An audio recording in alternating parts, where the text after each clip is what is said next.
Okay.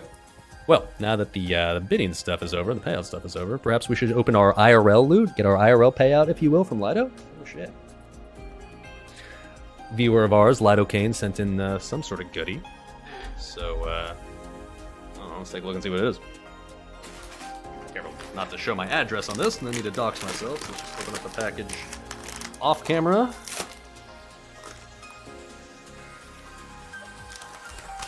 In before clit sucker.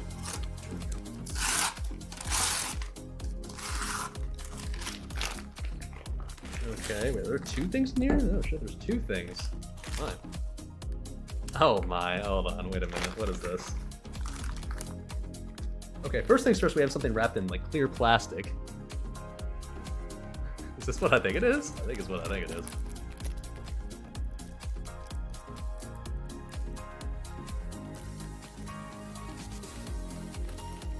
Oh, gotta be careful, I don't wanna damage the goods. I'm ready. Oh shit! Full fucking beast, boys! Is this another I Joel? don't care what it takes! It's another fish. Now, it's not identical to Joel, it's like Joel's...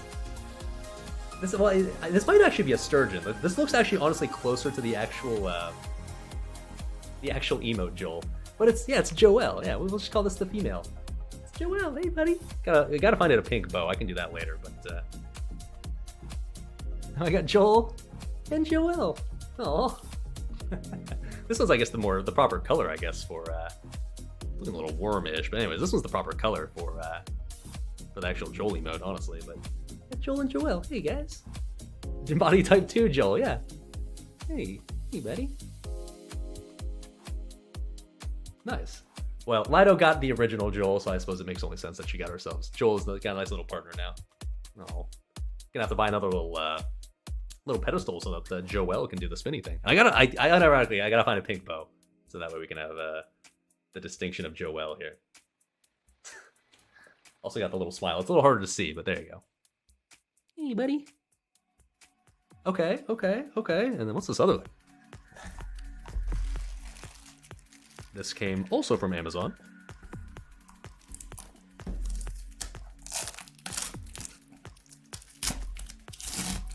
Double spinners? Yeah, now we got the two Joels in one line. Oh, got Joel and Joelle. I'll type the equivalent in chat here. You got Joel, Joelle. There you go. There they are.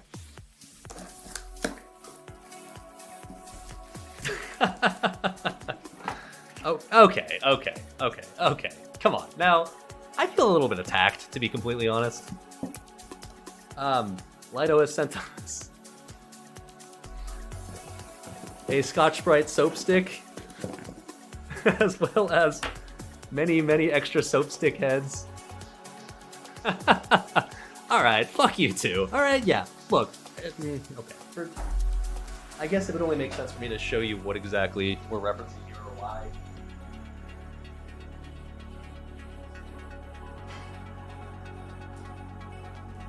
Alright, I'm not gonna lie. Is my soap stick maybe a little questionable and maybe in need of like a more frequent replacing? Maybe. Like it looks kind of okay, just like this, right? But well, okay. Alright. Okay. In fairness. I haven't got any sort of brain rotting diseases yet from this, so I mean like it's probably fine.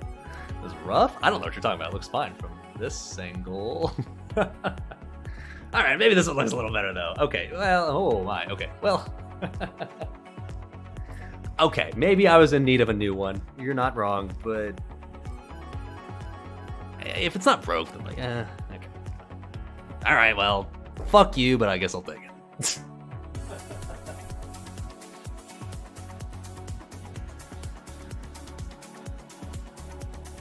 And by the way, okay, so the reason why I'm okay with using that one is because I don't actually use the soap sticks properly. Like, you're supposed to just load up the soap like inside of the little stick itself, so that way it's just like it soaps itself. But I always just find that it ends up leaking out. Like all the soap will just leak out and you waste a bunch of soap. So I usually just like manually pour the soap on top of the brush itself and then just like scrub stuff. So it's why I'm not necessarily as bothered if like the inside right here is super nasty, because I never get soap that comes from that little super nasty inside source anyways. So okay, in my defense, it's not quite as bad as it looked. Okay, just okay. Was it in need of replacing anyways? I mean, well. Got back, repeat everything. God damn it, Lido. Fucking Okay, well, liar, okay. dude. First things first. Fuck you. Little liar, dude. Second thing is, thank you. A little Joelle partner. Hey, buddy. Like I said, I gotta buy her a pink bow now, so that way we can distinguish even better. But I like that we got like a different style Joel now. Even got the same little different style smile. Hey, buddy. But yeah, the soap stick is. I feel attacked. And then I was explaining why maybe it's not quite as nasty as people think it is, because I don't put the soap inside of the little stick. All right, I just like manually pour the soap on top of the brush part, so that way like the nasty part on the inside that I already showed, I'm not gonna show again, are like it doesn't get touched by the soap, so it's fine. Wait, there are 2 packages? It was 2 items, but they both came in 1 package. Was that expected? It would seem a little random if one of these was just randomly not from you, since these both feel pretty personal. This one feels like an attack, this one feels more on brand. There's more? What? More? I didn't see any more. Alright, hold on. Maybe one we got put in the mailbox? Okay, hold on. I guess I'll be right back. Oh, the suspense. All is her. What is there? All is so, are we good then? So we got those 2 things, right? Or is it a but wait, there's more situation? Debated? I mean, shit, like we already got the attack and we already got the adorable Joel. I'm not in need for more stuff. I don't need any stuff. Maybe the charging cable lady stole it. That's a deep fucking cut right there. Okay, so then we're good, I guess. I think we're good. I think it's just like the fact that they both came in 1 package confused her. Okay, cool. Well, anyways. Thank you, Lido. Fuck you on the soap sticks. I will use them, though, absolutely. And then getting a little partner for Joel's adorable. Rebuffing now? Yeah, sure. Do we, I'm assuming we're gonna drop part of a car first, right? I suppose I can head on down. On top of mailboxes, what Amazon said? So wait, is there more then? Is there more than just those 2 things? I didn't check the mailboxes, admittedly. I just looked outside my door. But there is more. Oh, shit. Okay. Let's see. Oh, people are going to the island. Oh, I get it. Is there a Warlock left in this raid? I'll just get Zanzas later. I'll just fly to Booty Bay.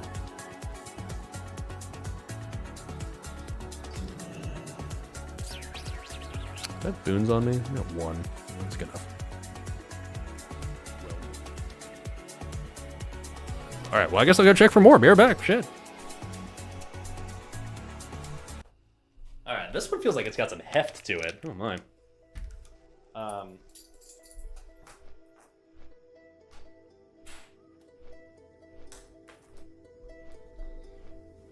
This one's got some weight. It's like I don't know if you can hear this inside. I'm just gonna dox myself, but like,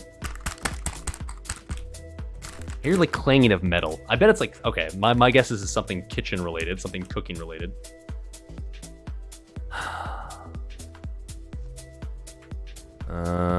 Maybe a knife sharpener? That's gonna be my guess.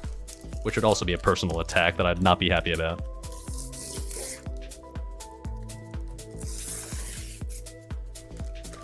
What do we got here? Oh shit, no, okay, not quite that, but... Oh shit! Okay, hold on, wait a minute. Okay, hold on. First things first, she got me a garlic crusher, which is something I always say that like would be kind of nice to have, but I'm too lazy to buy one, so so the garlic clove crusher, I guess. Alright, well, I mean, I don't crush cloves of garlic often, but when I do, admittedly, or use them often, but when I do, admittedly, it'd be nice to have one of these instead of manually cutting them every time. Look at that. I guess you put the garlic, like, in this little slot right here, and you just go, Ah, shit. CG buff is dropping right now. Is that the one that, like, Amy was getting? Yeah, it is. Fuck. Oh, quick, please.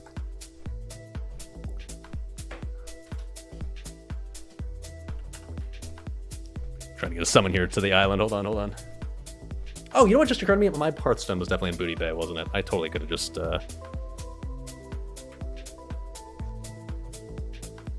Oh, accept! Oh, I think we got it. Yes! Go. Min-max time in there, yeah. Nah, I took the board. We're good.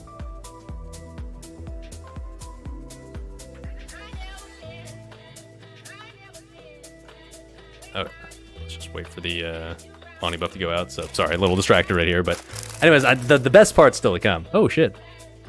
No, it's just like I thought it was a little like company note there, but it's just lame. Just like make sure to leave us a review, blah blah blah. But yeah, the garlic crusher. All right, I mean I'll use the shit out of this for sure whenever I'm like doing something with actual garlic. Okay, and then perhaps right on cue, we got some pink bows. Oh shit. Oh shit, she's way ahead of me. I was thinking like, where do I buy a pink bow? I'm sure I can find that on Amazon, right? But no need, Lido was a step ahead. Oh, it's even got like little clips on them too. Okay, hold on, wait a minute. Let's see, how can we clip this on properly? You know, that works, right? Yeah, perfect. Oh, it's Joelle. We got Joel and Joelle. Oh, that's adorable. All right, Lido. That's actually pretty fucking. That's clutch. That's clutch. You actually thought of both things, which is hilarious. And the garlic crusher. I'm not gonna lie. That's a good one. That's a good one. Hey, buddy. Hey, buddy. To give you guys the full effect, I guess you gotta do like the. Yeah, there you go. Or.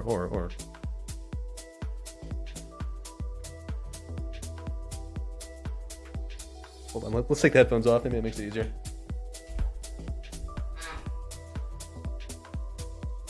Oh, hair looking not on point right now, but whatever. Oh!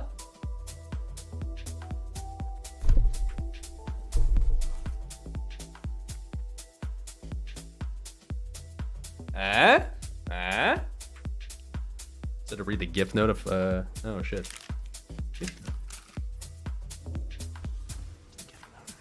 Oh, here it is. Well, I mean, like, okay.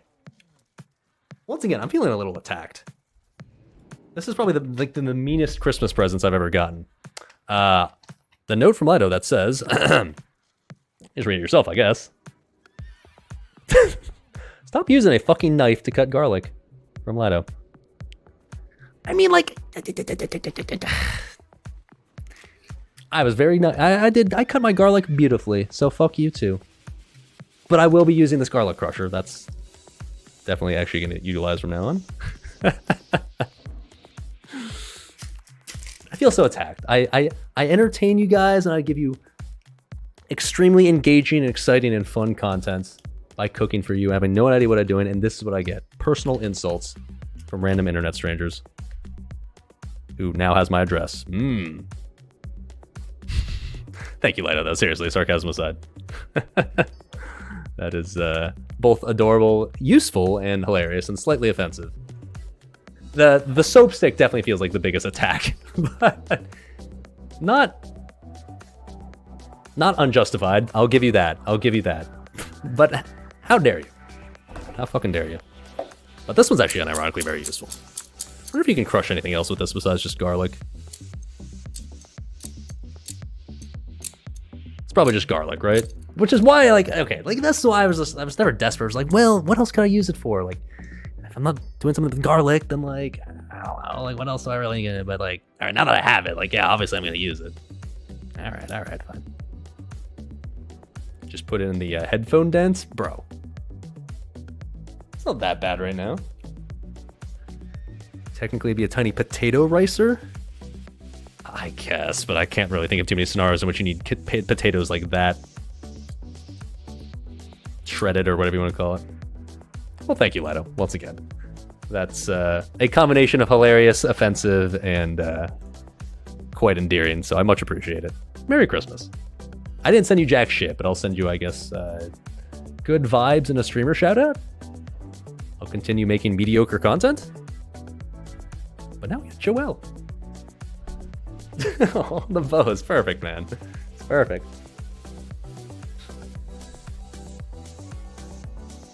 Aw. Gonna have to like, I mean, you know, I'm gonna have to like make a dedicated pedestal in my room somewhere. So like Joel, like the problem is like I have the green screen, right? So I can't really like do much exciting for like whatever's behind me, because otherwise I would just like get a second spinning pedestal and just have them like permanently spinning in the background. That'd be fucking hilarious. But at least we have another friend for cooking streams, right? Like Joelle can hang out like another spot while Joel hangs in his regular spot on top of the washing machine.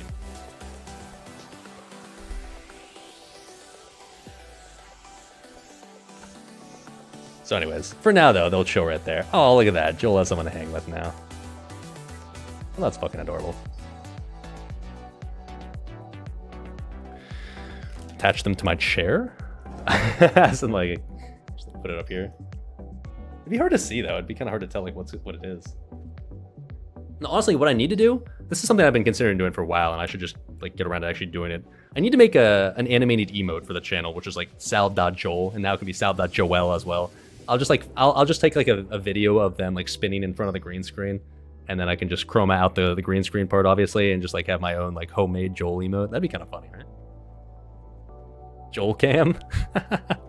Just like permanently like a little thing on the bottom down here, just showing like, have to be like the up close, right? Like the Joel and Joelle cam. Nice. Well, shit. Even got a backup bow for, I guess, when the first bow inevitably falls off and gets lost. Very exciting. This is labeled as a Cool Gill Baby Girls 2-piece cut travel daily life hot pink bow. Wow. That's exciting. Not just any old bow. All right, kids. Well, shit. There we go.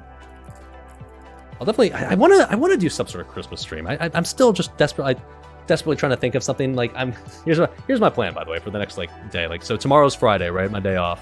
I'm going to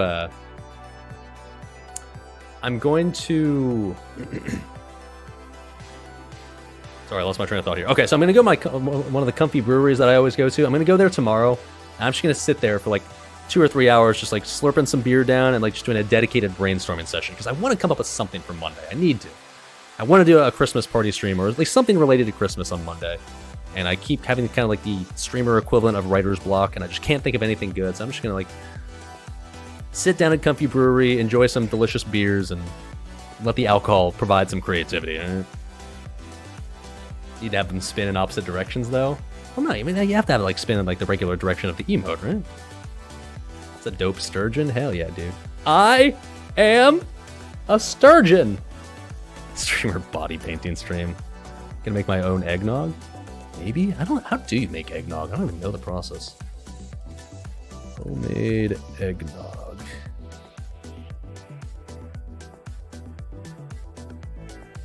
Mary Joelmas and Joelmas. I mean, I'm assuming it's just like eggs, like heavy cream, or what? What is an eggnog? Eggnog. 6 egg yolks, sugar, heavy whipping cream, milk, nutmeg, pinch of salt, vanilla, ground cinnamon. Okay, so it's like not hard, right? I could do this as a part of it, this part of the stream, but like I wouldn't basically. This gonna be it, right? Like I'd have to do more than this. This would take like at most like 20 minutes, right? Probably closer to like. Oh, you have to when you cook this. Oh, you actually make it in a saucepan. Interesting. This could be like one of the things. I wouldn't mind making this as a part of like some of the process, but I do admittedly want to do something more than just that. If you're whisking by hand, it sucks. Nah, that's fine. Whisking by hand is content, baby. I don't mind doing that, but this at the start of the stream, then fridge, and I can drink at the end. Yeah, but I would want to drink at the start as like my. Oh, actually, no. Here's an idea. Here's what I could do. I could make this at the start, also buy store-bought eggnog. I could drink the store-bought eggnog throughout the stream, and at the end, I could compare the store-bought to the homemade version. Okay. That's a good start, but I need something else. I need something on top of that. I need to think of something. And that was just the way my hair always was. And my hair still naturally wants to do that. Like you can see, like, if I stand my hair up like this, it just stays that way. It doesn't lay flat again, right? It just stays standing straight up. And like the only reason why eventually it started laying down was just because I started combing it down. But if I don't comb it down initially, it's just like it'll be just like wild and crazy. It'll stay like this. It's not like it's like this right now. If I don't touch my hair the rest of the day, it'll just stay like this. It won't change. So it's kind of annoying, frankly. I hate it because it's always a fucking disaster in the morning after I sleep. And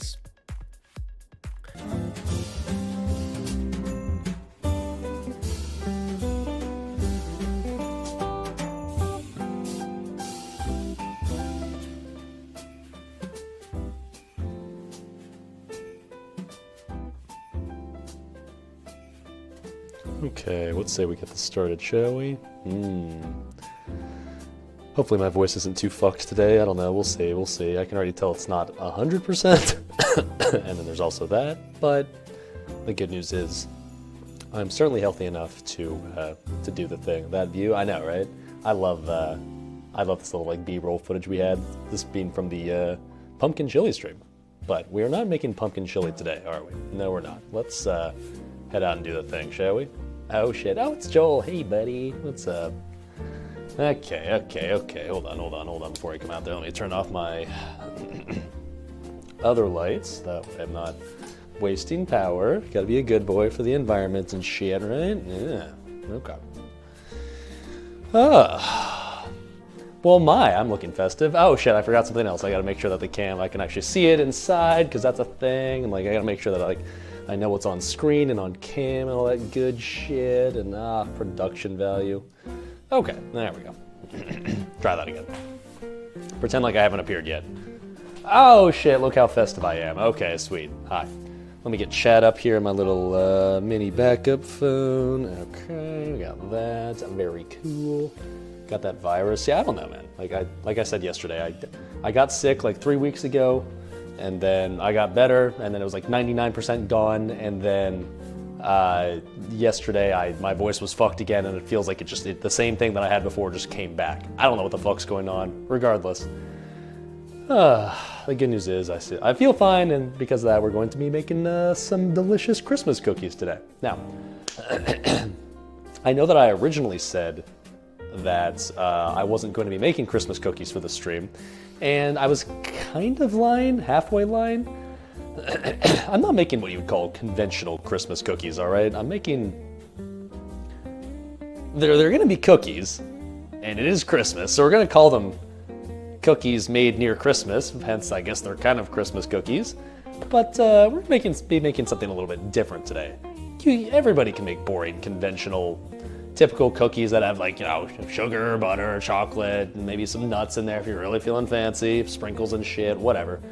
But here at Clueless Bachelor Cooking, we gotta take it a step further, right? So you might have read the title already. We're doing what we're gonna call the next evolution of Christmas cookies. Oh shit. So, before I do literally anything else, let's get something just kind of going already, because this is kind of like a little long con project we gotta work on for today's stream.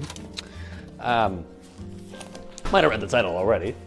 We got a little bacon here. Great value, of course. So let's get this hot and toss some of this bacon in here, because we need this to be... You would think bacon's something like, well, that cooks pretty fast, right? But, oh, no. We'll get to what we're doing in here in a little while, but we gotta get the bacon started before literally anything else, otherwise we might fall behind on time. I'm sure we'll fall behind on time anyways on the stream. Just because that's kind of a Clueless Bachelor cooking tradition, but we're at least gonna try to fall behind on time, like... in a typical way, and not like a excessive way. Come on out. Yeah, it is real bacon, by the way, no turkey bacon. I do have turkey bacon in my fridge at this very moment, but not to worry, it will not be used for today's stream. As tempting as it is. We need real bacon, and that will eventually become obvious as to why we need real bacon for this. Okay. Let me get this all up in this little pot here. Now, I will admit that like normally this like type of pot that I'm using is not exactly optimal for bacon cooking, but for this specifically we kind of need it. You'll also notice that this bacon, generally speaking, when you go to the store and you try to like buy bacon, you want to like, ooh, I got my nice little bacon Seavoss right here. When you try to buy bacon, you want to buy bacon that like it has like a lot of meat on it and not a lot of fat, right? For today's stream, I actually searched for bacon that specifically had as much fat on it as possible. So you can see this is what you typically call a really shitty slice of bacon, right? But I assure you, this is exactly what we were looking for. So that bacon is going straight into the pot.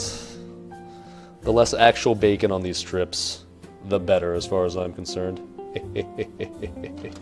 Yes. Yes. I can probably throw like half of this into here, and that's probably fine for now. Probably also toss a lid on this by the time it gets hot. Okay, let's get that going. Get that going.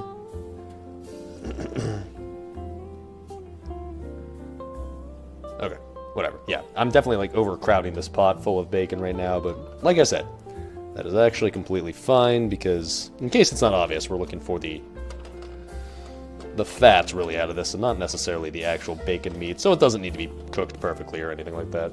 Okay, cool. Searching for shitty bacon, got great value, checks out. Yeah, exactly. I mean, if there's one thing about Walmart bacon that I've noticed, is generally speaking, it's super shitty with like a lot of fat on it and barely any meat on it. Generally speaking, that is a bad thing, but like I said, for today's stream, that's exactly what we were looking for. Okay, cool. Got that heating up. Yeah, so of course you can see Joel here, and we got Joelle here sitting there too. I'm gonna have to eventually get Joelle her own spinner, right? But at least for now, Joelle, she's being chilling right there. Hey, buddy. Okay, so now that we got that going, let's do the actual intro, okay? So first things first, before I do literally anything else, as we all know, this is a cooking stream, and I can't cook sober because that'd be very silly, right? So I think it's time we bust out some alcoholic beverages. Now, what we're making today is going to be Christmas cookies, yes, but what we're going to start off with before we make the Christmas cookies is we're going to be making also homemade eggnog. Oh shit. And this actually got suggested on stream at some point. I'm going to make some homemade eggnog, and then I'm also going to, like, I also got store-bought eggnog, so I'm going to drink the store-bought eggnog because, like, I want to drink immediately, right? So I don't want to wait till the eggnog's done. I'm going to drink the store-bought eggnog, and after the eggnog, like the homemade eggnog is done, at the very end of the stream, we're gonna finish it. We're gonna compare the two to see how they line up, right? So, for now at least, let's bust out the store bought because I want to start drinking, and then we'll get started on the actual eggnog. What's up, Dr. Hoppenstein? Must say the lighting is wonderful. Oh shit, thank you. I guess maybe in addition to the lighting that we don't normally have is a little Christmas tree in celebration. Oh shit, how festive! Oh shit, look at that. So yeah, maybe that's helping the cause as well. Okay, so now when I went to Walmart for this eggnog, I guess I shouldn't be surprised that they were pretty cleaned out on their eggnog. I had to search the entire fucking store just to find this. I found this in some random ass section that wasn't where eggnog would normally be found. Turns out a lot of people are buying eggnog during the Christmas season. I can't imagine why, how weird, right? But anyways, yeah, we had to kind of, unfortunately, compromise here as to what we got. We got the light eggnog, not what I would have gotten, but it's all they had, so it is what it is. So I get the feeling the eggnog we make today will probably be better just because it's not light, but it is what it is. It was either this or no eggnog at all, so sure, whatever, fine. And keep in mind, I'm not really much of a eggnog drinker. Like, I've had it a few times in my life, but I haven't had it enough frequently to really be able to tell you specifically what it tastes like, and like it's not really something where I can just like, I have strong memories of like, oh yeah, eggnog, I know exactly what that's like. So I'm gonna be drinking eggnog today, not blind, not for the first time, but certainly in a way where it's just like, oh, that's what eggnog's like, right? Got my nice little glass chilled in the freezer. I came prepared. I already got the eggnog. Okay, cool. So let's give it a shot. How much percentage of alcohol? At the moment it says 0%, but not to worry, we'll fix that. Do you shake eggnog? Is that a thing? I'm gonna do that just in case. I feel like the dairy plus alcohol is the devil's brew. Whatever. I've had rum chata before. Actually, I guess rum chata is not dairy. I guess it's rice based. But I've had Kahlua. That counts. Yeah.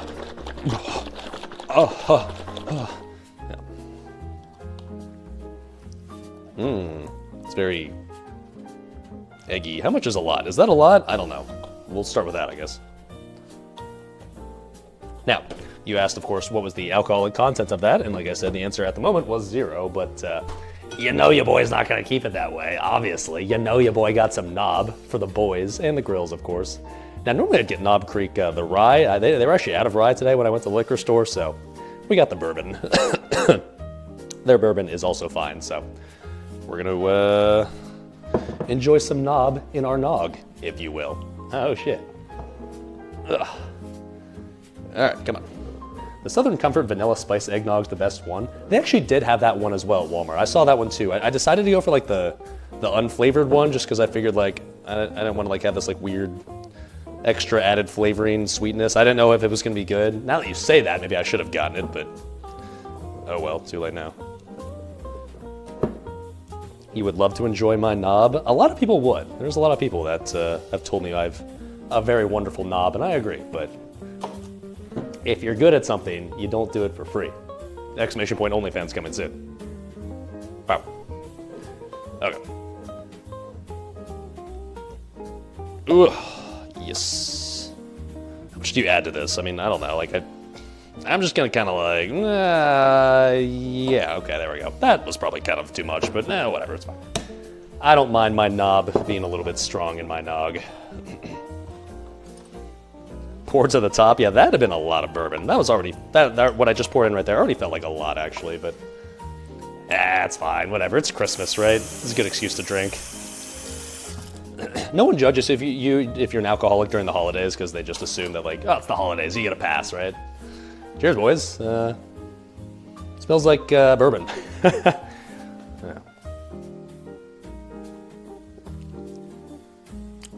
Ooh. Yeah, I made that strong, all right. It tastes like bourbon. I don't even taste like eggnog in there. Maybe it's because it's like light eggnog. I don't know, but.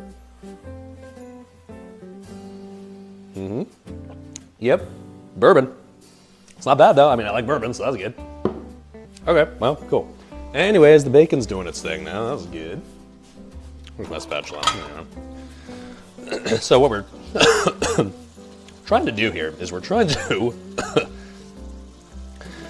all the cookies I make today will be germ infested. We're trying to render all the fat out of this bacon. Now, I do want to keep the actual bacon as well. I want to make sure that the actual bacon that we cook is also utilized, but we're trying to basically get all the delicious fat off this bacon because we're going to be using this bacon fat for our cookies. So, I'll show you what it looks like so far. Spoiler alert, it's going to look like bacon.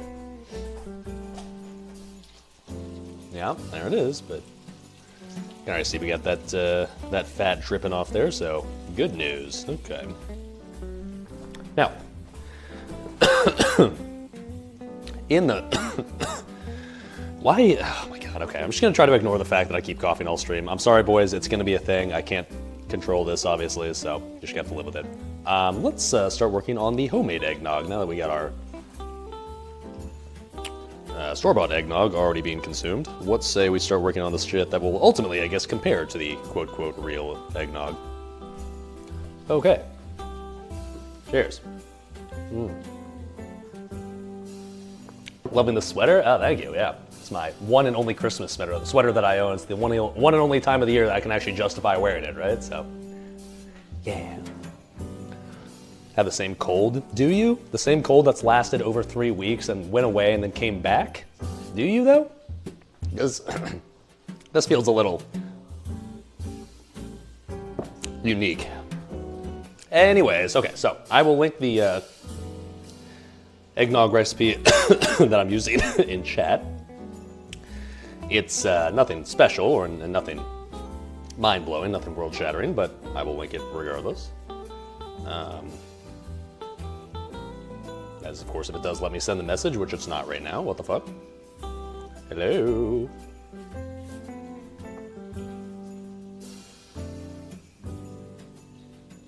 Seems like it's going around. Cough just lingers for 3 to 4 weeks. We've all gotten it at home. Really? Oh, yeah, I've never had something like this before. That's really weird. Bandit own chat. Nah, my laptop nowadays is really scuffed when it comes to to using chat. That's why I'm using instead like my little backup phone for chat nowadays, because my laptop for whatever reason always constantly disconnects from chat nowadays, and like I end up not seeing like 5 minutes worth of chat, so using this instead. Yeah, and you're more portable this way anyways, chat. Say hi, it's you, smiley face. All right. Yeah. Anyways, can I link this in chat now? Can I? I'm just trying to link the recipe, man. That's all I want to do. Yeah, no wonder I don't use my laptop anymore for this shit, man. It's legit worthless. Oh my god.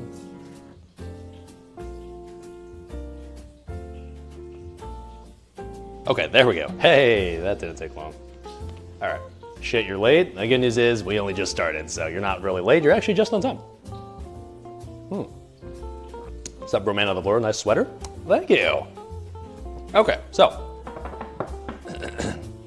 let's do the eggnog. Now, this is gonna be, like I said, conventional eggnog. We're gonna get to the weirder stuff in a little bit, but this recipe says, you won't believe how easy and delicious homemade eggnog is, and this recipe really is the best. Okay, sure. So, we need to get some stuff out. Surprise, surprise, the first ingredient for this is going to be eggs. Who would have guessed? Huh, wow. Now, specifically, it's going to call for egg yolks, and that means we're going to have to separate the egg yolks from the whites, I guess, which is racist, but fine. So, 6 egg yolks it calls for, so there's 6 eggs. How convenient.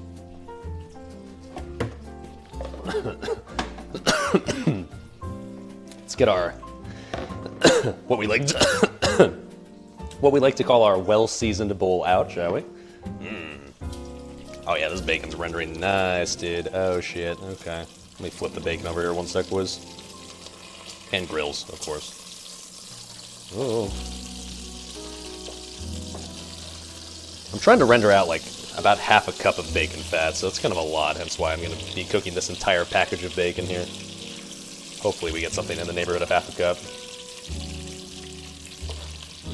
Bacon is fatty as hell, there's no doubt about that, so for once in my life I'm actually happy that the bacon is super fatty. So that's fun. Oi, come on.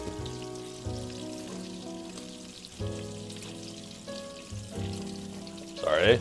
Should give you a little preview of what the bacon's looking like now.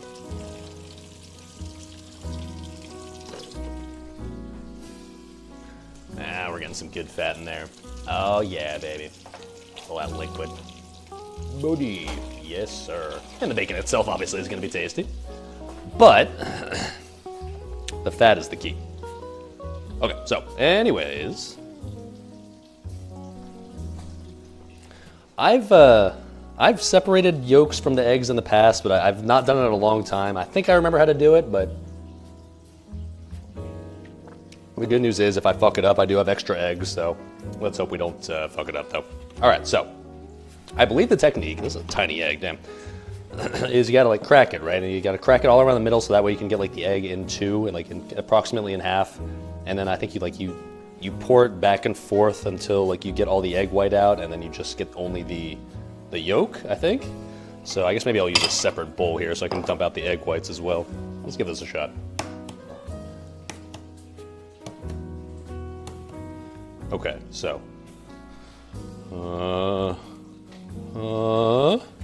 Okay. Okay, right, we gotta get the white out, and then we'll like pour it like in and out. Okay. Okay, there we go. Ah, look at that. Fucking cooking master right here, boys.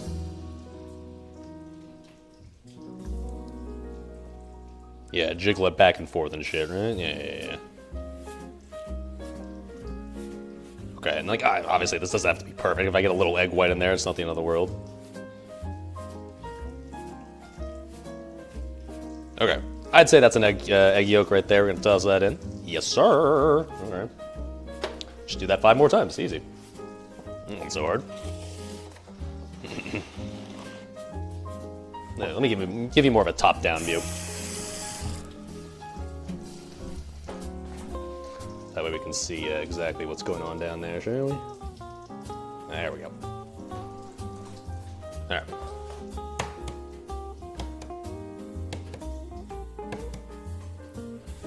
Oh, careful, SpongeBob. Oh, hold on. One more little tap. Okay. Careful, SpongeBob.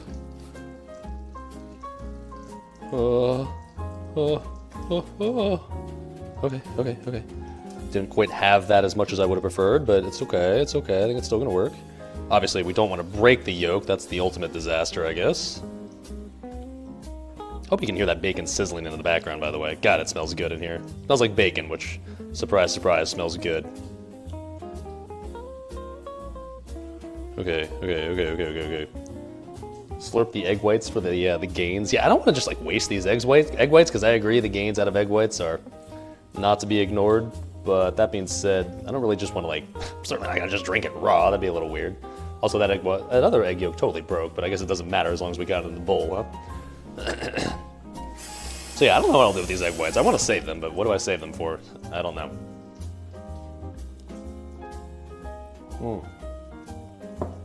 You just made bacon too? Yeah, it's a Christmas food, right? Sure, why not? Speaking of which, this bacon's probably just about good to go. Yeah, the bacon itself, I'd say, is just about cooked.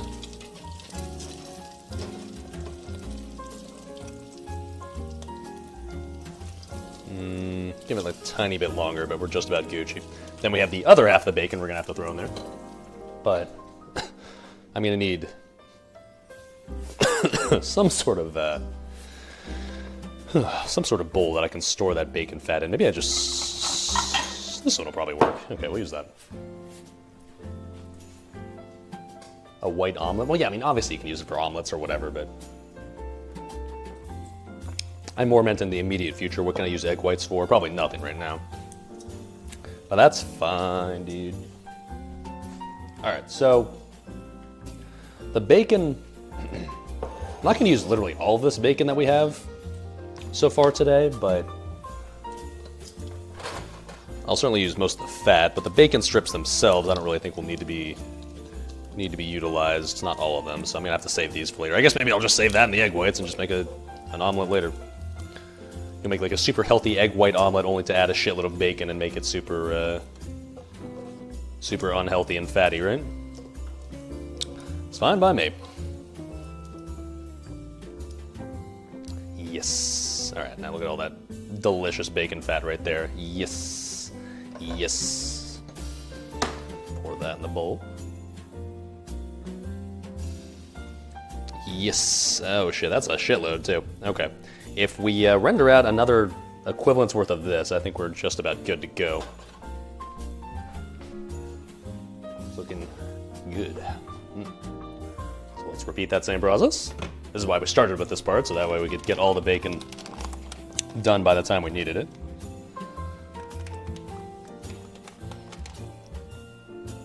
Get nice and sizzling hot. Hot.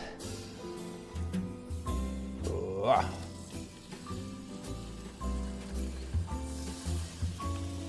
Once again, don't really have to actually put this in the pot perfectly because all we're trying to do is get the fat out of here, so doesn't need to really have don't need to have the slices cooked perfectly or evenly or whatever. Let's just get that all in there, and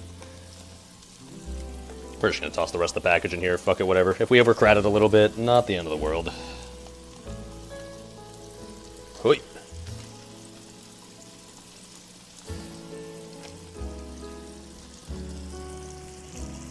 Ladies.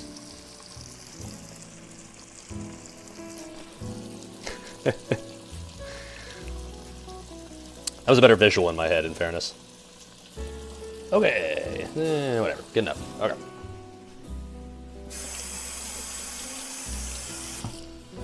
Just give you bacon ASMR. Oh, God, I wish I could give you like smell-o-vision as well. That smells so good. Oh, Bodhi. Okay. Anyways, let's continue with our egg yolk, shall we? Omelet without grease in it? Imagine having grease in like, not having grease in like everything you eat. Imagine having things be, imagine using something like turkey bacon. Can you imagine? Oh, certainly not me. Not like I would ever do that. No, of course not. Oh, you know what I should do? I should put this bacon actually on a plate with a paper towel. Huh? I guess that's what all the cool cooking kids recommend. Sure. There we go. God, I kind of want to just eat some of this right now, to be honest. And you know what? I'm a goddamn adult, so I think I will. I'm really hungry because I was dumb and didn't eat before the stream started because I ran out of time.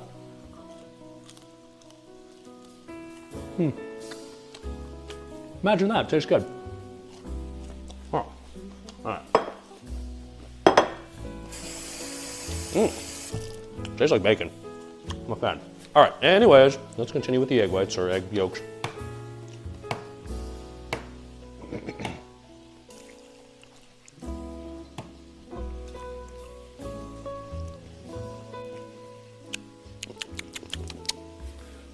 Tasty. All right, come on out, bud.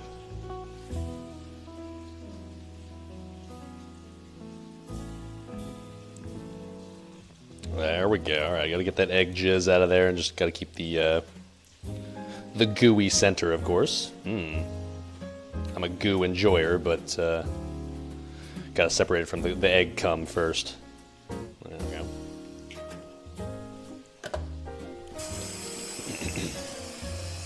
You miss turkey bacon? I mean, I still have it. It's not like it doesn't exist anymore. It's not like I don't actually use it. In case you don't believe me. There it is. That's the non-cooking stream, just regular eating bacon right there.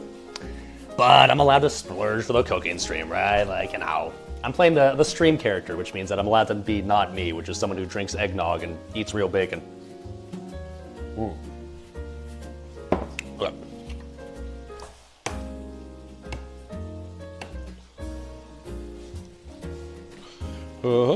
Careful, SpongeBob. Careful, SpongeBob.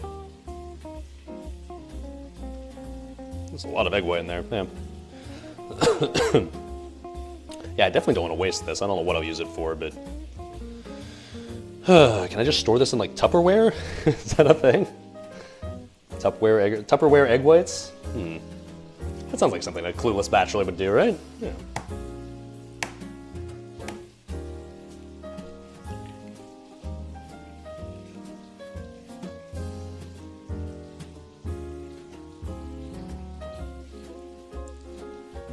All right, come on out. You know, it's funny, they call it egg whites, but in reality, it's not very white, is it? It's more like, kind of like piss after you drank a shitload of water colored, but I guess maybe that would be slightly more disgusting sounding, so they just call it egg whites, and not piss colored whites, or piss colored eggs. You get it, whatever. Okay, last one. You turkey belly ain't that big? What? I can tell you that turkey bacon, basically the main difference between real bacon and turkey bacon, or you know, pork bacon, whatever you want to call it. It's just that like the turkey bacon has less fat. The flavor itself is the same. It's just that there's less grease involved, which obviously grease is very tasty. So it's not like I'm saying that like, well, the lack of grease makes it better. Like, well, no, let's not kid ourselves here. Grease is always something that's going to make something more tasty. But that being said, if you're looking for just bacon flavor, turkey bacon gets the job done just fine. IMO. All right, come on out. All right, there we go. Hey, look at that. 6 eggs, 6 yolks, first try, baby. Nailed it. I'm actually frankly shocked that I didn't fuck any of those up, because I thought for sure I was going to fuck it up, and I bought literally an extra dozen eggs just in case I did. So that's good. Okay.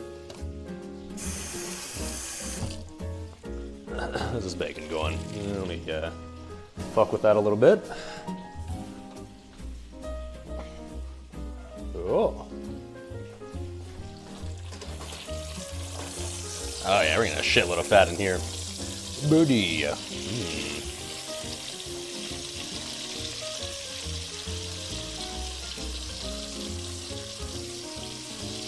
Now, I know the recipe I'm going to use later is going to call for like an exact amount of bacon fat. I'm not really going to get too precise with it though. I think ultimately what I'll end up doing is just whatever bacon fat I have is what I'm going to use, regardless of the exact amount. So I am trying to get every last little bit out of here. We're going to get plenty, that's for sure. I'm not too worried about it at this point.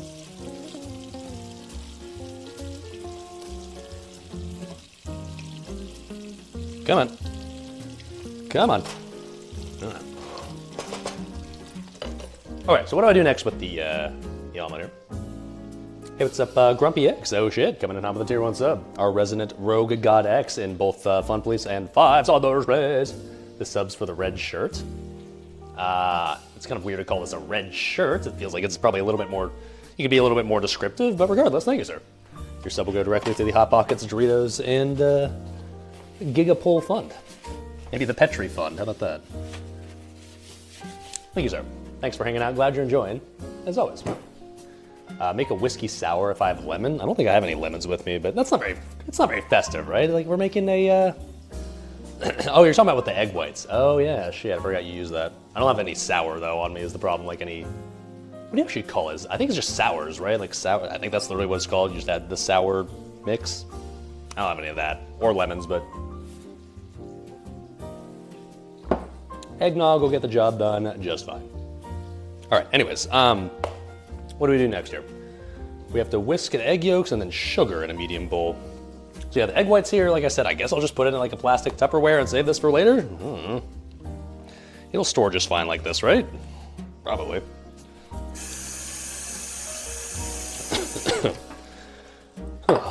I guess if I was smart, I would have just poured this directly into the Tupperware and not the bowl first, but whatever, dude.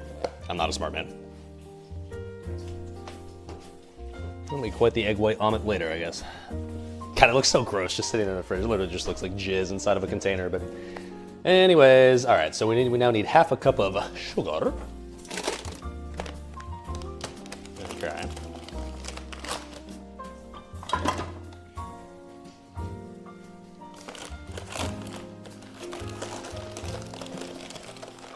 Mulled wine? Whoa. Mulled wine, in my opinion, is like okay, but it's never something I'll like go out of out of my way to have. That's for sure. Usually, I'll reach for the more big boy, manly beverages, if you will. Oh, okay. Also, I'm gonna get really, really hot in this sweater. I'm pretty sure I already am pretty warm, so I gotta, for the sake of the festivities, just live with that. But I can already tell it's gonna be a very uncomfortable stream a little bit later. All right, supposed to whisk the sugar and the egg yolks together. So there we go.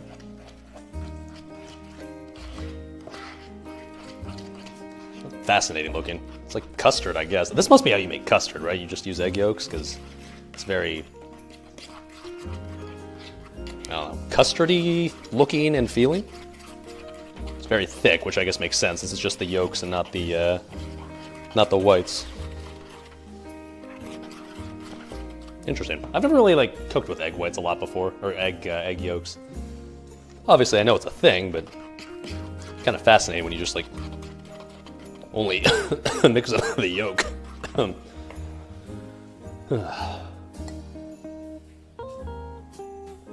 Okay, and then next, in a saucepan over medium-high heat, combine the cream, milk, nutmeg, and salt. Stir often until the mixture reaches a bare simmer. Okay, I guess it's time to do the stove thing, huh? Let's get out our ghetto-ass saucepan. Well seasoned, of course, as always.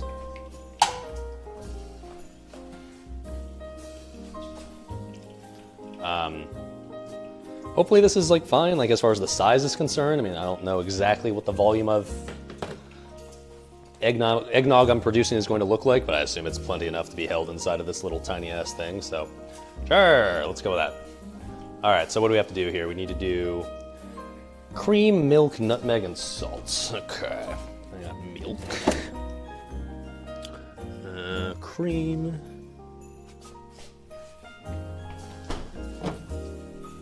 Nutmeg. It's in here somewhere.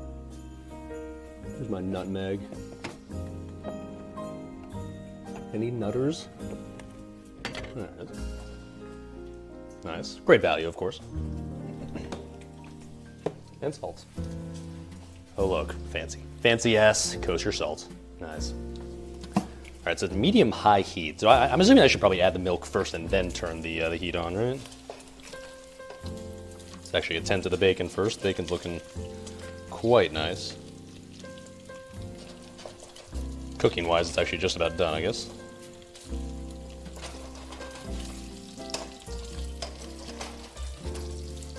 Ah, baby. Yes.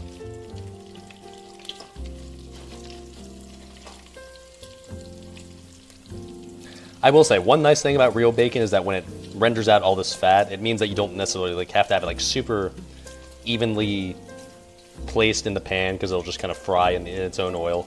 Whereas like turkey bacon, that's the most annoying part about cooking turkey bacon. It has basically no fat in it, so you can't really cook it in any of its own oil because there is no oil essentially. And so it's harder to cook evenly. It takes longer to cook because it's just cooking like due to the heat only and not like the heat from the pan and not the heat from the oil. All right, that's just about done. All right, so we need 1 cup of heavy whipping cream. I believe this entire thing represents 1 cup, right? 16 fluid ounces. Is that the same as a cup? I'm paranoid, so I'm gonna use my cup measurer just in case. Bring you with me, chat. See a fish moving? Yes, sir. A little Joel appearance, of course. Can't have a cooking stream without Joel, obviously.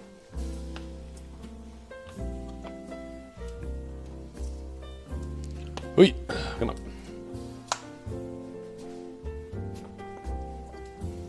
All right, is this entire thing a cup? Feels like it's more than a cup, hence why I'm a little paranoid here. It was more than a cup. Aha, I knew it. All right, so a fluid ounce, I guess, is different than like a... Wait, no, I don't know, whatever. I don't know what the difference is, but regardless, there's a cup. Okay. Isn't 16 ounces, like, or 16 fluid ounces a cup? Isn't that a thing? Because that little carton I just used is labeled as 16 fluid ounces, but that was definitely... There's still, like, a decent amount left in here, so... suspect. Is it 8? Oh, it's just half, huh? Well... Then I'm glad I double-checked. Okay. And then I think it's 2 cups of milk. Yes.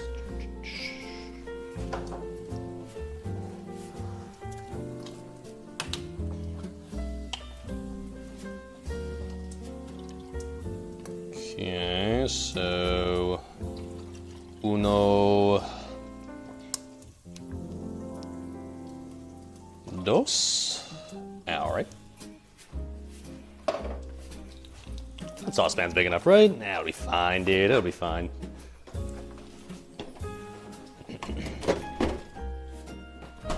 Okay, and then it said nutmeg, which we need half a teaspoon of.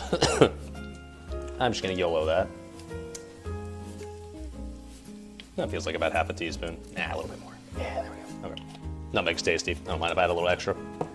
All right, and a pinch of salt. Just a pinch is literally just what it says, so okay, I can do that. Oh look, I'm pinching with my fingers and salt. Nice.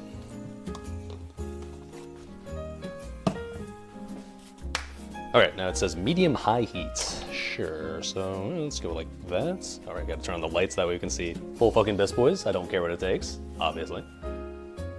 I just noticed that Joelle's is like peeking out right there. It's like it's doing the Joel... pause Joel. That's pretty funny.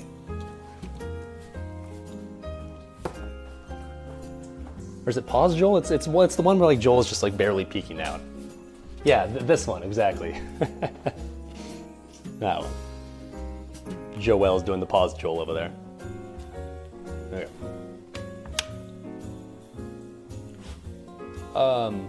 Who's the not Joel? Well, we got Joel and Joelle.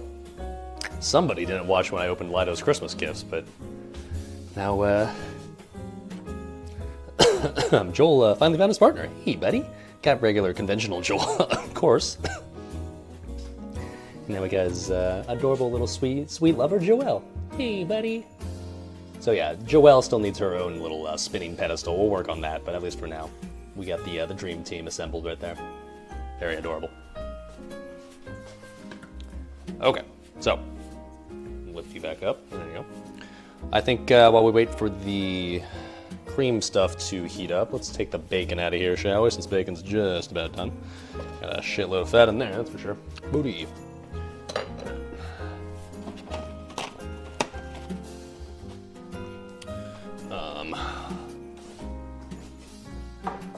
Back to here for now, I guess.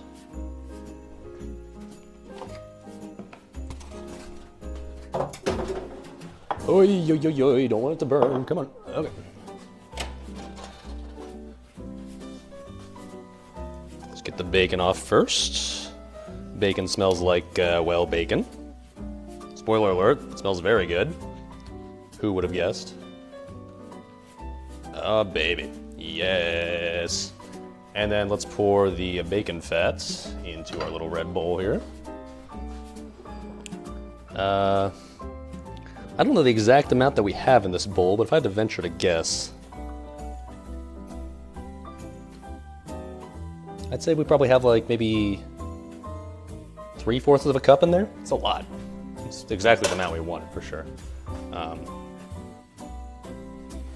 All that's just bacon fat in there, baby. Yes. All right, now, the reason why we did that bacon fat first was because we want to make this into basically solidified bacon fat. We got to get this cold to the point where it's like solidified into like the little gooey, lardy sort of consistency. So we did this first so that way we can get it to cool down by the time we need this, which is still going to be in a little while. But how do we get it to the point where it's currently very, very liquidy form into its solidified form? Well, obviously we got to cool it down, right? Originally I was thinking like, well, shit, I could put it in the fridge or the freezer, but that would probably take a while. Bring in the plastic bag. Yeah, I'm not gonna make that mistake again. Let's not do that. But then I realized, wait a minute, it's cold as balls outside today. It's like, it's below freezing today and it's windy as balls. So because of that, stuff is gonna cool down if I just put it outside super fast. So I'm literally just gonna put this outside and hope that it solidifies by then. Now, looking at this bowl, I realized that I could probably get more surface area if I put it in like a larger container. So maybe I should actually put this back in here now that I think about it. Ideally this would cool down a little more though, because right now it's still hot, but yeah, a wide pan plus a freezer. In this case, putting it outside is what we want to do. Maybe I just put, okay, actually maybe I got a better pan for this. Maybe we'll just put it in this one. This will probably work, right? I think this will get the job done. Okay, let's do that. Dump it into here, and then we'll literally just put this outside and let it do its thing. Yeah, there we go, perfect. Perfect, perfect, perfect, perfect. All right, let's say we go on a bit of an adventure chat to the outside world. Ooh. Okay. Careful, SpongeBob. Oh. Oh, look. Looks suspiciously like the campground that we camped in last year. Oh. Oh, careful, SpongeBob. Oh, come on. It's hard to do one-handed. By the way, potential sequel to Totally Not the Balcony camping stream coming soon, TM. No guarantees, but I'm just saying. Could end up being a thing. So, yeah, cold as balls out here. Below freezing. I know you can't tell. There's no snow, which is very sad, but it is cold as balls out here, and it's super windy, so can't imagine this this little arrangement's gonna take long, so okay. We'll come back to that later. Hope that works. I mean, I don't know how long exactly that's gonna take, but I gotta imagine since it's below freezing outside and also windy, in like an hour or so it should be completely solidified, right?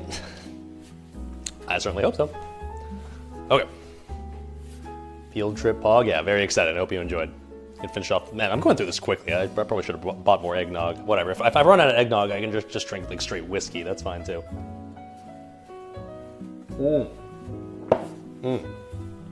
Windy, waiting for the pan to fly off the ledge. I don't think it's that windy, but I guess I got a pretty clear view of it, just like looking out this direction. So if I see it fly off the ledge, then I guess I'll know what happened. And at that point, I guess we would just, I don't know what the fuck I'd do at that point. Probably just use butter or something. All right. We got the nog. Gotta add the knob, of course. Yes.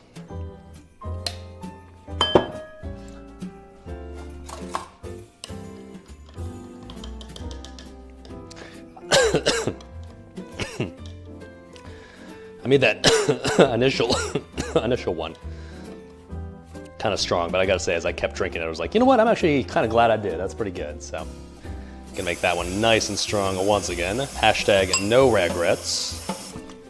All right, now, has this little concoction we got over here heated up at all? It still feels rather room temperature. We're talking about what's ultimately gonna become the eggnog here. It's still not hot at all. I mean, it's heating up, yes, but it's gonna take a while, I guess. So, until then, in the meantime, let's see what we're doing in the next step, shall we? Consult the magical laptop. It says, add a big spoonful of hot milk to the egg mixture, whisk vigorously, repeat adding a big spoonful at a time to temper we're gonna temper the eggs. Oh, okay, that makes a little bit of sense. Once most of the hot milk has been added to the eggs, pour the mixture back into the saucepan on the stove. So basically what that's saying is maybe maybe it was a poor idea to mix this up in a plastic bowl. Because like, yeah, pouring really hot milk that's gonna be cooking stuff, and it's maybe not the best idea in a plastic bowl, huh? What can I put this in instead? I don't really own any glass bowls. I really should. A glass bowl would be the thing to get the job done here, right?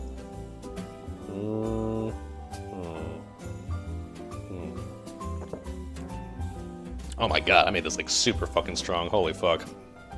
Oh well. Oh. Is the stuff on the oven okay? Yeah, it's called seasoning. That's how that works, right? As you cook more and more on a stove, it becomes more seasoned and it adds more flavor. That's just science right there. Okay, so maybe what I do is just add... Is it bad to have a little bacon fat in here? Do I clean this even first? I feel like I just want to add the egg yolks to this pot right here. We can just use this to stir it up a little bit inside there. It's probably fine, right? It's probably fine. Anyways, gotta wait for this to heat up though first anyways.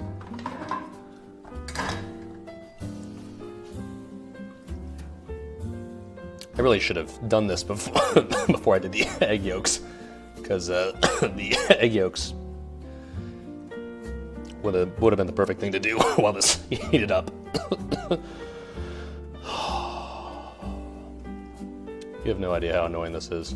I mean, I'm sure it's really annoying to hear me cough constantly, but you have no idea how annoying it is to not only cough constantly like this, but to have dealt with this now for like 3 fucking weeks straight. It's like, I'm sorry, like what the fuck is going on? Alright. Plastic bowl is fine. Is it though? Just feels like kind of a poor idea to put milk that's like to the point where it's simmering and gonna temper eggs inside of a plastic bowl. Is it fine? Is that okay?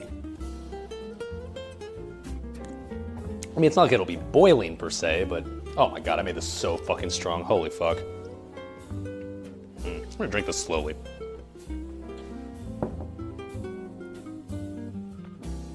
Get a Pyrex bowl for Christmas. Yeah, that wouldn't be the worst investment in the world. Could probably just buy one for like $5 at Goodwill, even if I was like feeling like a cheapo. All right, so what's gonna be the next step? Once we like temper the stuff, we will whisk constantly for a few minutes till the mixture is just slightly thickened or until it reaches 160 degrees. Fair, yeah, I'm not gonna measure the temperature, fuck that. Then eventually we'll remove from the heat, stir in vanilla and alcohol if using. Obviously we're using, well actually I think we'll add in the alcohol later. All right. So yeah, we really just gotta wait. We gotta wait for this to heat up. That's all we can really realistically do right now. The recipe, I always hate when recipes do this, like, okay, prepare everything in advance and then heat something up that takes like half an hour to heat up and then you can do the thing. It's like, oh, cool, so I could have done this while this was heating up. But like, no, you gotta do the egg yolks first, sure. Well, let's clean our pot in that case. Yeah, by the way, Lido, I will definitely use your soap stick that you gifted me, but I was gonna even like bust it out before the stream started, but then I kind of ran out of time because in classic streamer fashion, I ended up cutting this way too close on time. So I was kind of rushing and scrambling at the very, very end, right before stream was about to start, just trying to get everything ready. So yes, we're technically still using the disgusting ass scrubber, but still, never too late to get some superpowers, right? Yeah. Never know when you might sprout like a second dick or something. So hey, there's some potential upsides here. All right, just let me land. Let me land.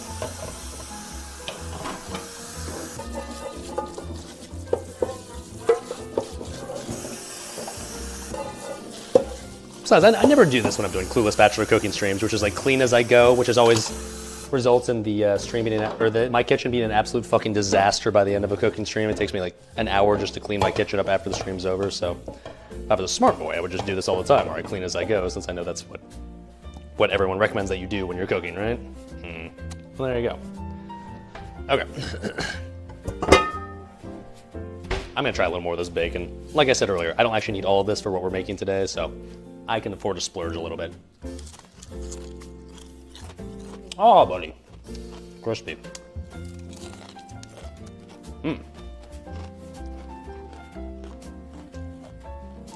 So, I'm gonna give you guys a hot take right now, right?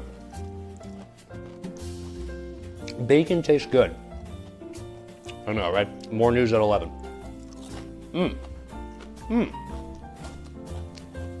Especially nice for a hungry man who didn't eat lunch. All right, cool. So,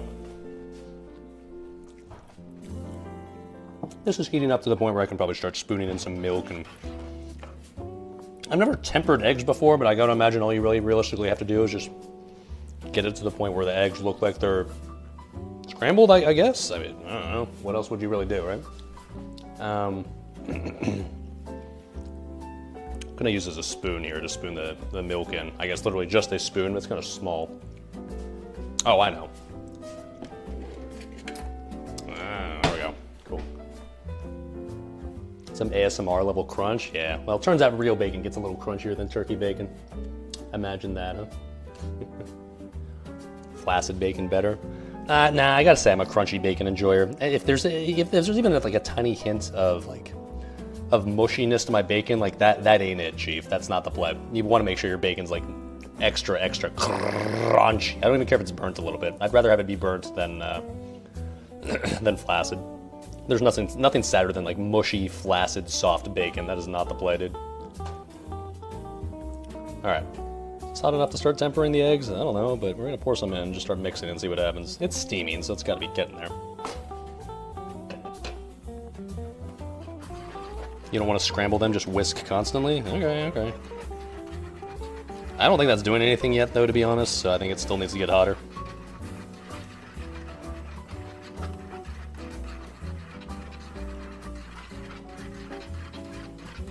Gotta make sure we get those plastic chunks in there, too, man. Extra flavor, baby. Booty. Yeah,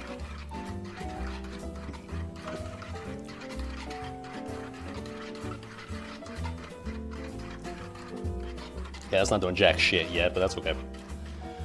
How hot are we supposed to make this anyways? I'm gonna just turn the elements up here on the stove. Cheat a little bit. Gotta reach a bare simmer, whatever the fuck that is. Yeah, we're gonna crank the heat a little bit. I'm getting impatient here, and this is taking forever to heat up. You don't think soft bacon enjoyers are even human? Yeah, soft bacon enjoyers are the equivalent of like a person that wants to have sex, but like they want the penis to stay flaccid the entire time. They prefer a little noodle dick the whole time, and they don't want any sort of hardness creeping into their experience. Very strange. Very strange. Don't be that guy. Sorry, honey, I gotta settle down real quick. My dick started to get hard. We can't have that. Jesus would not approve, obviously.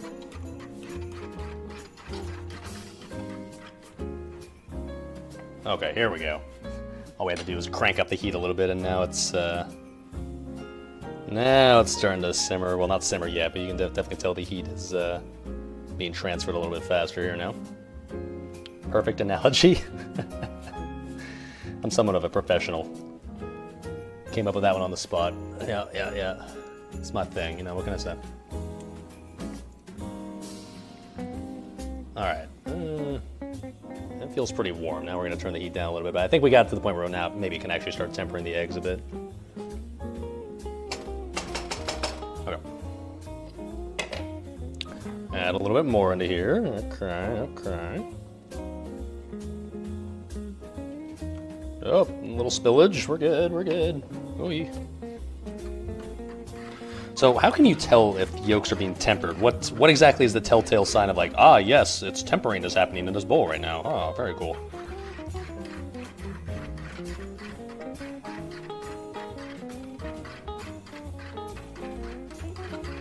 So far, nothing's happening, I can tell you that.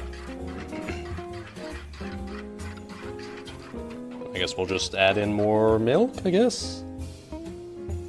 When they're warm? How the fuck am I supposed to know that?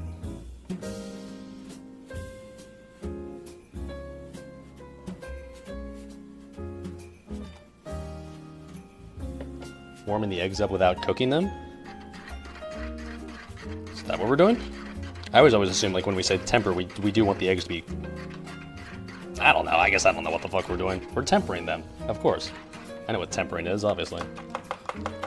Maybe mix it this way, this feels more fancy.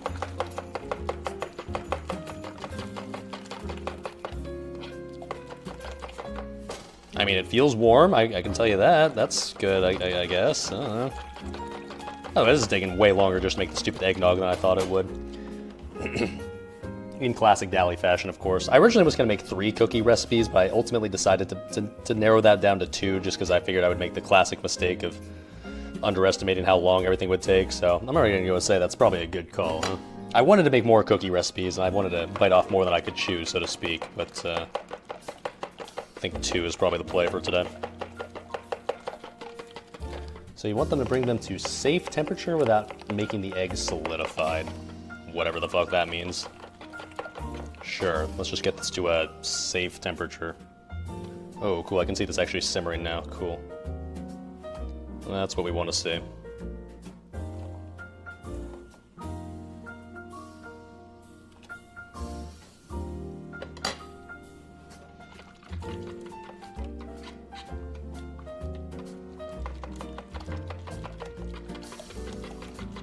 Okay, well, how do I know when I'm done, though? Like, how does one tell when eggs have been successfully tempered?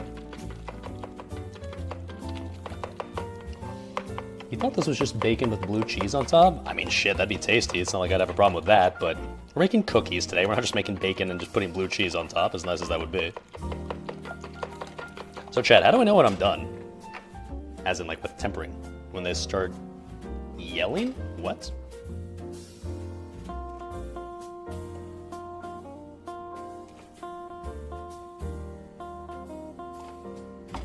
Was there not a defined amount to temper in? I don't know, it just says add most of the mixture in until it's tempered. That's literally what the recipe says.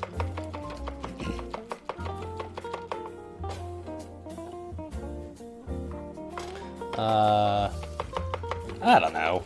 Are these tempered yet? Like, I don't have any fucking idea. I mean, I can tell you that the bowl is warm. You can see the steam coming off of there, and if anything.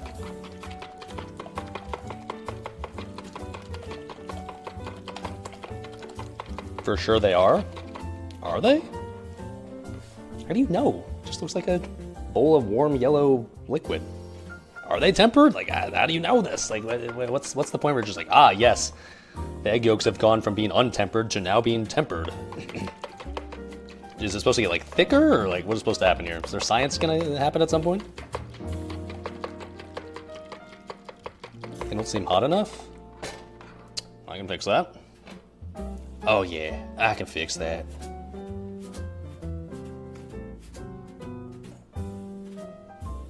No one's answering my question though. Like, how do you know, what's the telltale sign? Like, ah, yes, they've been successfully tempered.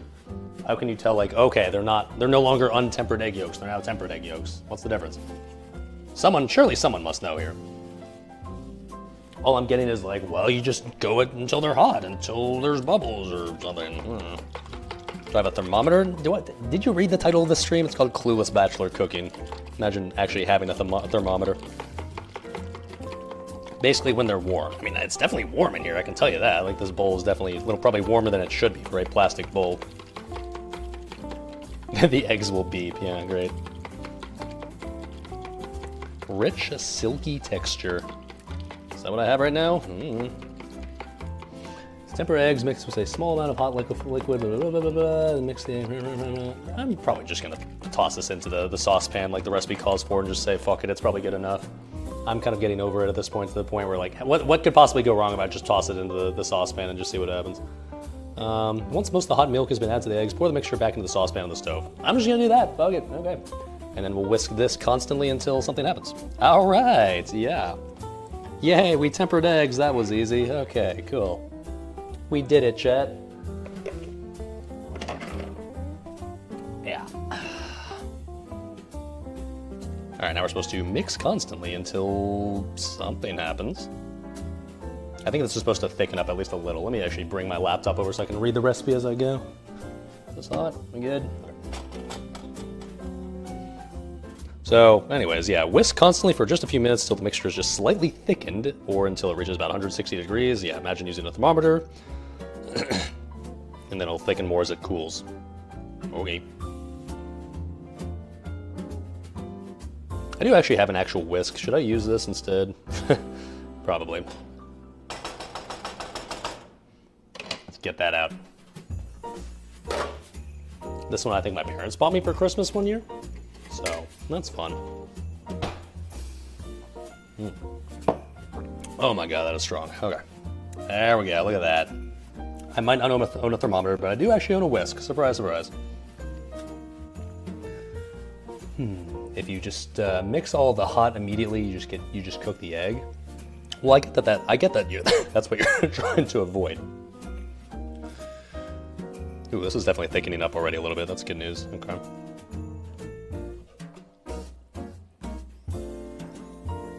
Floating scrambled eggs ink. I think we're Gucci. Feels fine. Besides, what's wrong with a bit of chunkiness in your eggnog, right? I certainly don't mind every now a little chunkiness in my coom flavored eggnog. Adds to the texture, right?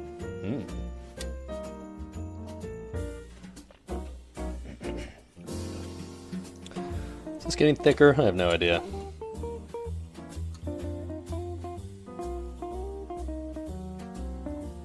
A little ASMR for you.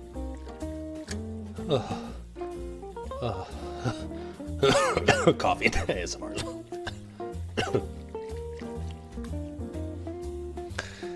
Come on, something happened, please. This is very exciting, by the way. I'm glad I picked eggnog as a very exciting recipe to cook on stream. Super visually impressive and interesting to watch, of course. You like your nog chewy? Oh my.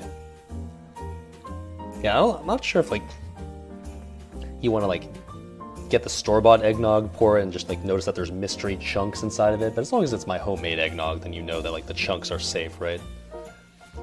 Then you know the chunks are just there for the added flavor and the added textural experience, if you will. Wow. And worst case scenario is we horrifically fuck this up, and then we can just drink more of the store-bought eggnog, and it's fine. Now the good news is, I guess color-wise, these are about the same, right? Cheers, by the way. It's done, you think? Is it? I mean, yeah, I guess it'll thicken up as it cools, but... Okay, you say so. We're supposed to remove from the heat and stir in vanilla and alcohol if using. I'm going to add the alcohol later just so I can try it without the alcohol first just to see how it is, but obviously, eventually, yes, we will add some knob to this, obviously. Alright, if you're saying it's done, then fuck it, we'll say it's done. I'm not sure if something was supposed to happen, but... Okay, there we go.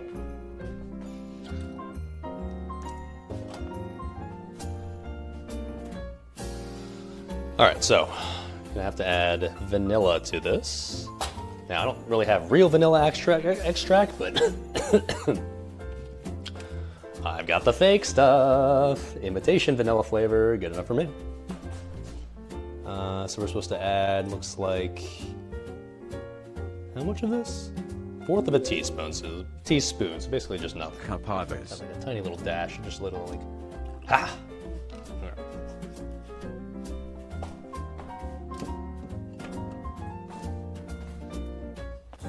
It's up Facundo Orzabal coming in out of the Prime sub. Thank you, sir. Thank you, sir. Your sub will go directly to the Hot Pockets, Doritos, and Festive Cooking Stream Fund. Oh, shit. Okay, well, there we go. I mean, now I guess we just wait for it to cool down. We'll try it later. Fuck it. So similar to the bacon fat, I think what we're gonna do is pour this out and put this in the great outdoors, so that way it'll be cold by the time we need it. I mean, I guess I could just put this saucepan outside, right? It's not the end of the world if I just use this, right? Can I just put this out here just like as is? Will it be fine? It's either that I pour it into like some sort of container. I got this. Oh, remember Lido asked about those pickles. Like, did I finally finish off those pickles that were 3 years old? Yes, I did, and I kept the jar. Oh, it's still got a little stuff in there. Oh, yeah, that's right. I put the chipotle green salsa in here. So yeah, maybe that still smells like salsa. Maybe don't put it in there. That one I should probably air out a little bit more. I got this tiny ass little mason jar, but that's definitely not enough to hold it all.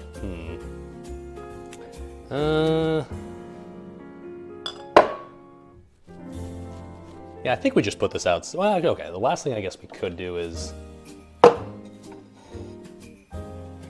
could put it into like this stein. Actually, I'm not not sure about that'll hold it all. How about, oh, well, we got our large stein. Will this hold it all? This will probably hold it all, right? This looks like, yeah, fuck it, this will work. Fuck it. I can even cover it in plastic wrap too, so that way it's like at least sort of covered. Fuck it, that'll work. All right. Oh, careful, SpongeBob. All right, let's not fuck this up. All right, come on. Oh, okay, yeah, we definitely spilled some. All right, okay, yeah, I should have done that over the sink. I'm dumb. I was thinking like, yeah, should I do this over the sink? No, it'll be fine. Okay, we spilled a good amount, but it's fine. Like 90% of it made it into the mug. Okay, it's fine. My stove has seen worse.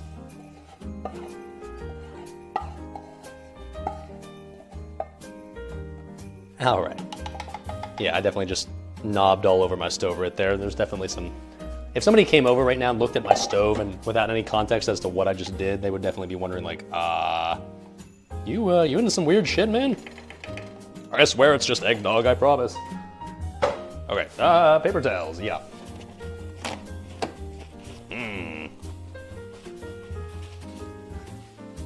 What a noob. How as if you haven't coomed all over your stove at some point too, man.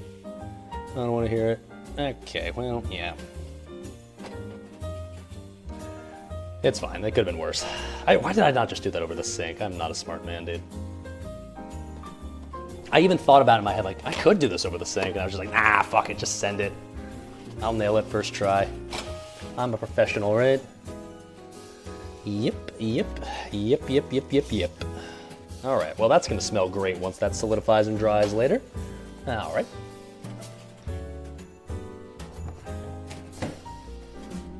Clean the bottom here, too. Ooh, yeah.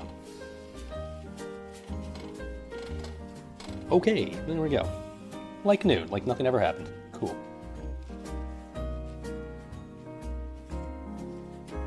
Oh, I think it said to pour this actually through a strainer. Ah, fuck, yeah, I had to do that too. You're supposed to strain out the little chunky bits. Fuck, okay, hold on, wait a minute, I can do that. Here's what we're gonna do. Shit, I was even gonna have to pour that through a strainer over the sink anyways. All right, streamer is confirmed. We're really not smart, man. All right. It's okay, it's fine. Let's get my ghetto ass strainer out. Let's put it back into here, I guess. Okay.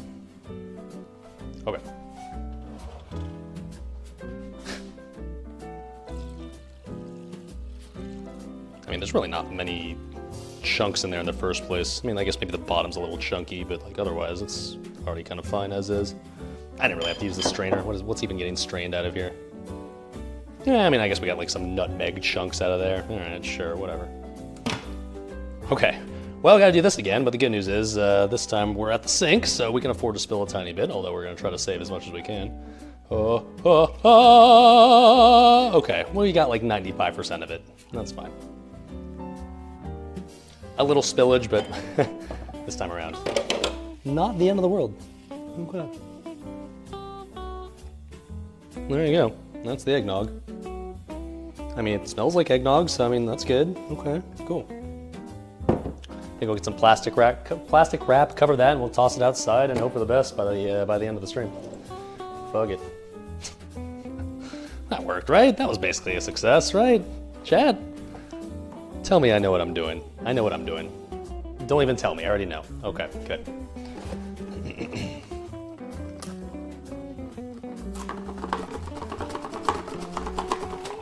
Oh, come on.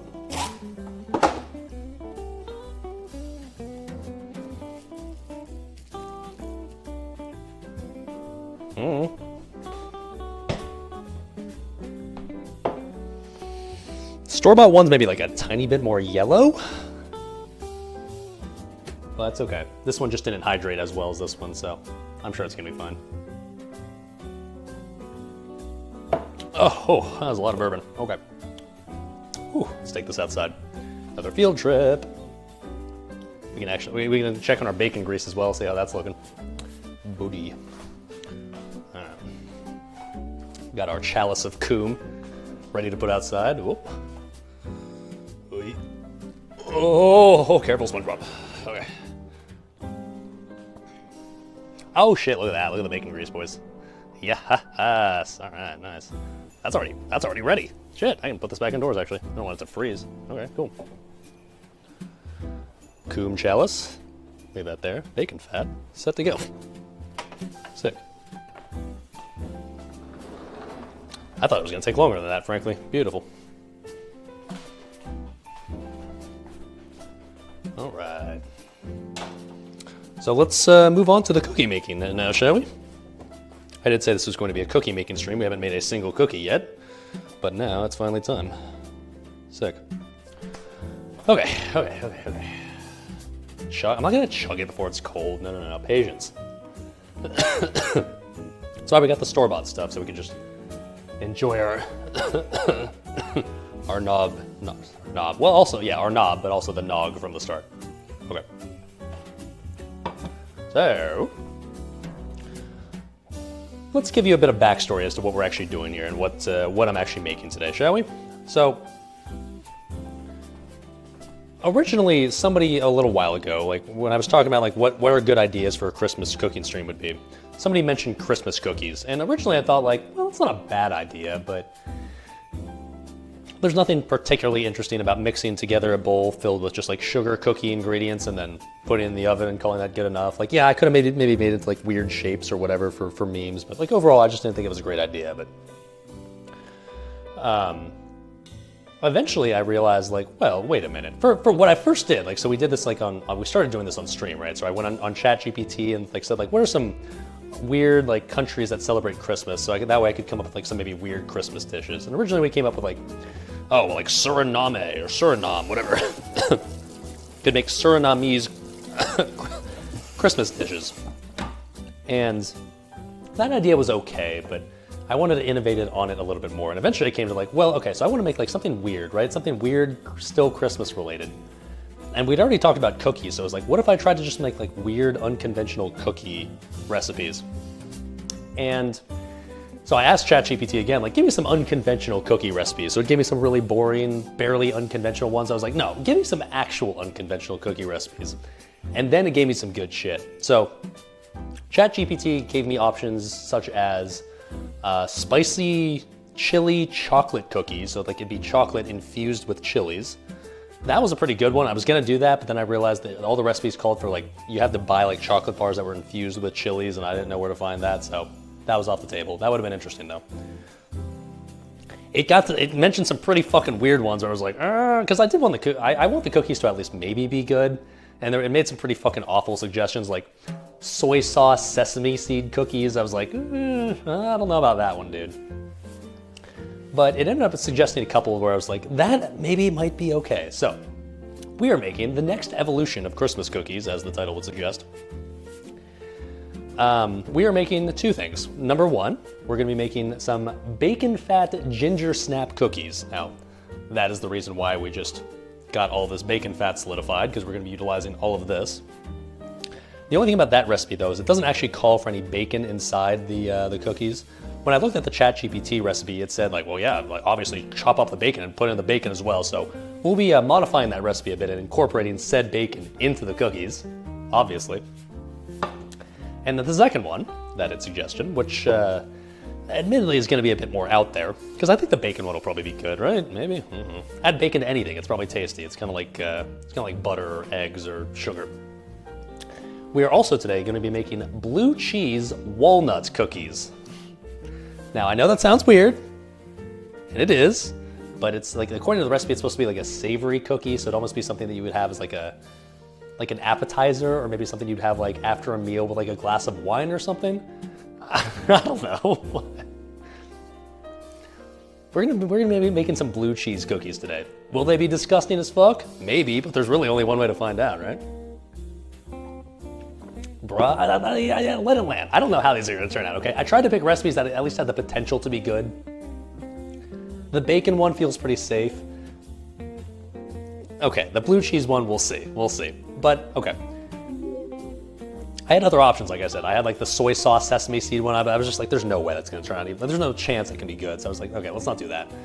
I really would have loved to have tried the spicy chocolate chili cookies, but I almost pulled the trigger on like a modified version of that using like a bunch of cayenne, but I was like, I didn't want to go over time, so I ended up nixing that one. So we're gonna go with today just the bacon fat ginger snaps and the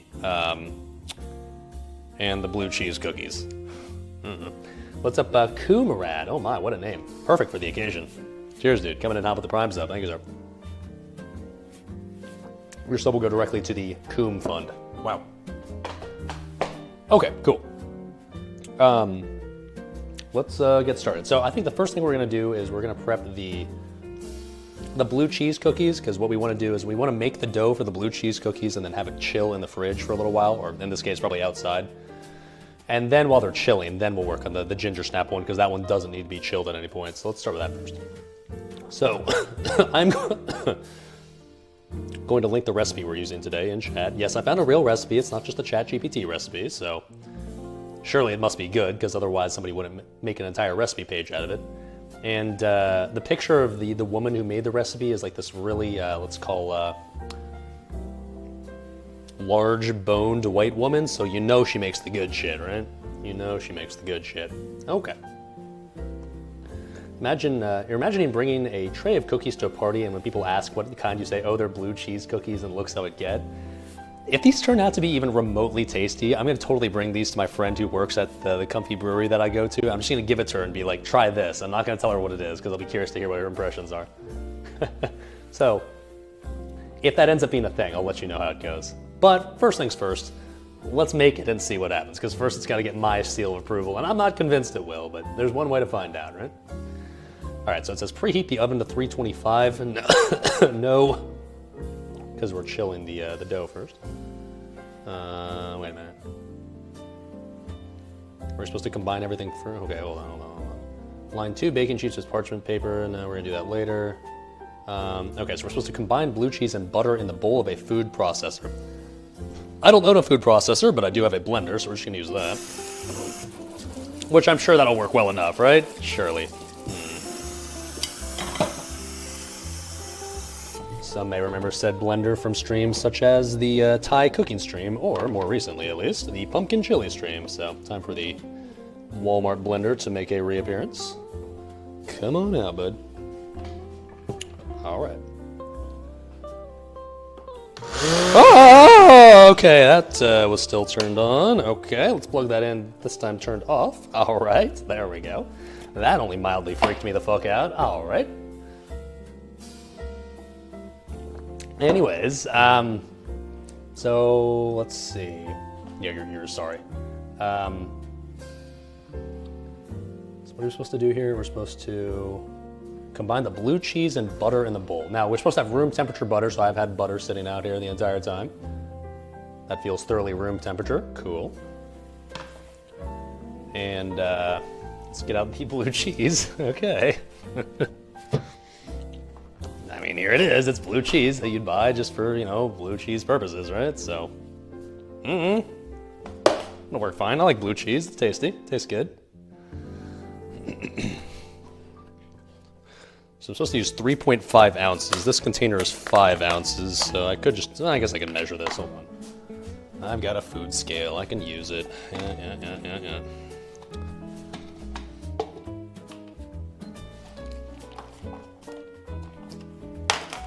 Sweet. Let me taste the blue cheese, quality control. See what it tastes like.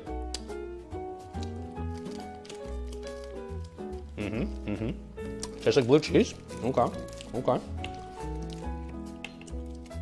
All right, 3.5 ounces. Let's do the thing.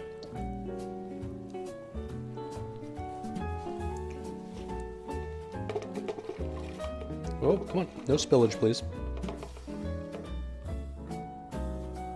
Oh, close, close. 3.4. 3.5. Hey, there we go. What will I do with this leftover blue cheese? Probably just be really sad and pathetic and just eat it on its own later, but for now, assume that I'll use it for something real.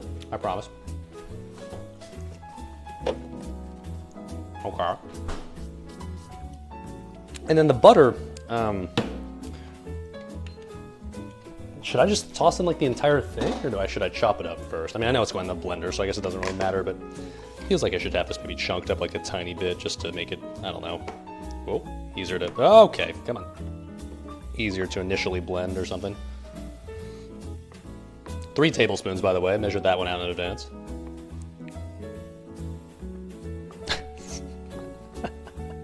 Butter and a blue cheese mix. Okay, here we go. I mean, blue cheese is good. Butter is good.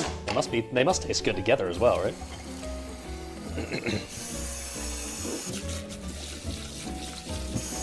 What could possibly go wrong? This recipe is sure to be a banger. How could this possibly end up being anything besides absolutely delicious, right? Guys, team, right? Right. Okay, sorry. Trying to do at least a tiny bit of cleaning as I go. Okay.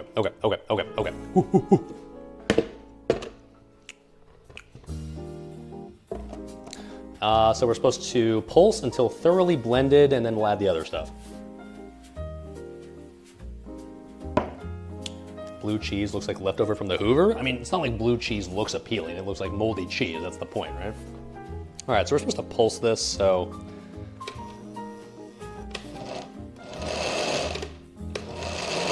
A little hard to pulse using a blender, but we'll try our best. Okay, hold on. I think I'll need a little mixer thing to be able to like kind of mix it as it goes. Obviously a food processor would be more useful for this, but I don't own one, so we're gonna have to make do the best we can.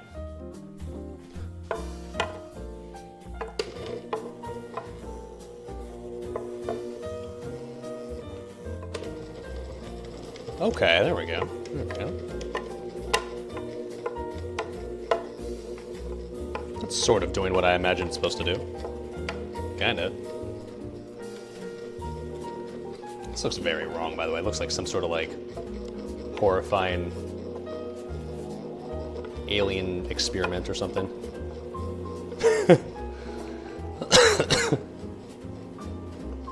But in theory, what we're supposed to be doing.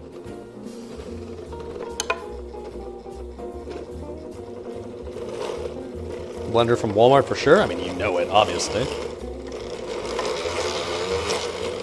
Okay, there we go. There we go. It's starting to get a little more, I don't know, mixed up and shit. I think we're supposed to get the consistency of like what does it say? Course meal. Yeah, sure.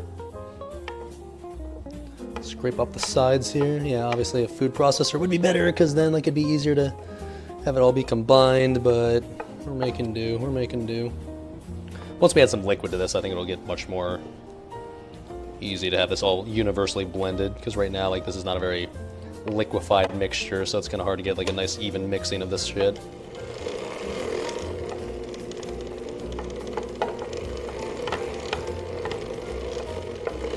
I mean, I will say, honestly, the mixture of butter and blue cheese smells pretty good. I mean, it smells like the combination of blue cheese and butter, but I don't know, I like the smell of both of those things. Whoa. Okay, alright, okay, this is kind of working, this is working. Okay. So, here's what here's what it looks like now. Honestly, like, okay, it's okay. Looks like, blue cheese and butter paste. Yummy! Mmm, looks appetizing and delicious. Can't wait to eat cookies with that. All right.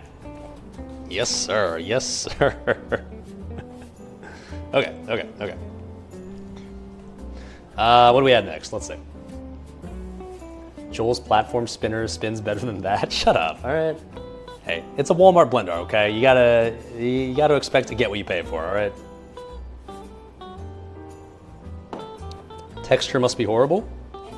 I mean, it's very gooey. It's fine, dude. Let's add some more stuff, then it'll be better, I'm sure. All right, and that stuff is going to be flour. Okay, so we're gonna add half a cup of flour. How liquidy is this gonna get? Is this blender gonna be able to handle this? We'll see. Like, are we adding any other liquids to this? We're not. Maybe I should just do this by hand. Because there's no way a blender will be able to take something thicker than this. I think we just do the rest of this by hand. Add milk? No, I want to fuck with the recipe. Nah, fuck it. Let's just do this by hand. I think the blender will not be able to handle anything more than what I just did. All right. Plastic bowl to the rescue. When in doubt and you don't have a food processor, your hands always get the job done well enough. I've done recipes in the past that have called for a food processor, and I don't own one, so whenever it calls for a food processor, it's like, well, I guess I'm just mixing it by hand, and it's worked fine, so I assume this time around will be no exception. I think the only downside to using your hands is like the heat off your hands. I guess in theory can fuck with the butter, because the butter's not supposed to be melted, but I've got cold hands, it'll be fine. All right. So, try our best to like just dump this into the bowl now, I guess.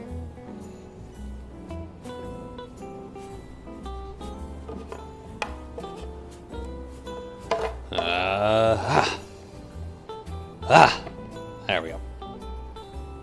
Come on.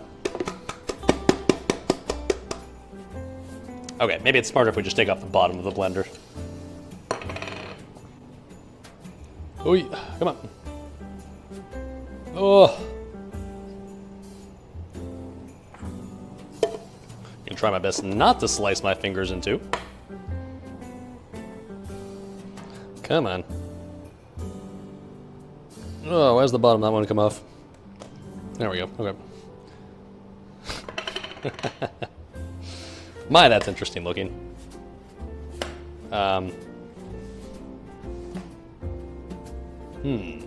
Okay. Looks delicious. Maybe I should have just done this by hand from the start. Maybe I just didn't even need to use the blender in the first place. I don't actually know. Because now I feel like I'm wasting some of this that's going to get just like stuck to the blender that I won't be able to use. Like every little bit that the blender still is attached to it is every little bit that won't be added inside the cookies. Feels bad, man.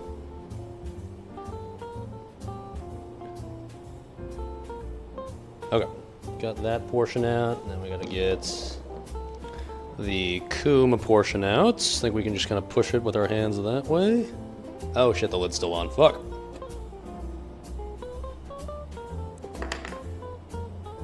Stop the recipe. It's gonna be fine, man. It's gonna be delicious, I promise. Some fat white lady said it was gonna be good, so I trust her.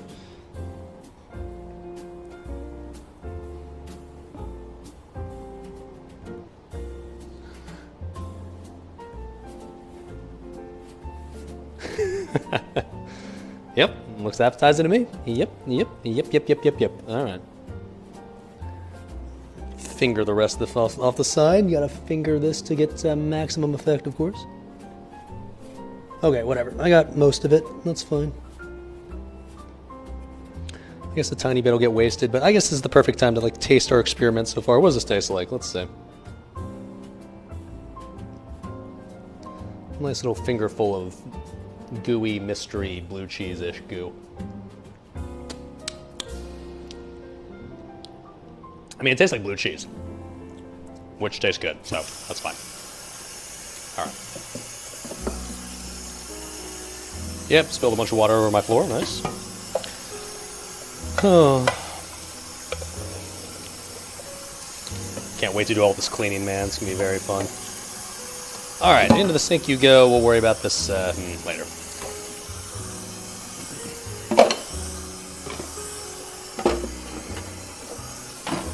Okay. Now, let's add the rest of the stuff because, like I said, it's all dry ingredients, so we're gonna mix this using our fingies. So we need, what was it, half a cup of flour? All right. Like I said, I really should just started in the bowl in the first place and said fuck the blender, but streamer's not a smart man. Fourth cup of cornstarch. Fourth cup in here somewhere. There it is. I originally bought this cornstarch for something. Why did I buy this originally? Oh, it was for the Doritos. That's right, for the homemade Doritos. Yeah. Well, now it gets utilized for something else. So exciting. Fourth of a cup of cornstarch seems like a lot, but that's what the recipe calls for, so okay. Wouldn't be a cooking stream without fingering? That's correct. Wouldn't be a cooking stream without some fingering, some coom, and some knob. Cheers to that, brother. Under the weather? Yeah, I mean, like, it's like the same weird chest cold that I've had now for 3 weeks. That's returned with a vengeance for some reason, so yeah, I sound kind of scuffed, but whatever. I feel fine, that's the good news. Alright, so 4th teaspoon of coarse salt. I'm not gonna bother measuring that, we're just gonna kind of YOLO that. What's a 1/4 of a teaspoon? Probably this much, yeah, fuck it. Okay, now, next part, if you've read the recipe already, you know what's coming here, but for those that haven't, next part calls for a 1/4 of a teaspoon of ancho chili powder. One of the things that caught my eyes about this recipe was the fact that, like, I wanted to make those spicy chocolate chili cookies, but I ended up not having the ingredients for it.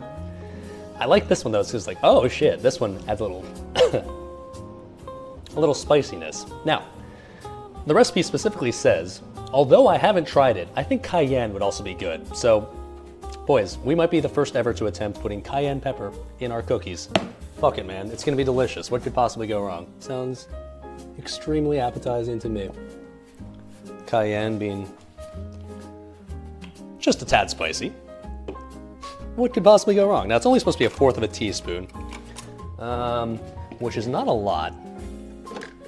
But that being said, I'm a man, so I'm adding 1/2 a teaspoon. It'll be fine, dude. It'll be fine. 1/2 a teaspoon. Boom. There we go.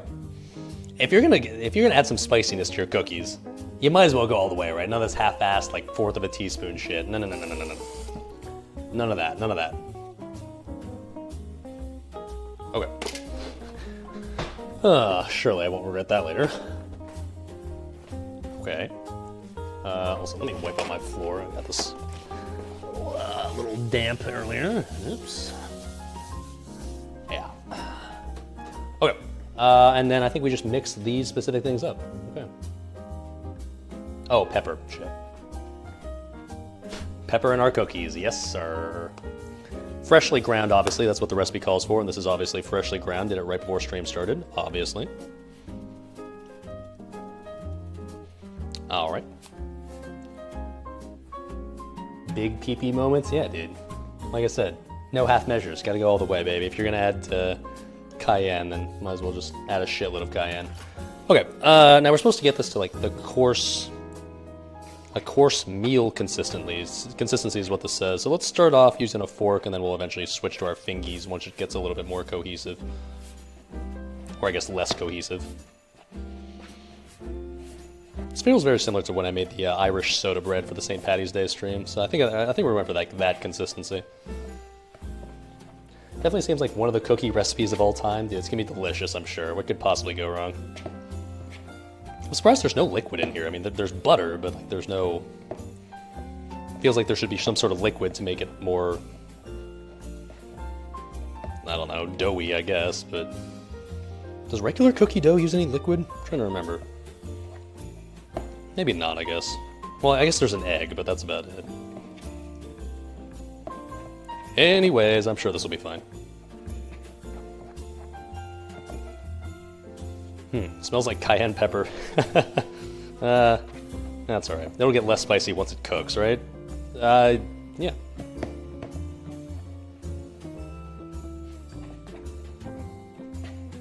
Okay, here we go. Already getting what consistency I would imagine my head is like a course meal. Okay. Who needs a food processor, dude? Overrated. Back in ye olden times before they invented a food processor, I'm assuming they just did it like this, so I can do it like this too.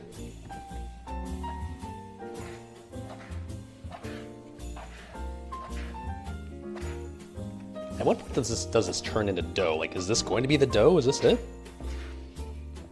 Like, right now it feels like these are gonna be like dry ass cookies. I don't know. I mean, I guess there's a shitload of butter in here. I guess that's gonna melt and get these moist. But I'm reading the recipe, and there are no additional wet ingredients we'll ever add. So this is going to be the dough, I guess. But God, it seems like it's gonna be so dry. Whatever. Trust the fat white lady, I guess.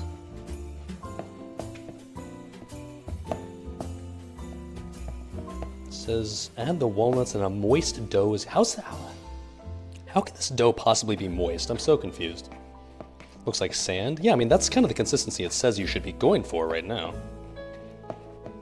But like normally, like when you get this type of consistency in something, then you ultimately turn it into, you combine like this with the wet ingredients, whatever you're using, and then it's the dough. So I'm a little confused right now as to how this is supposed to end up being cookie dough. This is like barely, like this, if I tried to form this into a ball right now, this would not be cohesive, like it would not hold together. That I can guarantee. Okay, so like this is I think about the consistency we wanted right here. Right? So like, yeah, sand basically, right? Coarse sand. It's coarse, it's rough, it gets everywhere.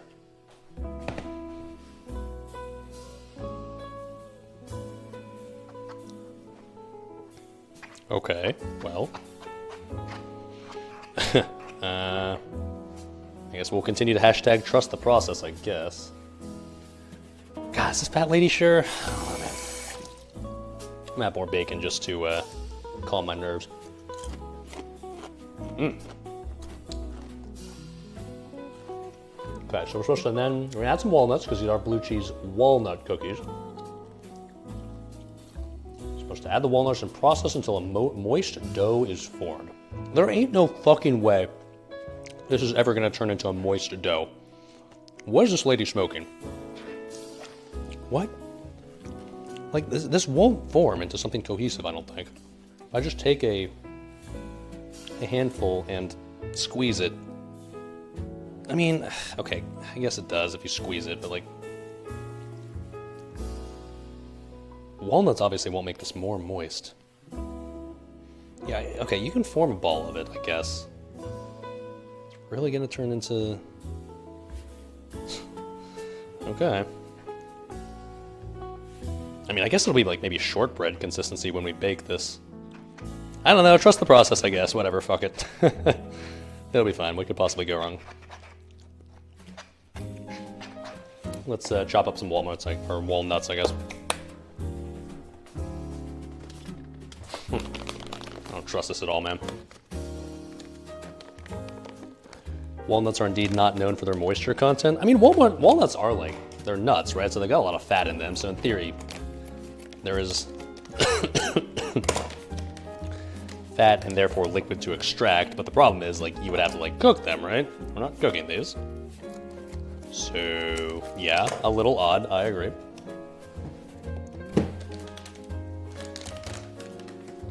A third of a cup, it says. Okay. These are already pre-chopped walnuts, so I think we're just good to just add these straight in.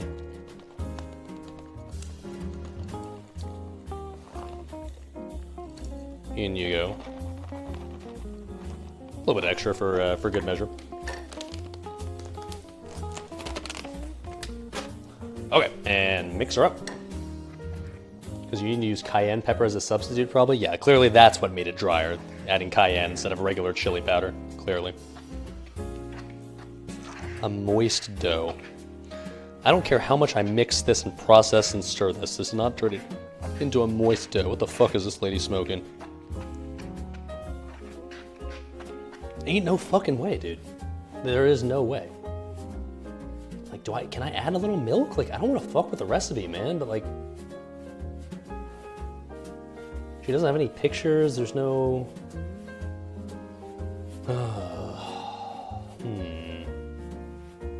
Forgot the egg? Is there supposed to be an egg in here? No, the recipe doesn't call for an egg. Let me link the recipe again, just so that way people can proofread here for me, but... I don't see an egg in there. Am I blind? Blue cheese, butter, flour, cornstarch, coarse salt, chili powder, black pepper, walnuts. That's it.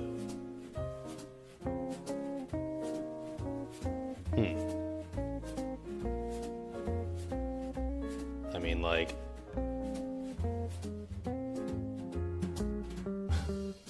Need to mix my hands so the sweat puts moisture into the dough. Jesus Christ. Probably use the less dry blue cheese. Yeah, maybe I guess that's what it could be. Like I said, if I take my hands and squeeze these into a ball, like, yes, you can form it into something that will stay, like, cohesive. But... if I bite into this, like, it's just gonna be like, I don't know, man. Knead the shit out of the butter in there. I mean, it's already pretty kneaded. I don't know, like, it can't really get more kneaded than this. Look at the picture, it looks like shortbread texture. Yeah, I know it does, so, like, because of that, I understand that it's not gonna be, like, the most moist thing ever, and that's okay. I mean, I'm following the recipe. I've double, triple checked this now, and, like, it looks like this is what you do, so... We're supposed to, okay, fine. Form this into a dough ball and then chill it for a bit, so, alright, I guess we'll just do this. Supposed to gather this dough into a flat disc, wrap in plastic wrap, and then refrigerate for at least 30 minutes or overnight. Yeah, not doing overnight, obviously, but 30 minutes we can do. It's like crackers. I mean, yeah, it's supposed to be that. It's supposed to be like a savory cookie, almost like a biscuit. So it's not supposed to be like a dessert cookie. It's supposed to be more like a, I don't know, hors d'oeuvre cookie, if you will. So, okay, fine, fuck it. We'll form this into a flat disc, I guess, the best we can, and then wrap her up. Trust the process, I guess. Okay. Supposed to blend the walnuts in, maybe that changes it? Oh, that's true. This was supposed to be blended, wasn't it? What was it, though? Supposed to pulse until, okay, I don't know. Okay, maybe we blend this. Maybe you're right. Okay, fuck it. I'm trying. Shouldn't have made my blender so wet and nasty before here already, but I did, but it's okay. We can... I can save this. Hold on. Guess this will be a little wet, but that's okay. I don't mind if I add like a tiny bit more moisture into here anyways.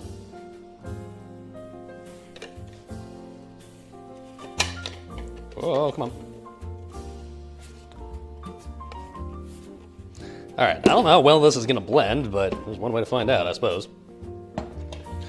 If this gets eternally fucked up, then chat, it is your fault.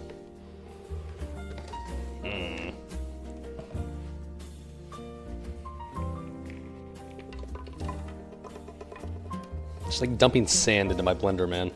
Expecting something to happen. I will say this dough, quote, quote, dough, has a very orange tint to it, so that cayenne definitely going to play a role, no doubt about that. Okay, I mean, let's see what happens. Oh.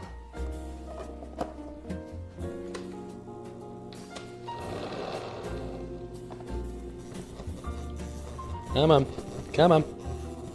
Come on, blend for me, baby.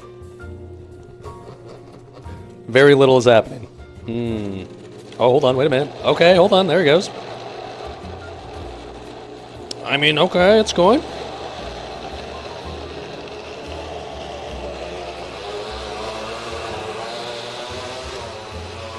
Let me get my wooden spoon. I can add some encouragement to it, I guess.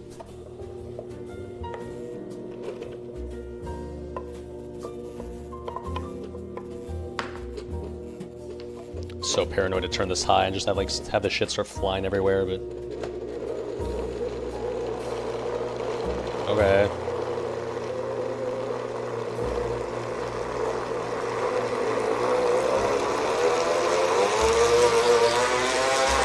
Oh, careful, SpongeBob.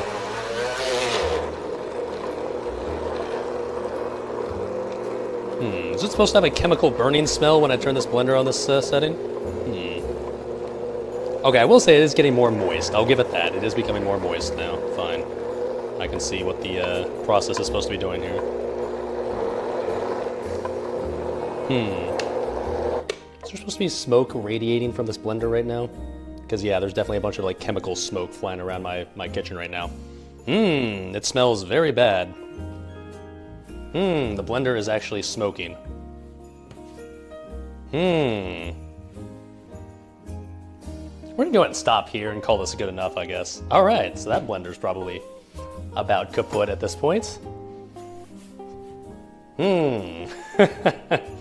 Well, I think our Walmart blender might have met its match at this point, boys. I'm gonna put this outside. Probably shouldn't be breathing too much of this in. Back to Ogre Man. Whoa. Okay.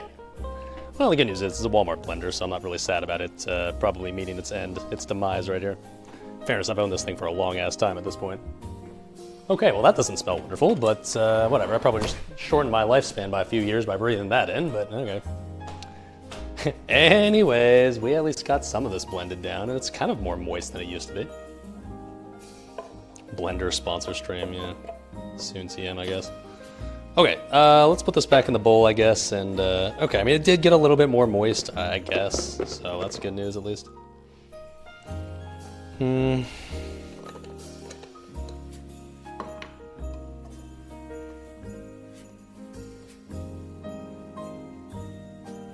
Okay. Yeah, okay. A little better now. Stay. So you can see, okay, here's what it was doing. So yeah, all right, now it's kind of moist. I guess just it's by the process of just getting the butter blended so much that it ultimately, not melts, but, you know, gets to a more, I don't know, gooey state. Really need to make a Throne account with new kitchen gear. It's more fun when it's scuffed though, right? That's kind of the point. What's up, Murloc coming out with the gifted tier 1 sub to Blender Destroyer. I will say I was already starting to smell like some questionable chemical smells from that blender when I did the pumpkin chili. It was already smelling a little questionable then. I was like, that's probably fine. But yeah, this time around it's like visible smoke coming from it, so that's probably a bad sign. I think that blender's probably about on its last legs at this point. But in fairness, I bought that shit in college, man. That thing is like probably over 10 years old at this point, so considering that I got it at Walmart, I would say I probably got my money's worth at this point, so whatever, it's fine. Okay, well, some of it's now wet, and I assume if I now just kind of mix this up with a fork, the rest of it will become moist as a result. Yeah, okay. We got like half of it processed, and that's probably enough.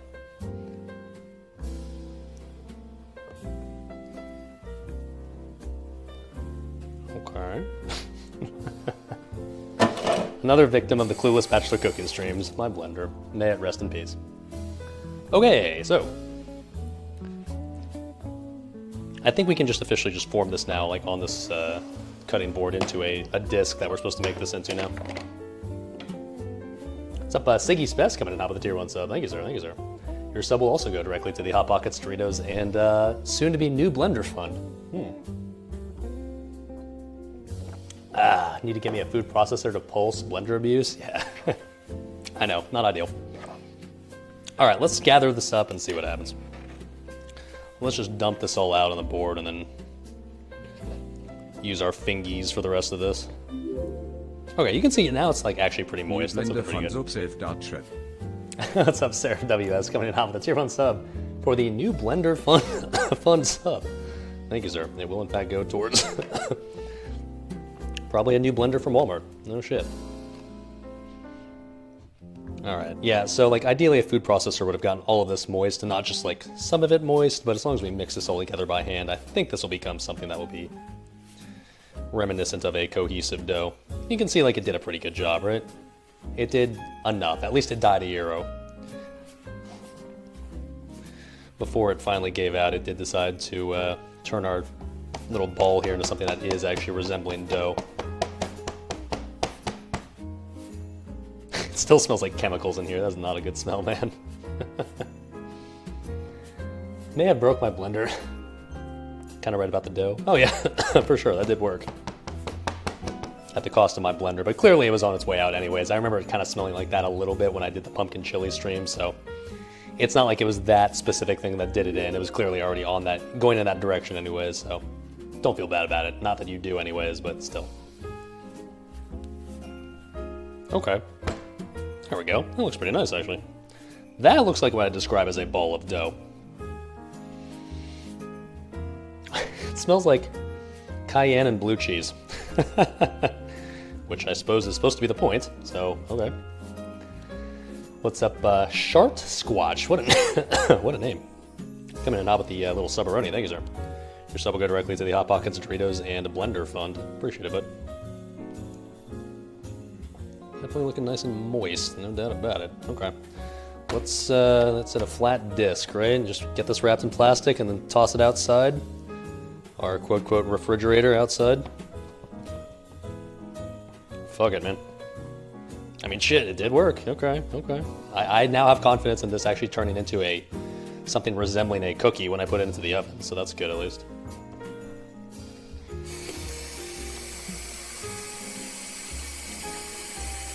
Hopefully the cookie smell ultimately masks the chemical smoke smell, because right now my apartment does not smell good. Oh my. Oh, come on.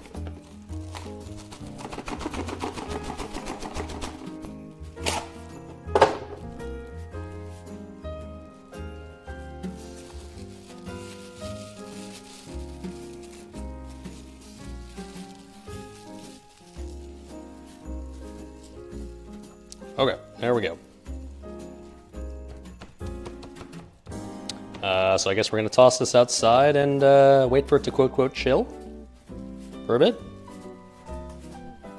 Let's see how the eggnog is doing, I guess, while we're out there, huh? Okay. Oh, sorry, throw cam. Those that get motion sickness, look away. All right, meanwhile, we got our refrigerator out here. Here's the remnants of the blender. Okay, there we go.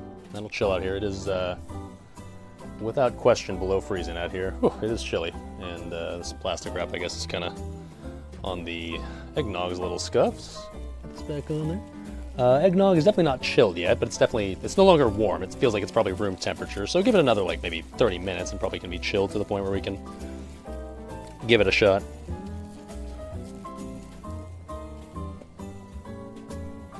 Okay. Who needs a refrigerator when you got the great outdoors, right? It's perfect. Because the problem is, like, with my tiny ass little freezer, if I put all these warm things inside of the freezer, it just heats the freezer up and then it takes forever to get cold again, right? But, the joys of the outdoors during the winter. Thank you, Indiana. How convenient. Okay. Now, in the meantime, while that is chilling outside, let's get started on the second batch of cookies, shall we? Oh, shit. You vote for making it one giant cookie? No. Like I said, like, if it turns out to be even halfway okay, I want to give it to my friend tomorrow, and like I want to see what her opinion on it is before she knows what it is, because I would love to see the look on her face when she realizes she just ate blue cheese walnut cookies.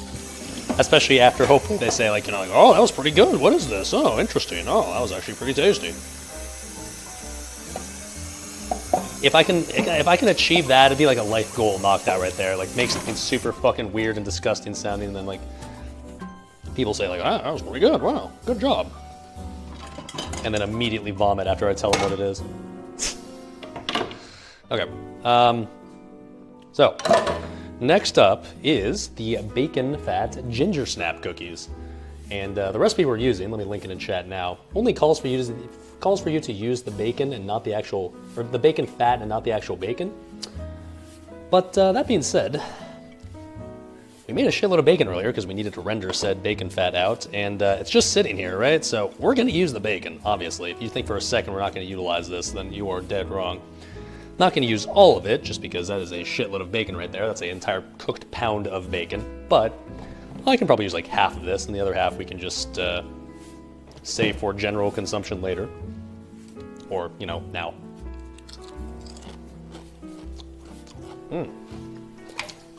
Okay. So, that sounds so good. Yeah, this one, honestly, it sounds weird, right? Like bacon in your cookie, but this one I get the feeling this one's gonna be hard to fuck up, because how could this possibly be bad? Is there anything bacon doesn't make better? Right?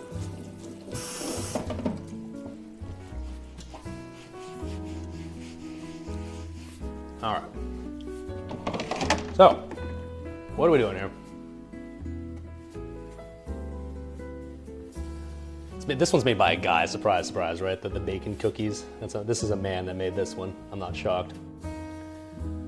All right, so literally the first line of this recipe says, use a food processor if possible. Well, I think we're just gonna be using our hands for this one. This recipe makes a very stiff, cookie dough. Well, stiffer than the last one, huh? We're gonna use our hands and hope for the best. We'll see what happens, I guess. Because it's safe to say that our food processor doesn't exist, and our food processor stand-in is currently still emitting smoke outside as I look at my patio. So, oh, it's snowing outside too, how nice. So we'll use the good old reliable backup thingies to get the job done this time around.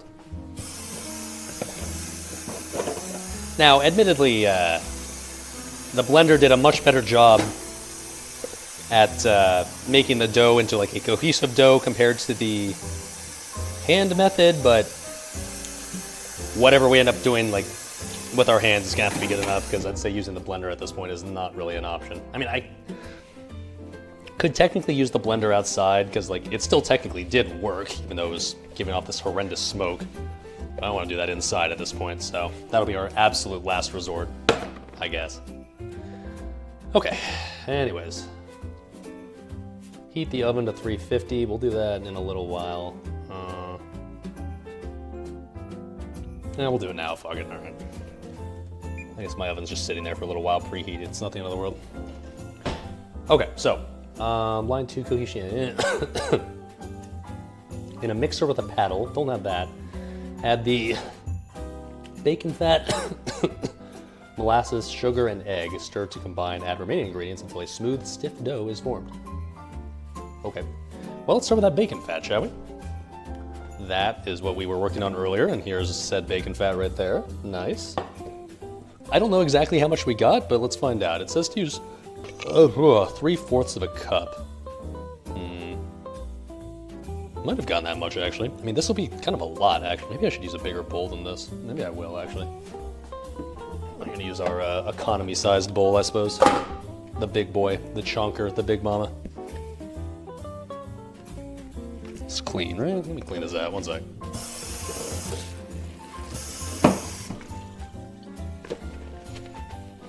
This has been sitting up there on top of my cabinet for a while now, so I don't think it's got anything weird in it, but it did feel slightly dusty when I reached into it, so yeah, just in case. Just in case. Okay. So let's, I'm actually just curious to see how much bacon fat that we got, so let's just see. Let's scoop this out and just, there's our 4th cup measurer. Oh, baby, look at that. Oh, man, that looks good. Pure bacon fat, baby. Oh, my. I don't think I've ever actually worked with this much bacon fat all at once. It's a beautiful, beautiful sight. Pure, just like lard, essentially, right? Okay, so that's a 4th cup. Save the bacon fat for tomorrow? Save it. We're gonna use it now, bro. The fuck are we saving it for? This is literally the use for it right now.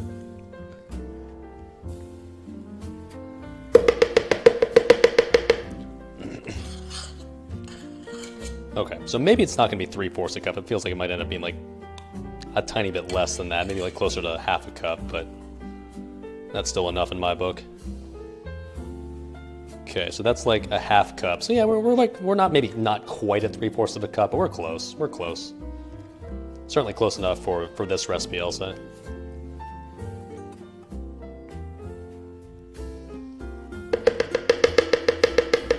I get the feeling it's still gonna taste just fine. Just a hunch. All right, I'm not gonna measure the rest of this. Let's just get this all in there.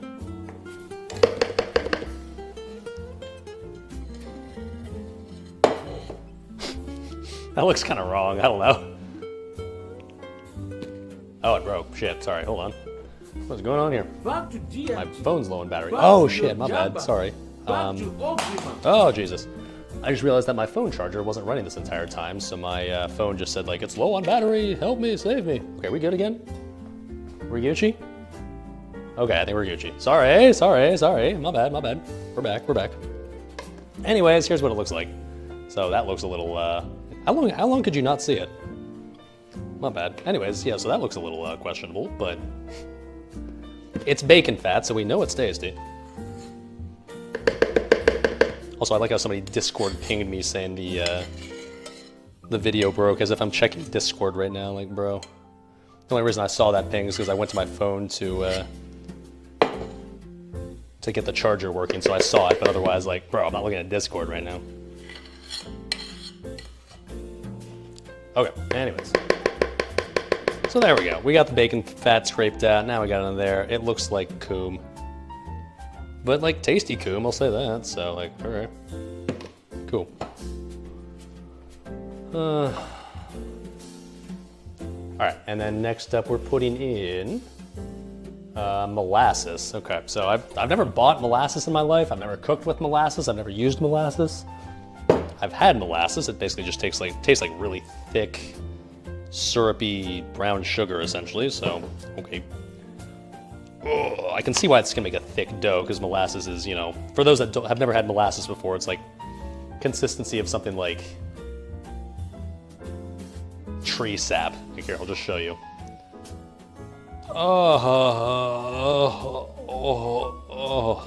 Yeah. Kind of looks like motor oil, honestly. But it tastes quite good. That is for sure. All right, so how much are we using this? Good old motor oil, yeah. Motor oil and bacon fat, baby. That's a match made in heaven as far as I'm concerned. Okay, so 1/4 of a cup of this. Oh shit, come on.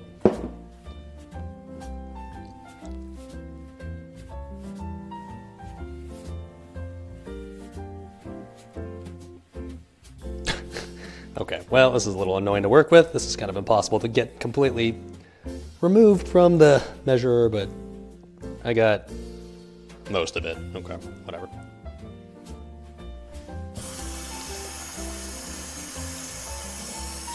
Man, will this be good? I mean, I think it'll be good, right? But this just looks so, honestly, right now it looks pretty fucking vile, so it's just like, I guess, once again, I just have to hashtag trust the process. All right. The European mind can't comprehend the mixture of these two things. Yeah, no fucking kidding, man. Let's see, can you see into the bowl that well right now? Let me give you a more top-down view. There we go. Okay. Is that better? Can do even more. Oh, come on, work with me here. There we go, perfect. Okay.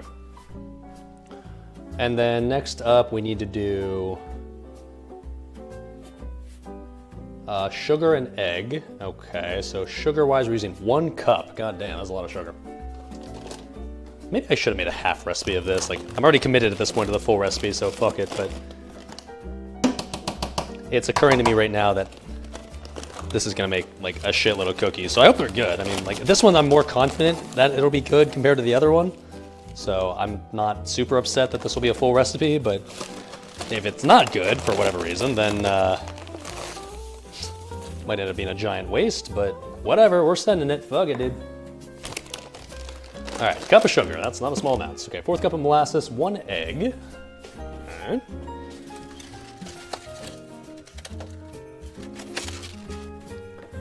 As if we didn't already make enough egg yolks earlier. There we go. Come on.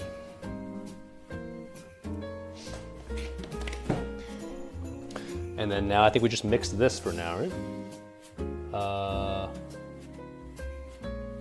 Yeah, I don't think we have the flour yet, do we? Cup of sugar in a small bowl. Scoop a tablespoon of dough. When do we add the flour to this? What the fuck? Just bring you some excess? Dude, if you want to come to brokerage tomorrow, I'll bring most of these and you can snack on them if you want. I'll be there. Because that's the thing, like I'm going home in 2 days, so like I gotta make sure that these are, the good news about cookies is you can transport them like on a plane if you need to. I could put these in Tupperware, but the goal is to have most of these gone by the end of tomorrow because I can't utilize all of these since I'm going home soon. When do I add the flour though? This is so weird. I'm supposed to use 2 cups of flour in this recipe, but when? In a mixer with a paddle, add blah, blah, blah, blah, blah, blah. So the bacon fat, the molasses, sugar, and eggs, stir to combine. Add remaining ingredients until smooth. Okay, I gotcha. So let's combine these first. Okay, yeah.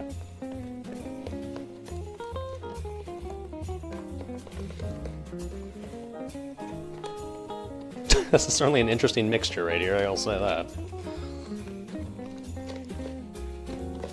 That looks and smells. Now, don't get me wrong, bacon fat smells good, but when you combine it with shit like this, it definitely starts to smell very meaty, if you will, which is not really the smell, I guess, that you expect to get out of, like, cookie dough. I'll be curious to see how this turns out. I don't know. Like, bacon fat on paper sounds really good, right? But right now, it definitely smells kind of... I don't know. Like I said, meaty. Big... meaty claws. Well, these claws are used for a lot more than just mating. Okay, there we go. It says it'll make a thick dough, but like I didn't need a food processor for that. It's not that thick. Okay, cool. Just be fancy and call it umami. Umami. Okay, 2 cups of flour. Smells like freedom. It smells like something, that's for sure. I mean, I'm committed to adding bacon to this, but I'll be very curious to see like how the bacon's gonna modify the flavor. Okay, that's a 1/2 cup.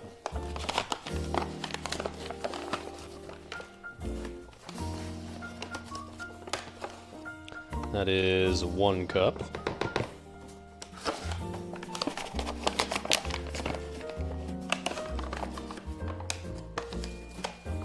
Oven's preheated, way too early, but whatever.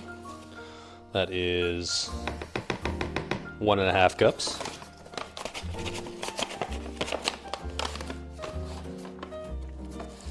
And 2 cups.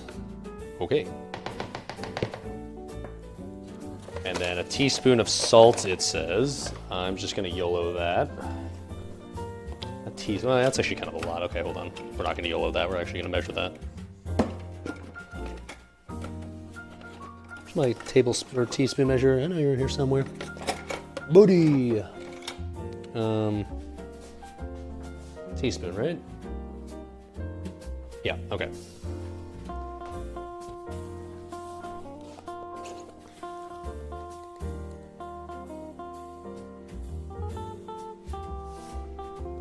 Okay, there we go. And then 2 teaspoons of baking soda.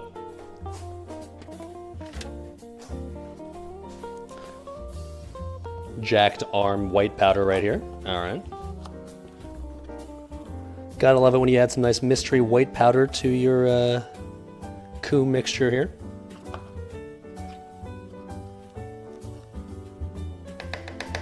Okay. And then 2 teaspoons of ground ginger. Never bought ground ginger in my life before, but I did for this stream, so. There you go, great value, obviously. Using 2 teaspoons of this, okay. Could be a fair bit of salt from the bacon fat too. I'm just following the recipe, man. Like it said, add a teaspoon, so I added a teaspoon. Trust the process. Come on now. Now, I didn't go with the classic Dali move of adding even more than the recipe calls for, okay? So, like, I could have done that, but I didn't. I did resist the urge, especially because we are going to add some extra just crispy bacon bits to this as well, so. That, of course, will also add some saltiness to go along with the bacon fat saltiness. Okay. So a teaspoon ground ginger. So these are ginger snaps, right? So obviously having ginger in here makes sense. Now, keep in mind, I'm not really a huge ginger fan. I don't hate it, but I don't really ever go out of my way to eat ginger, just stuff in general, because to me it's just kind of like, it's okay. So, whew, there's a strong smell to it too. So honestly, like ginger snaps aren't really my favorite type of cookie, but maybe I'm for the first time in my life making ginger snaps that I'll be in love with, because the ginger flavor will be largely masked by the flavor of just bacon. That might change my opinion on ginger snaps in general, maybe. We'll see. Come on. Okay, whatever. Now we're adding a half teaspoon of ground cloves. This is another thing I've never bought in my entire life, but we have ground cloves to use today. What the fuck will I do with the rest of this entire little container of ground cloves? I have no idea. Probably it'll just sit there on my shelf for the rest of my life, but whatever, there it is. What is a clove even? I don't even know. On the cover, it just looks like some mystery brown twigs. Someone want to tell me what that is? Beats me.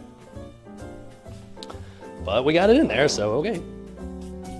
And then a half teaspoon of ground cinnamon. I know what that is. Those things you stick in oranges in school back in the day? What? Is that some weird non-California kid thing that you did because you were bored because you lived in bumfuck nowhere or something? What? I never stuck any cloves back in oranges back in the day because I don't even know what a clove looks like. Okay. People have been trading those for millennia. Oh my. Well, it cost me $6 for this tiny ass little thing, so apparently they still trade these at a premium. Can we start trading them more often so I can pay less? Holy fuck. All right, and that's it. Now we just combine these all together, and I guess it's the dough. Okay, sure. This feels like it's gonna be more conventional dough compared to that last one we just had to break our blender for. Okay, it smells, once you add all like the flour and shit, it smells better now. It smells more ginger snap-esque, which I guess makes sense. Don't bite the whole clove, it's unpleasant. I don't know where I'd find a clove even if I wanted to, so I guess for now I'm safe.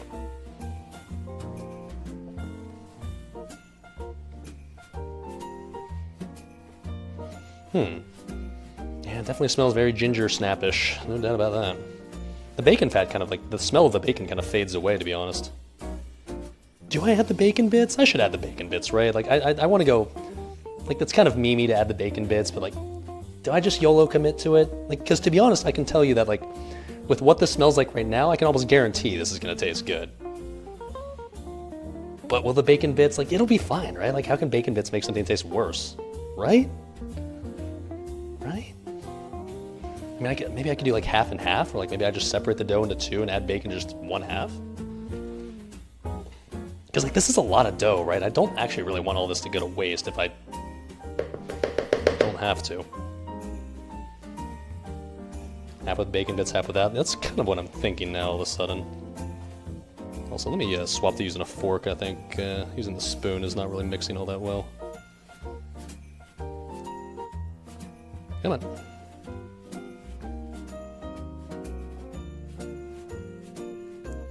All right, I can't help it. Let's give a little taste test of what this is tasting like.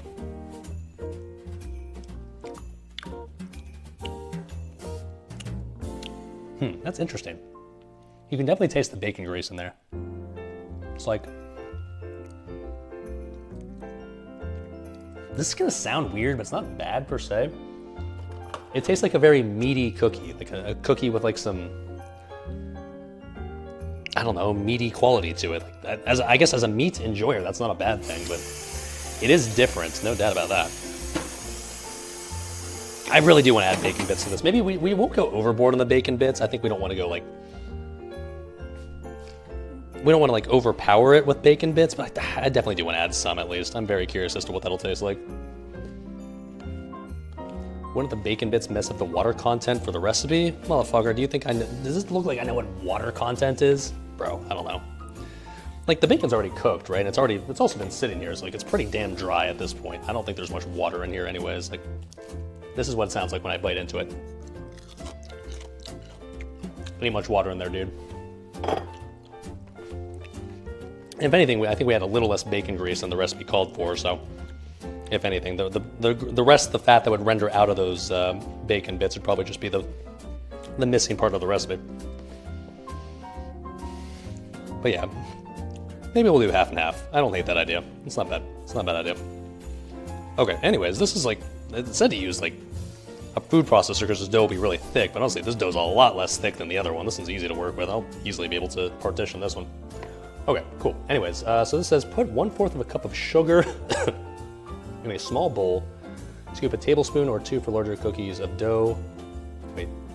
Scoop a tablespoon of dough, okay, and roll into a ball with my hands. Drop in the sugar and roll to coat. Oh, okay, I get it, okay.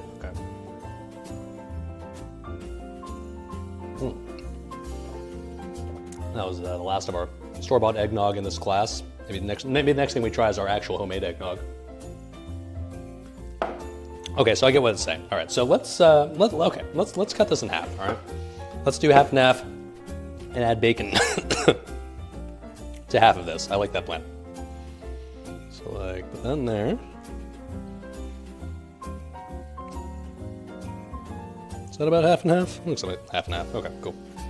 And let's get this bacon that's just been patiently waiting this entire time. Nice, well-seasoned cutting board, of course. Now, I don't really know how much bacon we're gonna add to this. Like, I don't think it needs to be that much, right? But let's cut up this and see how it's looking. I think we want to get these relatively finely diced. I don't think you want the chunks to be too large. Also, yes, I could use a real knife, but I just had this knife sitting here and it's fine because this bacon's already super crispy, so not hard to chop up.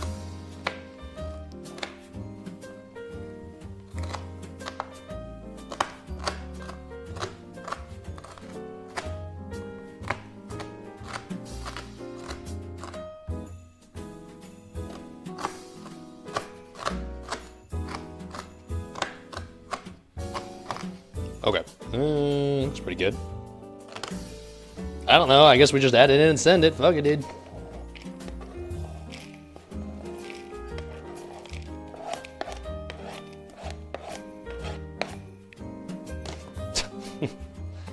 I'm the first person to ever put bacon into cookies. I'm sure someone's been stupid enough to try it before me, but I would imagine I might be the first person on Twitch to ever put bacon into cookies, so that's exciting.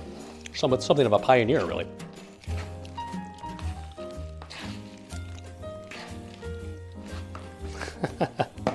My, that looks interesting. I'll be honest, I'm kind of tempted just to add some more bacon to this. This feels like maybe it's not quite enough. Yeah, fuck it, we're gonna add a little bit more.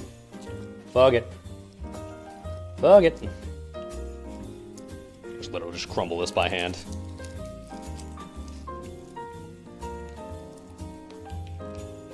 Fuck it, a little bit more. Little bit more. Ah, fuck it. Whatever, dude. It's fine. It's bacon.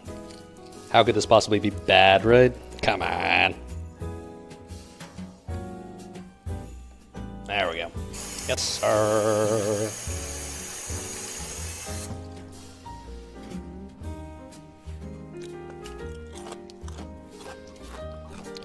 Okay. There we go. That has a, what I would call, decent dough to bacon ratio in there.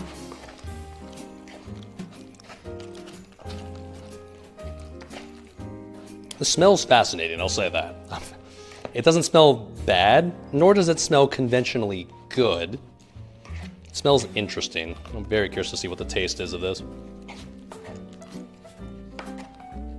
All right, you know what I'm gonna do? I think what we're gonna do is actually bake the other cookies first because I think it's gonna take a while for me to form these into dough balls that will then cover in sugar and have like lined up properly. So I think while we do that process, I think we do that. I think we make cookies for the other one first, just so that way, while those are baking, we can make our cookies for the bacon ones here. So let's go let me go grab my dough out there and we'll work with this. Ooh, I can grab the eggnog too. Fuck it.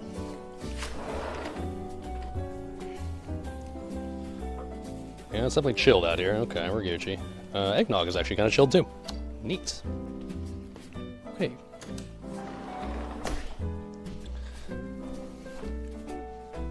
Well, there you go, boys. Eggnog. And the blue cheese cookie dough. Okay.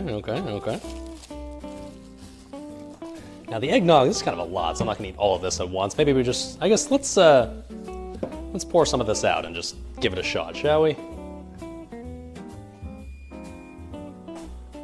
Streamer is in fact curious as to how this is gonna compare to the store-bought eggnog that I had earlier. It definitely thickened up, which is no surprise, since obviously it's been chilling out there this entire time. Feeling nice and thick right now. Okay. So, fuck it, let's just fill her up.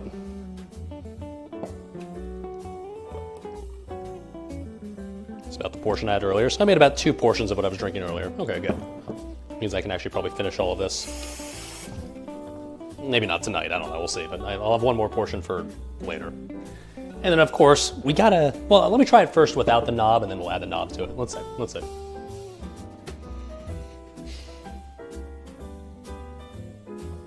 Smells like eggnog, okay.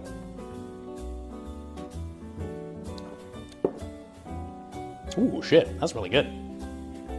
Damn. That's definitely better than the store-bought. Now keep in mind, the store-bought was the light eggnog because that's the only stuff they had left, so like, it makes sense that this is like richer and creamier, but I gotta say, that's pretty good. It's not cold enough. I'm gonna put the rest of this outside again, or maybe just in the, I guess just in the, like the fridge now, but I will say that the eggnog that I just made here, even if it's not necessarily like cold, which it would even be better if it was cold, that's pretty good. That's pretty good. I guess that means we must have successfully tempered our eggs, whatever the fuck that means. Must have done something right. I don't know. Alright.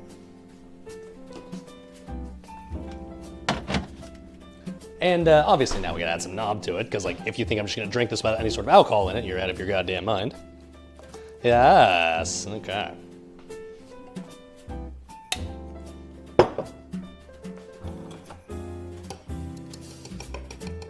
Mix her up, baby. Nothing better than some nog with knob, eh?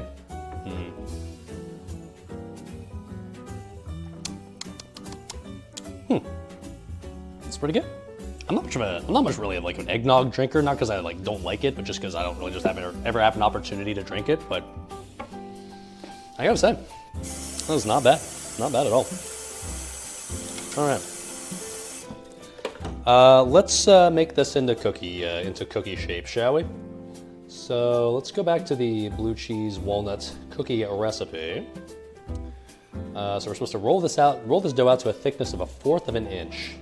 And use a 2-inch cookie cutter. I don't have a cookie cutter, but I got the pizza cutter. That'll probably work. To cut out into shapes. Dough can be re-rolled. Okay. Sure.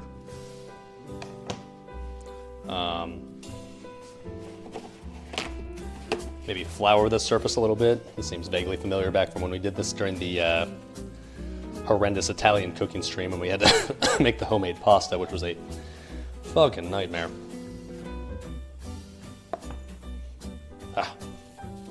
Now, as we all know, if you remember from that specific stream, if anything, I don't own a actual rolling pin, but I do own an empty bottle of scotch that we can instead use for our rolling pin.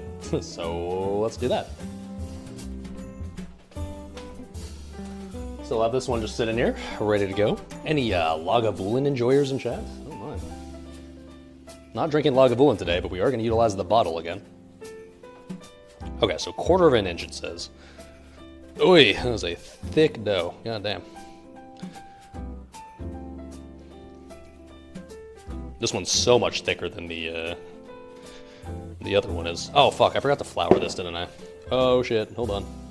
Is it sticking? Yeah, kinda. Okay, hold on, wait a minute. God damn it. Okay, hold on. It's fine.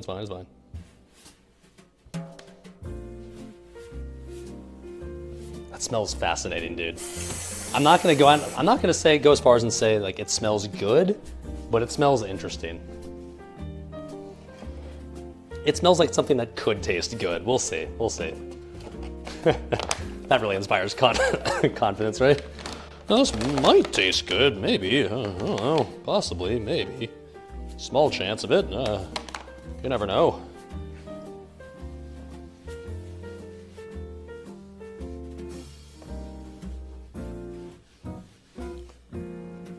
Okay, there we go. Flour to working service.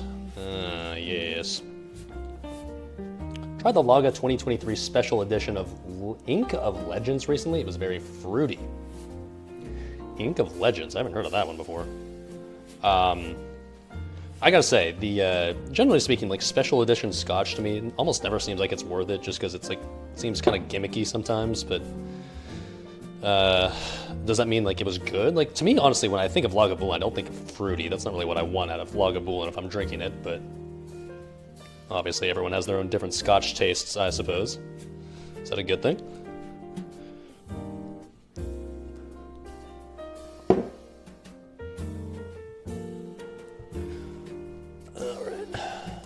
Yeah, it's definitely still a little bit crumbly. I mean, obviously this got a lot more moist compared to what we started with, but it's still crumbling more than I'd want a cookie dough to be like, but I guess we'll see. It says a 1/4 inch thickness. I don't know, 1/4 inch. What the fuck is a 1/4 inch? It's probably about this. Looks about right. Okay, and then it says to roll out into cookie shapes. Using a cookie cutter. Like I said, I don't have a cookie cutter, but I do have, I mean, I guess I could just use a knife or like the pizza roller that I have. Yeah, fuck it, we'll just use the pizza roller. Sure. Ta-da! Now, I guess in theory I'd want to make this into like circle shapes, but I don't know how easy that's realistically going to be.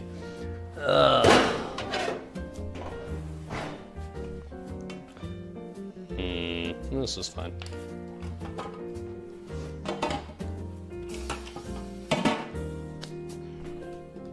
It also says to use parchment paper. I don't want parchment paper, I'm just going to use aluminum foil. That's fine, right? It's good enough in my book. Okay.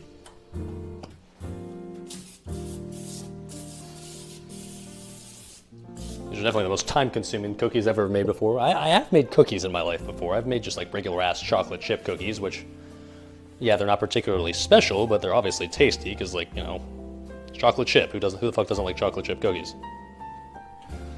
Maybe we'll make these into like squares. I know traditionally cookies would be a circle shape, but I don't really realistically see a way to make these. At least if I use a pizza roller, into a circle shape. So I'm just gonna make these squares and call them something more akin to biscuits, honestly, than cookies, but I would imagine it'll taste the same.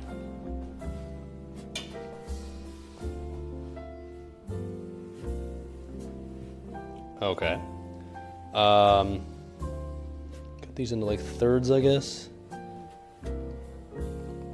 don't know if these will grow at all in the oven. Like, there's no baking powder, there's no baking soda in here, there's no any sort of like expanding agents. Like, so we know it's gonna be kind of consistency of like shortbread.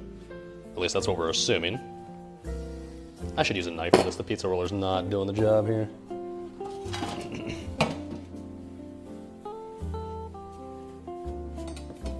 Okay. I don't fucking know. I guess we'll see.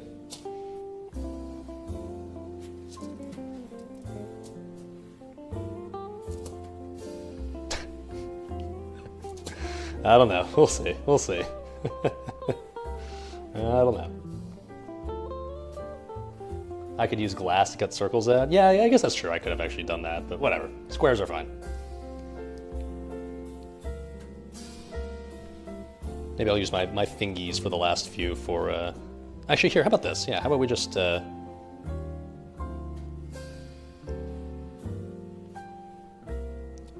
just roll these out into balls using my hands and call that good enough. I could have just done this with all of these, I guess, frankly.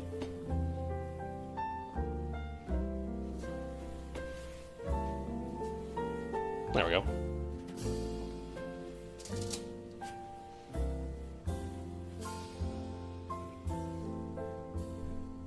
It's hip to be square. Yeah, exactly, dude. That's Huey Lewis in the News, right? What he said. Yeah, I agree. This is gonna end up being like pretty much perfect amount for like 1 baking sheet worth of cookies, so that works out well at least. Looks like 9 cookies. Okay. Sure. Also, this surface is not floured at all anymore. Hold on.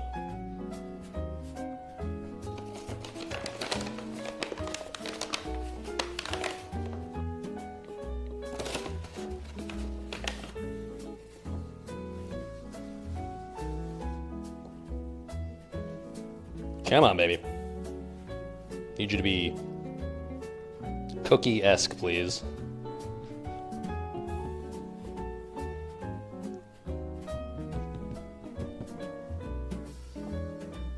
Okay. Last one.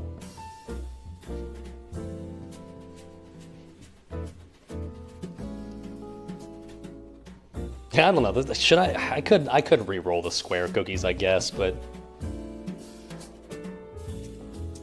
I'll do half and half. How about that? Here's one of the square cookies. Let me, I'll roll this one out.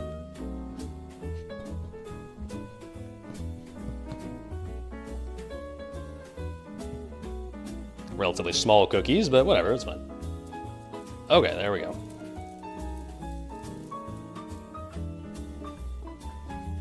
Some squares, some circles. I guess if anything, we can experiment just to see which one is a better texture as far as their shape is concerned. Wow. All right, and this recipe doesn't call for it, but I'm gonna be, I'll take a little initiative here and oil the top of these. In theory, this will make them crispier or some shit. I don't fucking know. All right. And then the recipe says to, oh shit. We need to bake 1 sheet at a time, 12 to 14 minutes until lightly golden on the edges. Okay, in she goes. We'll start with 12 minutes. That seems good enough to me. Oh shit, not my microwave. All right. Well, it's in the oven, so we'll see what happens. In the meantime, let's roll out our other cookies, shall we? I guess if I was a smart man, I'd have more baking sheets, and I actually do, but they're in my car, which is obviously not within like super close reach, but maybe I should just go grab those real quick. Yeah, I'm gonna do that. All right, Chad, I'm gonna go to my car real quick, so you're gonna not be able to hear me for a little while, but I just realized that I do have more baking sheets, but they're in my car, so why? Don't ask, it's fine. Oh man, I made that strong again. Okay. Oh. I'll be right back. Enjoy the scenic view of Joel and Joelle. Hey guys, what's up? There they are. All right, be right back. Oh, should probably bring my car keys. That is probably important.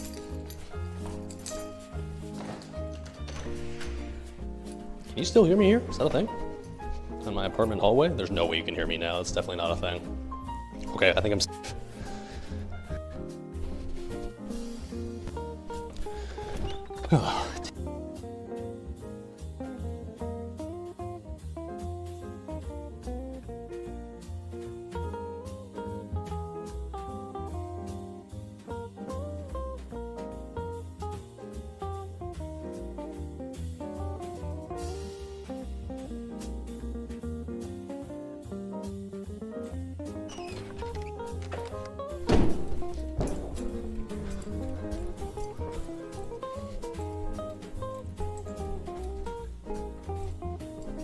Okay, and I'm back. All right. Got some ghetto ass baking sheets. They've seen better days, but they'll get the job done just as well. All right. Oh, they're also quite cold because since they were sitting in my cold ass car. Joel stream, finally quality content. I mean, don't forget Joelle, obviously. Come on out. Can't leave her out of it. She's the new addition to the fun. Wow. Okay. Let's do the bacon ones first, and then we'll do the non-bacon ones after. Because the bacon ones, of course, are the ones that I'm most curious to try once they're done.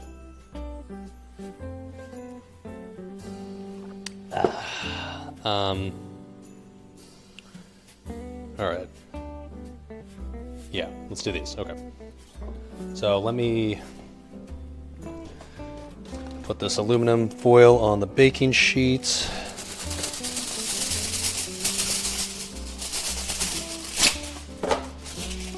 Okay. Down the stove.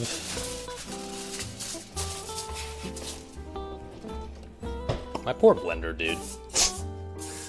I rarely ever actually use my blender, so in reality, it's not really that big of a deal, but still sad nonetheless. All right. Okay. Oh yeah, that's what I had to do. I need to we need to get a little bowl of sugar. Gotta like roll the shit in the sugar. Okay. Yeah. Let's just use the last remaining bowl that we still haven't used tonight, so that way I can clean literally everything after the stream is over. Let's just dump some sugar in there, I guess, and just roll that shit once it's in a little bowl. I always feel like I have my life together, but then we get an IRL stream. Okay, settle down, bud.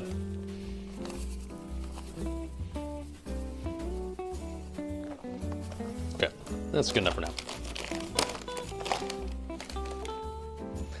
Okay.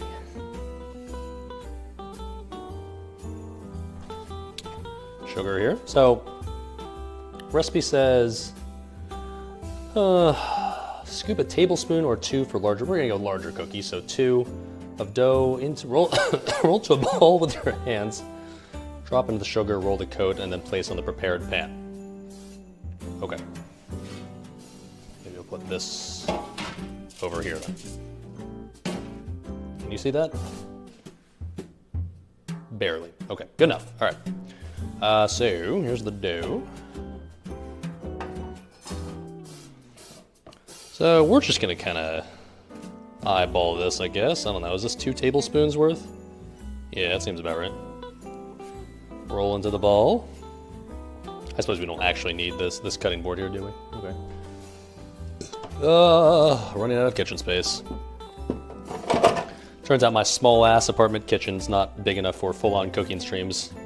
In an ideal world, is it? Can't imagine why. Alright, so roll this around in sugar.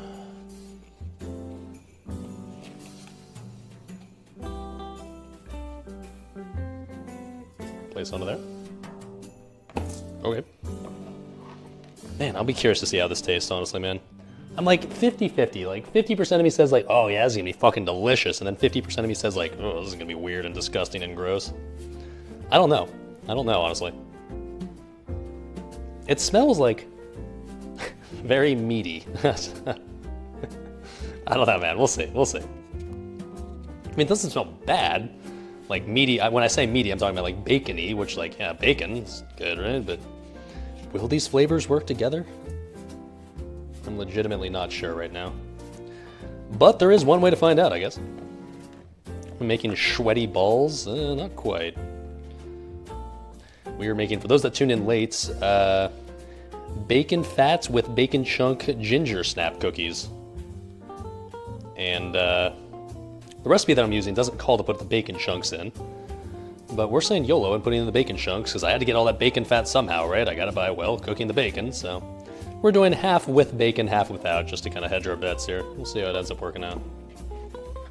Man, like, even, I probably should have just made half a recipe, man. This is already like gonna be a shitload of cookies just for the bacon bits, let alone the ones that don't have the bacon bits in them.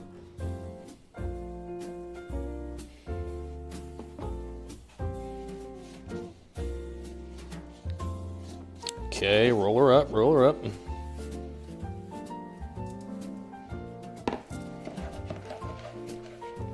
My balls are too big? I mean, I know these are going to be rather girthy cookies, but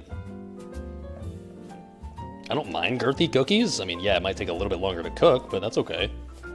Gonna have some blue cheese cookies to try out in the meantime, right? It'll be fine, though. Oh, you're saying the cookies are perfect size. Yeah, these are gonna make rather large cookies, I'm not gonna lie, but that's okay. Nobody wants little tiny-ass soy boy cookies anyways.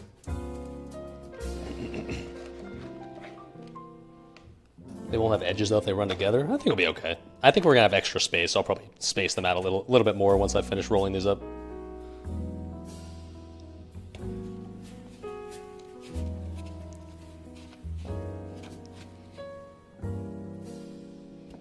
Oh, I'm trying to make these into like perfect balls, but in reality, I guess it doesn't really matter since they're gonna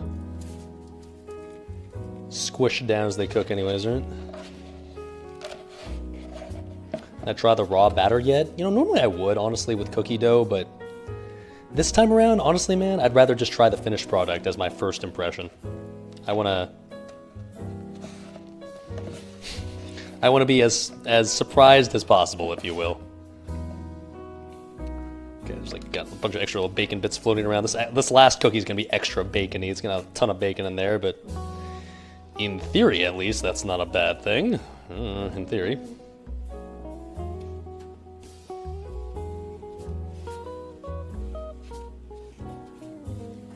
Okay, there we go. So let's space these out a bit more evenly. Maybe just make like a circle like this. It seems fine. Okay. These will be big ass cookies, but that's okay.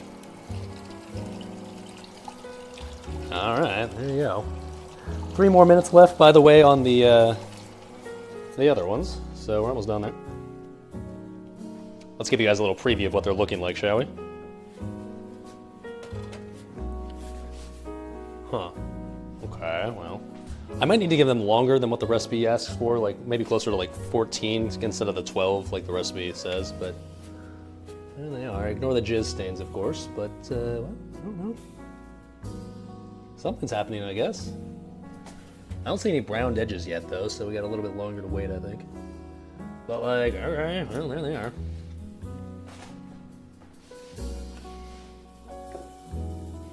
Let's roll out the other bacon cookies. Now these ones, like I said, aren't gonna have the bacon bits inside. These ones will just be without the bacon bits.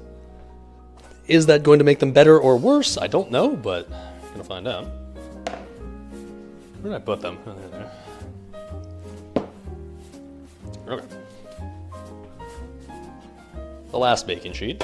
By the way, the reason why, oh Jesus, the reason why these look so fucking nasty and disgusting is because these pizza pans are the ones that I used for the the pizza cooking stream, the one that I did outside, so they got a little scorched and a little pizza jizz on them, but I promise you they will work just fine for baking cookies, especially when we just put the aluminum coating on top anyways. It's not unsanitary, it's fine, I'm using aluminum foil, of course.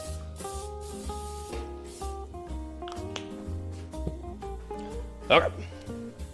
Nice loafers, thank you. Although these loafers, honestly, at this point are really, really worn out. Like, they've been worn down to, like, the sole.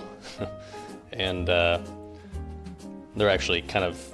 They kind of, like, cut into my... Well, not cut, but, like, they kind of bite into my foot a little bit. So, actually, that's one of the things I asked my family for Christmas was, like, if you want to get me some new moccasins or loafers or whatever you want to call them.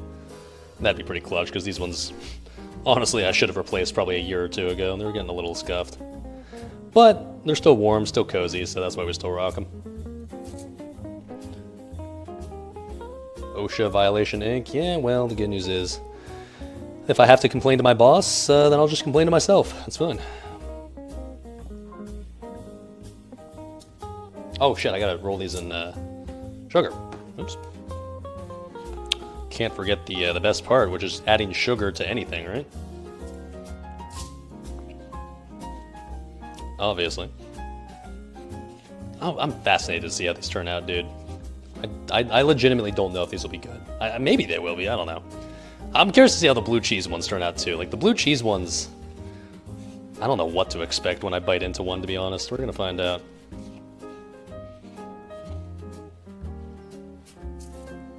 balls. Oh shit. Okay, that's 12 minutes on the blue cheese walnut. Let's give those a little bit longer though. Let's roll the rest of these out and then we'll take them out.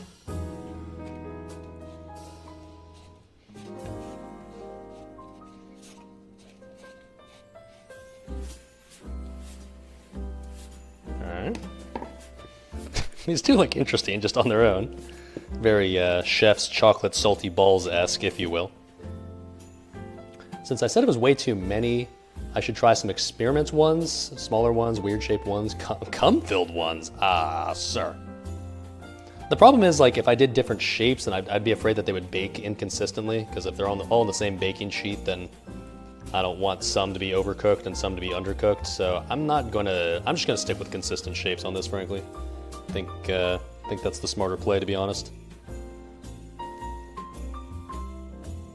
Like I said, if I have way too many of these, it's not the end of the world. Assuming they're somewhat edible and somewhat decent, I can always offload these on my friends tomorrow, so. Having too many is not necessarily the end of the world. And like, you know, if it means I have to eat a few more cookies myself, like, all right, sure, fine, if I have to. Okay, fine, whatever. Yeah, you know, if you put a gun to my head. Okay, we're actually, just about done with these. Cool. Might have enough for like one little mini cookie here at the end. What do the cookie sims say about different sized balls? I think it's a pretty universally well-known fact that the bigger your balls, the better, right? The bigger the stones, the bigger the cajones, if you will. That's why I went with extra large cookie balls here. None of that small ball soy boy shit. Well, I did a perfect job at like having the two halves of dough, huh? This ended up being, I think, 7 apiece. Nice. We're gonna have this tiny extra little one right here, I guess. So this one, here's the experiments, I guess. This one will be smaller than the rest, so we'll see how this works out.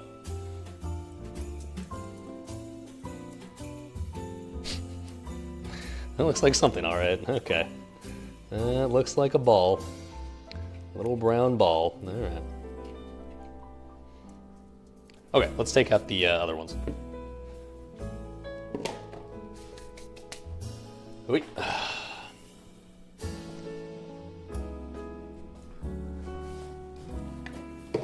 Okay, well, let's see how this looks. Moment of truth. Oy. Huh. Okay, there they are. Didn't exactly get a lot of color on them, but they're definitely looking done. They smell interesting. Very interesting. There they are. They definitely have that shortbread look to them. I'll give it that. It is cooked, right? Yeah, it's good. It's good. Definitely cooked. All right, let these cool down. I don't know. We'll give them a shot in a little while. What could possibly go wrong?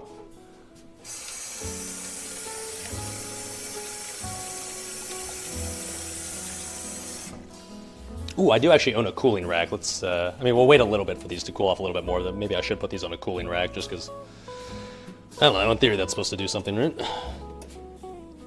Okay, heat that up to 350. We can toss those in. Okay. FFB, what's that code for, sir? Can someone play the voice command? Come on now. I'm a little offended that you don't know what that stands for. Bro. Someone do it, come on. No, one of you oil princess has enough points. Full fucking beef, Thank you. boys. There it is. I don't care what it takes. I don't care what it takes. All right. Full fucking beef, Yes, boys. sir. I don't care what it takes. Yes, sir. All right. So yeah, we need to wait for the oven to warm up a little more because these need to be done at 350 where these were 325. So in the meantime, let me get my cooling rack out. Now, you may recognize this cooling rack. This is actually what it is. It's a cooling rack, but you may recognize this as the grate that I used to use for the ghetto grill, both attempts at the ghetto grill. So the cooling rack is a little, let's say, scorched, but it still works as a cooling rack. So we're actually gonna use it for its intended purpose for once. Imagine that. Are these scoopable yet? Oh yeah, okay. All right, well, they're definitely like cohesive, if you will. They're definitely not crumbling, so that's good. Very curious to see how these taste.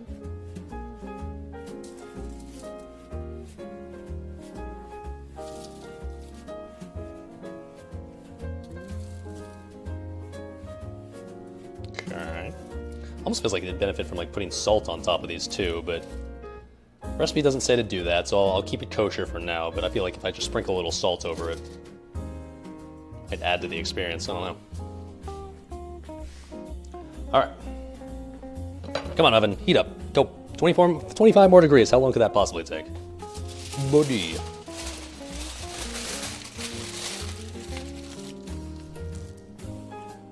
What kind of buff do these bad boys give? Well, depends. Depends on how they taste. Either they're going to give plus 25 to spirit, or they could give plus 25 to indigestion and vomiting. So that remains to be seen. This is kind of a new food recipe no one's ever tried before, right? So we don't know exactly what buff or debuff it's going to give you. Eggnog's good though. There must be like an eggnog in WoW somewhere, right? Can't you like collect eggnog somehow from one of the Christmas events? Doesn't it give you something? I don't know. It tastes like bourbon, I can tell you that. It's pretty nice.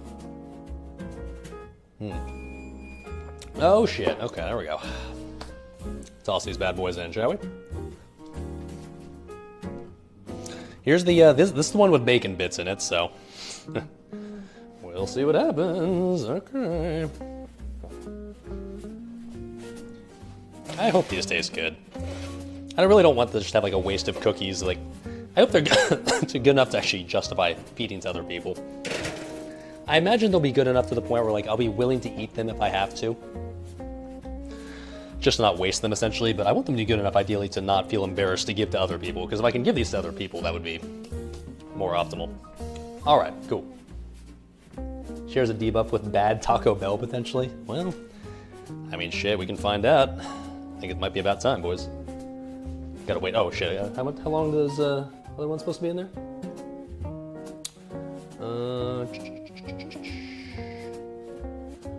Okay, minimum 10 minutes, but you want to bake them until they're flat and a dark brown color. Okay. Might be a longer period of time since we made these a little larger than the recipe calls for, but the dough was relatively soft, so yeah, I think they're definitely going to flatten out and hopefully become evenly cooked relatively quickly. But in the meantime, shall we try our first batch of cookies, boys? Oh boy. I'd say we should give it a shot. At this point, the cookies, all they have to do is sit in the oven for a bit, so we have nothing left to do as far as the cooking surface is concerned. So, I guess it's time to find out. Okay, let me get the lighting over here. Wait. There we go. Get some overhead light, or is it gonna look scuffed? Let's see. Shit, you can barely even see it, but that's fine. Okay. Ignore my dirty ass table. It's fine. Actually, oh, here, maybe I'll put the light up here.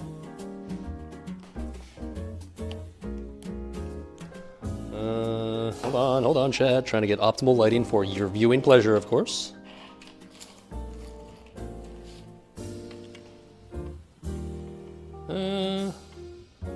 That looks okay. Fuck it. All right. Let's grab one of the cookies, shall we? I have a plate that I can use anywhere. Booty. Surely got a plate around here somewhere. Oh, well, I can use the bacon plate. Yeah, fuck it, that'll work. Okay. I'm gonna get one of the square ones. If anything, I'd rather serve the round cookies to my friends if they end up being good. So here we go. For those that perhaps didn't see earlier or missed it earlier, this is going to be the taste test of the blue cheese walnut cookies that also have a decent amount of cayenne pepper in it. It's supposed to be it's described as a savory cookie, all right? So before you start like vomiting all over the place, it's supposed to be something akin to more like something you'd have as like an hors d'oeuvre, or potentially something you would have as like a maybe after meal snack with like a glass of wine or something. In my case specifically, I suppose I'm not gonna have either of those things. I'm just gonna have eggnog, but it's got bourbon in it, so that's kind of like wine, right? It's basically the same thing. What's up, B. Wong Numbers coming in top of the tier 1 sub. Thank you, sir. Thank you, sir. Your sub will go directly to the Hot Pockets, Doritos, and Cookie Fund. So I'll give you let me give you an up close of what we're looking with here. It definitely has looks a bit like shortbread. Kind of looks like a dog biscuit. But like, okay, it doesn't look bad yet, per se.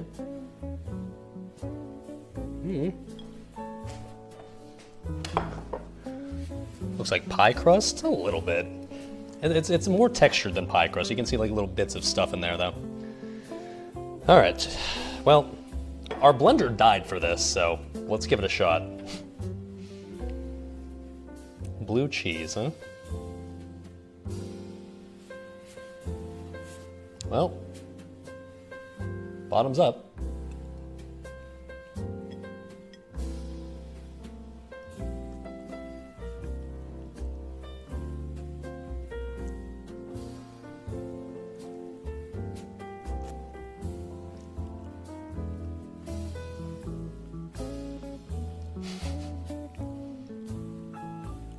Huh.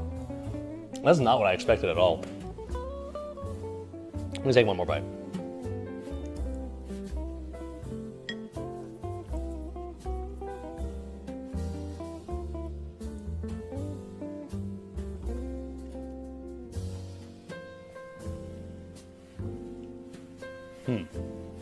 So, it's very dry, which I guess we shouldn't be shocked by considering what the dough was like. It's not bad. It's not bad. It's,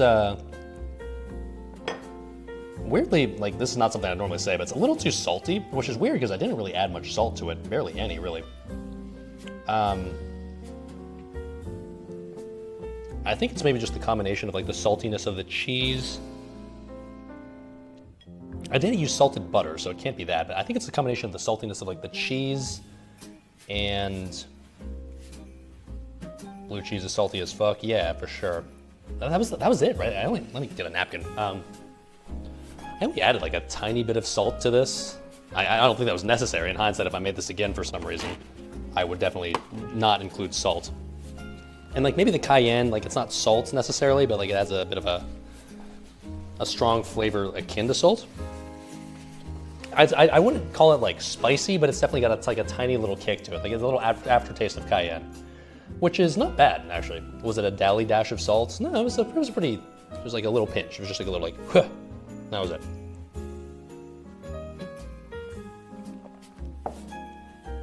Try spreading some jam on top of it. No, you wouldn't want to add jam. If you're gonna jam, you do something like fig jam. It's very savory. This is not sweet at all. You would bite into this and expect maybe something sweet, but this is more akin to like a.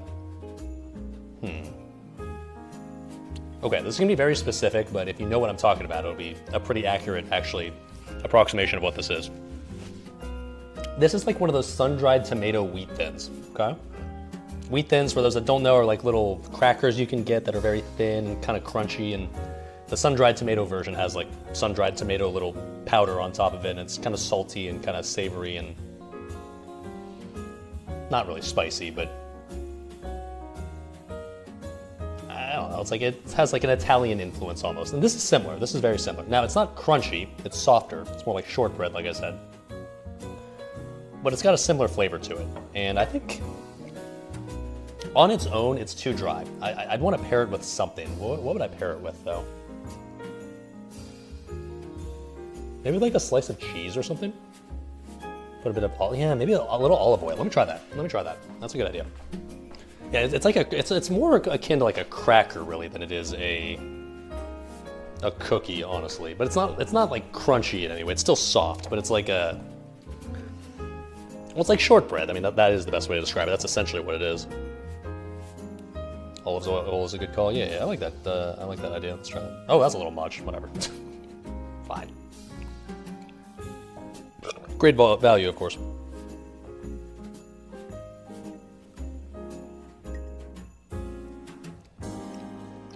Add most of it. All right.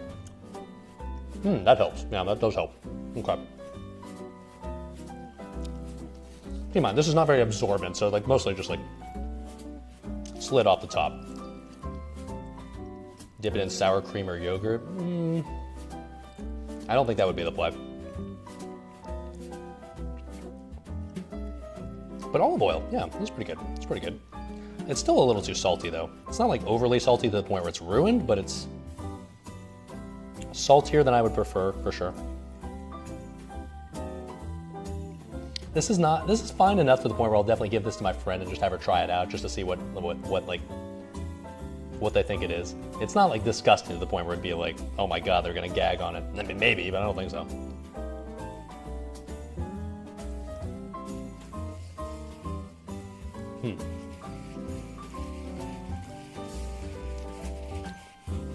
This is like, it's like a slight bit of tweaking away from being something you could serve at like an Italian restaurant as like an appetizer. I don't know how exactly you'd modify it. I guess less salt.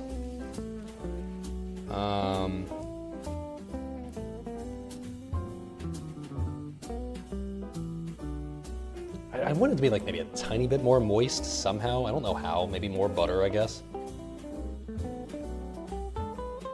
Adding fat helps with the dryness. Yeah, that's why I'm saying like maybe more butter. Or maybe honestly just like add olive oil. Not like now, but like maybe add it as a part of the recipe. That actually might be the play. You add olive oil to it.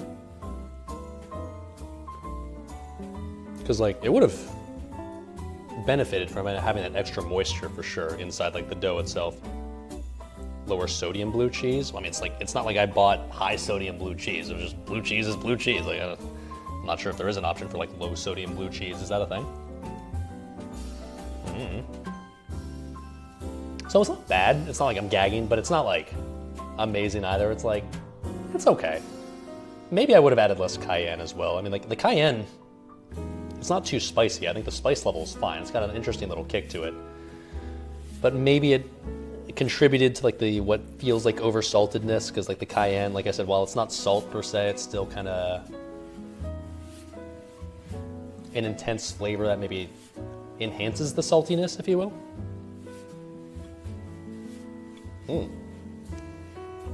Maybe less infused with blender fumes. Thankfully, I don't think that part got infused into the flavor at all, but it's like, it's not far off from being something you could actually reasonably serve to people as like part of a full-on dish experience, but it's like, it is, I don't know exactly what it is I'd want to change, but I'd want to change something. Maybe, like I said, maybe add some olive oil to the recipe, and then maybe a little more butter, and then maybe cut down on the salt, and just maybe just don't add salt to it, and just call the blue cheese good enough. It's interesting though, it's not bad. Let's put it this way.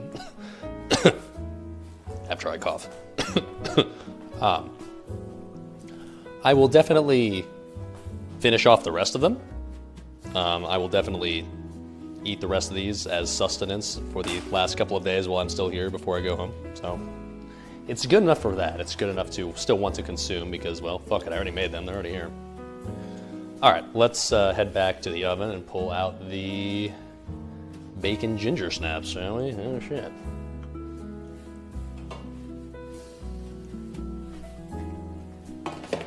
These ones I feel like have a higher chance of being really good, but one way to find out. Actually, well, let's see how they are first. Let me look in here and see how they're looking. Okay, they probably actually need a little more time. They're getting there. They're getting there for sure, but ignore the jizz stains. I don't see, they're not quite browned yet, so I don't see any browning on the side, so I think they need probably, oh, I don't know, 2.5 more minutes. Getting there. All right. So yeah, there they are. Yeah, they're interesting, man. They're interesting. They're close. They're close. I you know, the funny thing is, like, we used a completed recipe. Originally, I was just going to use the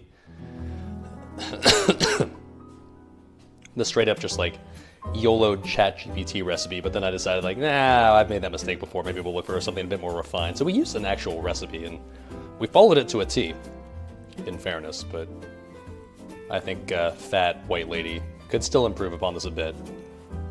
I don't know in what context I'd ever make these again, but if I did make them again, yeah, maybe add like a tablespoon or two of olive oil. I think that's probably the thing that would most increase its chances of success, because it's a bit dry. It's a bit dry, for sure. I'm not worried about the dryness of these ones. These ones should be perfect, just because these are more... Their consistency, like the dough consistency was definitely much more akin to actual cookie dough, based on my experience. All right. How are we looking here? I mean, they're doing their thing. Okay.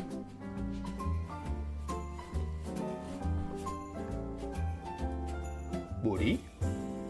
Hello? You can see like the little, there's like cracks on them like you would expect out of ginger snaps. That's good. I've never made like real actual ginger snaps before, so like I've never really, I don't have anything to base this experience off of, like, yeah, this is exactly what ginger snaps have looked like in the past. But when you have ginger snaps, they usually have like those little cracks and craggles on top of them, right? And like those got those on there, so like, okay. I am starting to see some browning on the side, so I think it is about time to take these bad boys out. The timer has 30 more seconds, we'll give it that. In the meantime, you can see my reflection, right? Cheers, chat.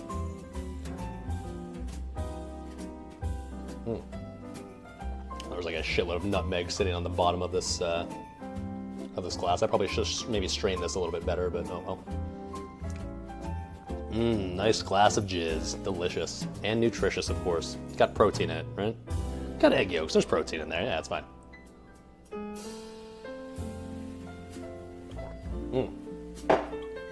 Alright. Oh, shit. Look at that. Nice squat stance. Yeah, I'm half Eastern European. Little known fact. And they're quite large. I'd say they're pretty... I mean, they're like on the larger side for cookies, but they're not like excessively large. All right, let's take her out.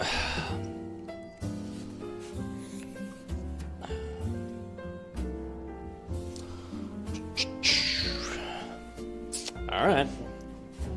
Moment of truth. Interesting smelling. There you go. Let's put these in here while we're at it. And how long was it in there for? Like 12 and a half minutes? Oh shit, not the microwave. There we go. Okay, interesting. Well, I mean, they definitely look like ginger snaps. I mean, this is like the quintessential ginger snap look. Here, let me give you a little close up here. Ginger snaps being those things that have like the little cracks and craggliness to them with the sugar-coated tops, and that's exactly what we got here, right? I mean, like, okay. Okay. Certainly looks like what it should look like. And you can see obviously the bacon bits in there too, so like, okay. Size-wise, like here's a comparison with my hand. They're not like excessively large. They're on the larger end for cookies, but they're not like ridiculous. They're still very soft, so we're gonna have to wait for these to cool down for sure. Let me, I guess transfer the shortbread maybe to like a plate or something, so that way I can put these on the cooling rack.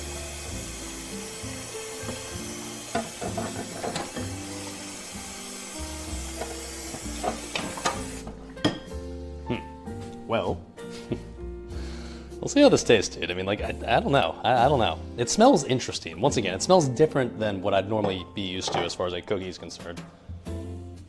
Not necessarily bad, but very curious for sure.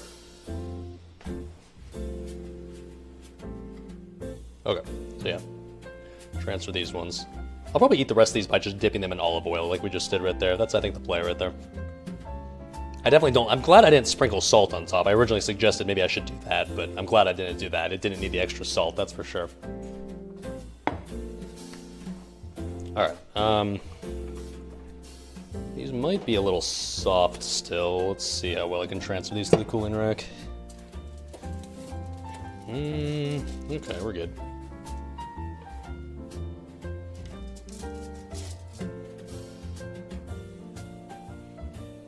Okay. I mean, seems like legit cookies to me. let's put it this way. If you didn't see the bacon bits in there, like especially if you have the second batch without the bacon bits in there, you wouldn't be able to tell these aren't just regular ass ginger snaps, right? They just look like regular cookies. Which for these ones, like, it makes sense, right? Need room for this last one. Oh. Oh, come on.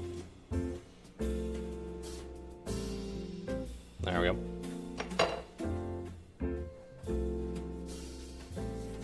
Might be underdone. No, I disagree. I think they're fine. I mean, if anything, I'd rather have my cookies a little underdone than overdone. Trying to see like if I can peek at the bottom here. No, they're good. They got brown on the bottom. No, that's good. That's good.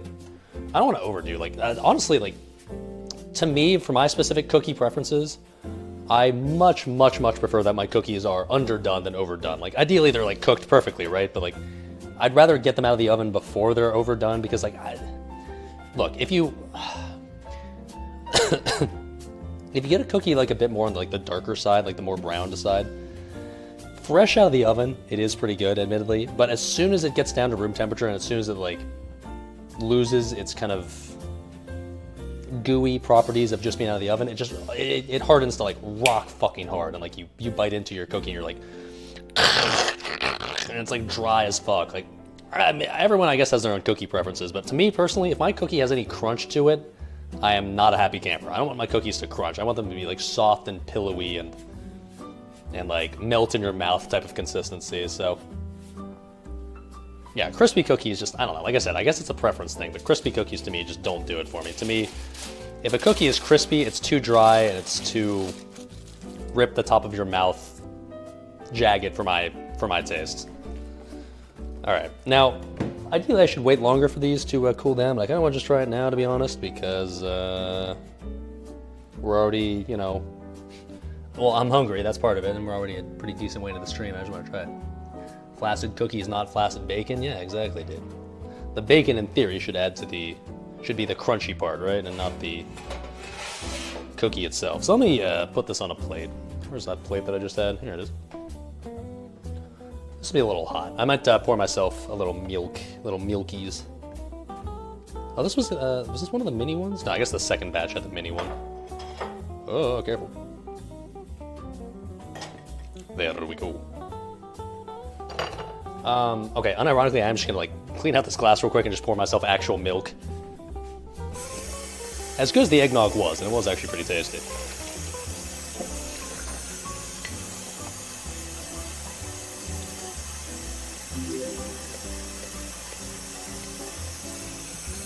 This glass got very eggnoggy. I don't think I'd ever make homemade eggnog again, to be honest, just because I think I like eggnog is fine, but I don't love it so much to the point where I'm willing to put like an hour of effort into making it. Like, I'd probably just rather drink straight bourbon at that point, or if I was really desperate for eggnog, I can just buy it from the store if I need to.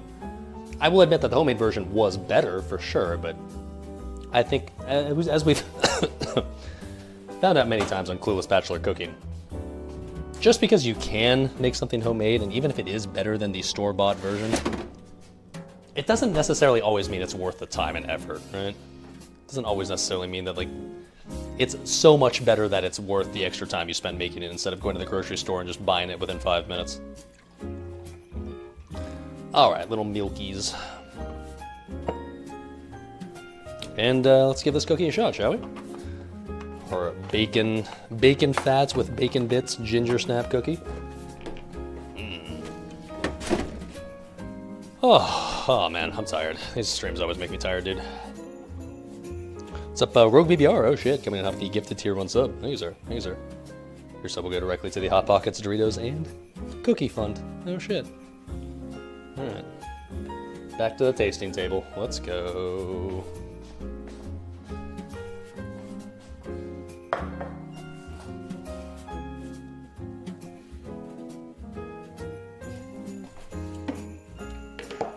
There's the lights. All right.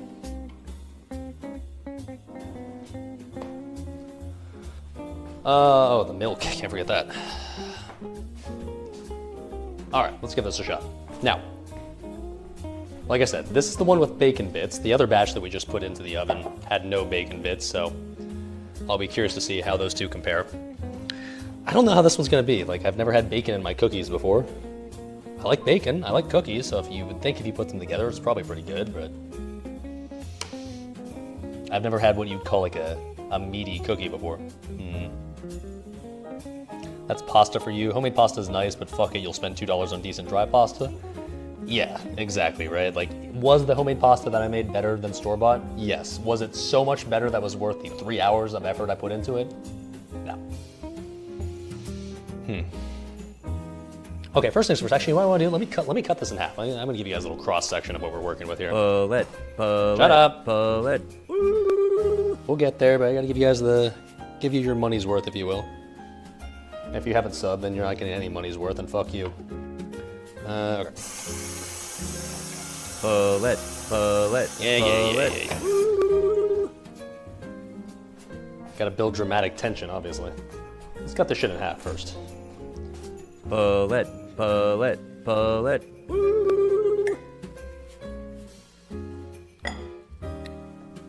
yeah, the bottom definitely got nice and brown, so definitely not worried about undercooking it.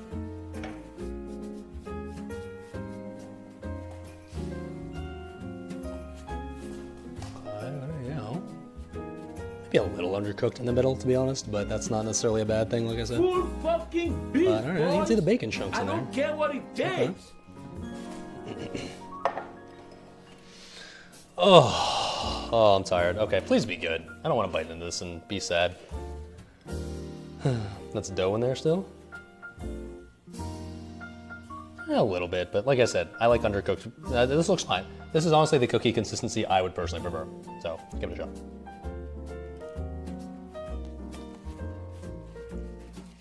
What a fucking liar, dude. What a fucking Weasley little liar, dude.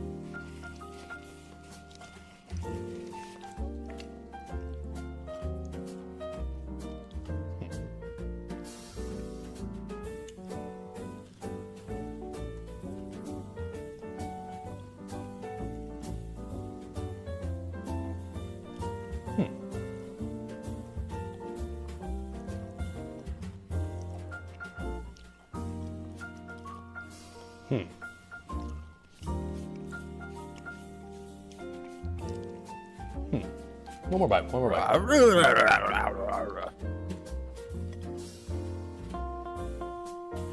Back to DMT. Back to your jamba. Back to Ogrima.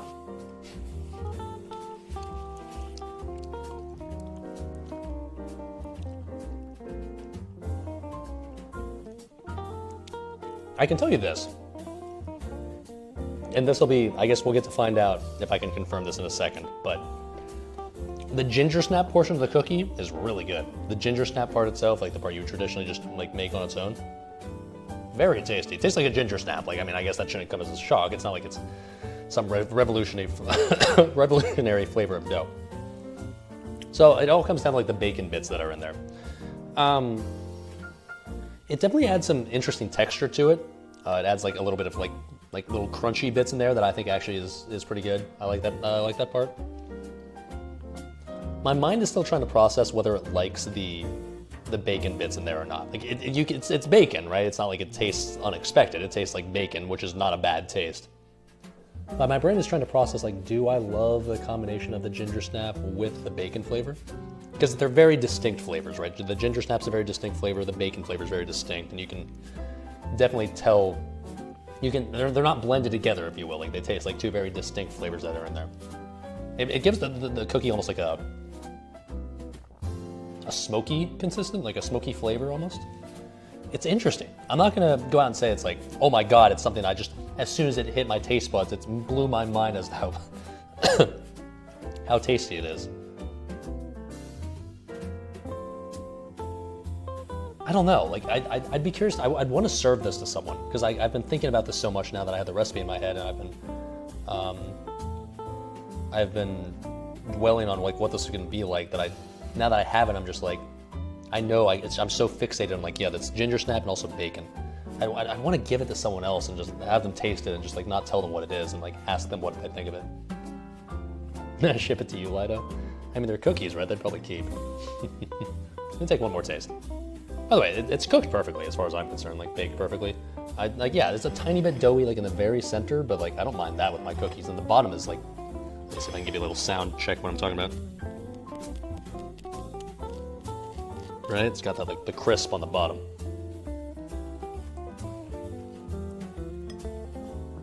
A little crispy on the outside as well, but soft on the inside, which is best. Oh, another one's ready. Huh.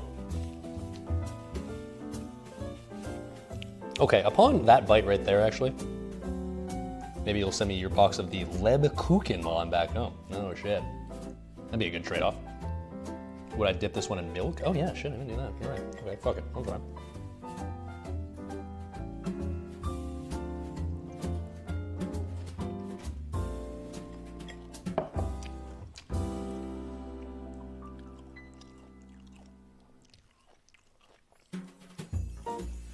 Okay, the second taste, honestly, like the second half, now that I'm more used to it, it's growing on me. It's growing on me. That's pretty good. That's pretty good. That's pretty good. Not bad.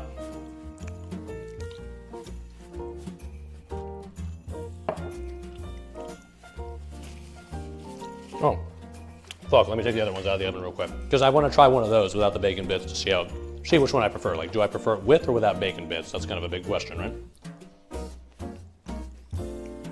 Because I can tell you this, the ginger snap portion of the cookie, we fucking nailed it. That part's good, for sure, without question. But then again, that's a pretty tried and true recipe. Like, yes, we used bacon fat, but in reality, fat is kind of fat, right? Like, whether you use that or butter, it's not gonna make that much of a difference. Okay, let me toss, oh yeah, we got the little mini cookie on here, perfect. That'll be the perfect one for me to try as my sampler. Put that in the cooling rack, I'll try that in a second.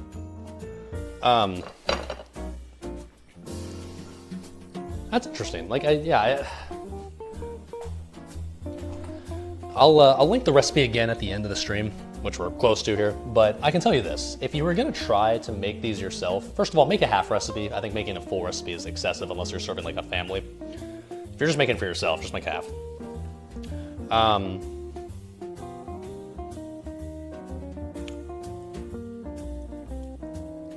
If you happen to have the ingredients lying around, or like you don't mind going out and buying some bacon and trying it, I would say it's worth a try. I'm not sure everybody would like it. I mean, obviously, if you don't like bacon, you're not gonna be big on it, but that should be pretty obvious. I would want to hear other people's takes on this. That's why I want to serve it to some other people tomorrow. I want to... I'm so biased because I know exactly what this is and I know exactly what went into it, that like, to me, it's just like, it's so obvious that like, well, yeah, there's bacon in there, but like,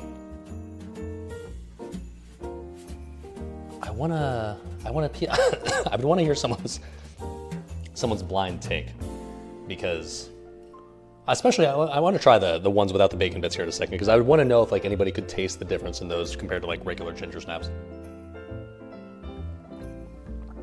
Haram cookies, they're definitely different. I mean, that was kind of the point of today's stream, right? Is like make cookies that are definitely on the let's say different side. The next evolution of Christmas cookies, if you will. Are these truly the next evolution? I mean, they're certainly something. They're not bad, I can tell you that. Are they good enough to replace conventional Christmas cookies, though? The blue cheese ones, no. They're fine. They're not bad, but those aren't anything special, if I'm being honest. They need something. I don't know what it is exactly, but they need something. These ones are like well, here's the regular ginger snap, right? This is without without bacon bits. In hindsight, I wish I could have tried this one first, actually, but let's see how this one tastes, because I'm curious if the experience here is going to improve or going to get worse, or how it's going to be now that it doesn't have bacon bits. Let's give it a shot.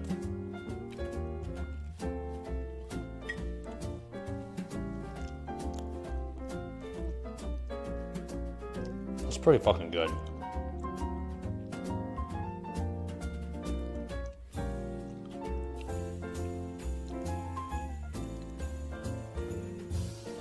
You can definitely still taste the bacon influence for sure. Just the bacon fat alone is enough to like make you think like, whoa, it's an interesting little kick to it, like an interesting little extra flair that you wouldn't normally have inside of a ginger snap. It makes it more savory, if you will. Does that make sense? It's not bad. The question is, do I like it without the bacon bits or do I like it with?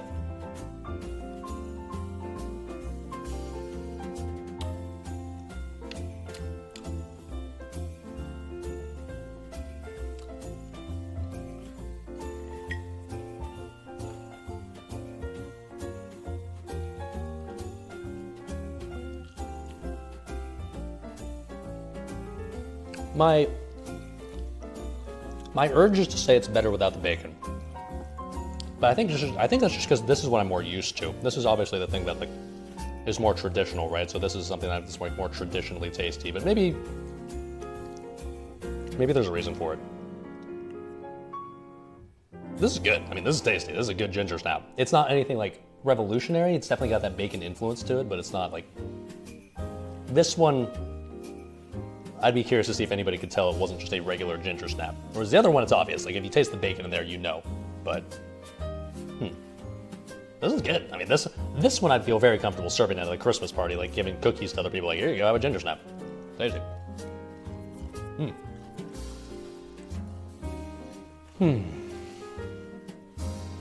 All right, I probably hit my cookie quota for the week, really. It's like, I don't even need dinner now. Like, I was like, all right, cookies, we're good. Oh.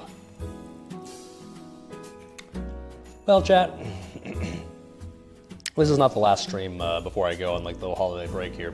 We're doing another one tomorrow. We're doing the Human Warrior Nax speedrun, so you got that to look forward to, but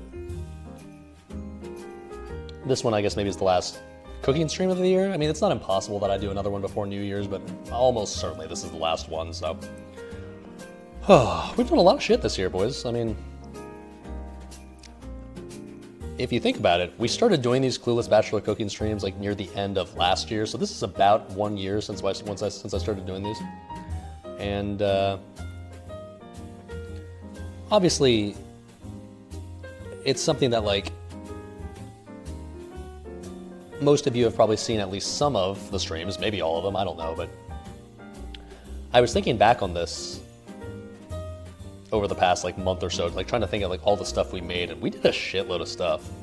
We did like all those different Hot Pockets flavors, like influence ones. That's like kind of where we started. That was the initial set of cooking streams to give me inspiration. But we did St. Patty's Day, we did Easter, we did July 4th, we did the pumpkin stream outdoors. We did the cheeseburger under a bridge. We did the farmer's market one where we bought the stuff at the farmer's market. Did the Seattle one, the one where I made seafood chowder out on the docks of Seattle. Did our ghetto ass chili dogs at Talladega. What else did we do? We did the Oktoberfest stream. We did the German one. Obviously, we did our fajitas at a public park on the park grill. Did our pumpkin chili also on like a park grill, a little larger park grill. But did the pumpkin chili outside. Did the fish and chips over a campfire. That was pretty good. Did beef Wellington over a campfire. Although that one was pretty scuffed. That one I ended up finishing over the propane stove. The campfire definitely didn't really work all that well. but we tried at least. How can we forget the chili in a van, right? Oh shit. So we did a lot of shit this year, honestly. Like I think back on it, like at the time, like just in real time, I was just like stream after stream. It was just like, all right, next idea. But now when I look back and like all the different things I did this year, it's like, damn, I did a lot of really, really silly, different, stupid shit that was mostly fun and mostly good. A few of them were duds, admittedly. Like the Halloween one was a fucking dud. That sucked. The candy one, fuck that one. But a lot of fun ones, man. A lot of fun ones. A lot of the pizza oven stream. How can I forget that? The outdoor pizza oven. That was one of, if not my favorites of the year. That was a really good one too. Your favorite was when I hacked a rabbit up next to my computer. That Why did I do that next to my computer? Was I watching a video of how to like cut up a rabbit? I think that's what it was, right? Or when the potato exploded. Yeah, what stream was that for? When did the potato explode? I like the savory, I like the root vegetables in the oven for some reason. What was that for?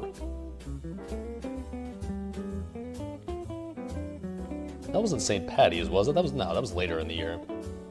Oh, maybe it was, I think it might have been the Italian cooking stream. I think I was broiling some root vegetables for the meat sauce I was making. I think that's what it was. The VOD got taken down, so you missed the bunny. Yeah, that one unfortunately has gone to history. You had to be there, I guess. It got taken down due to some unfortunate circumstances. That was pretty unfortunate, but that was an interesting one for sure. That's one of those ones where you just legit, you just had to be there, I guess. If you know, you know.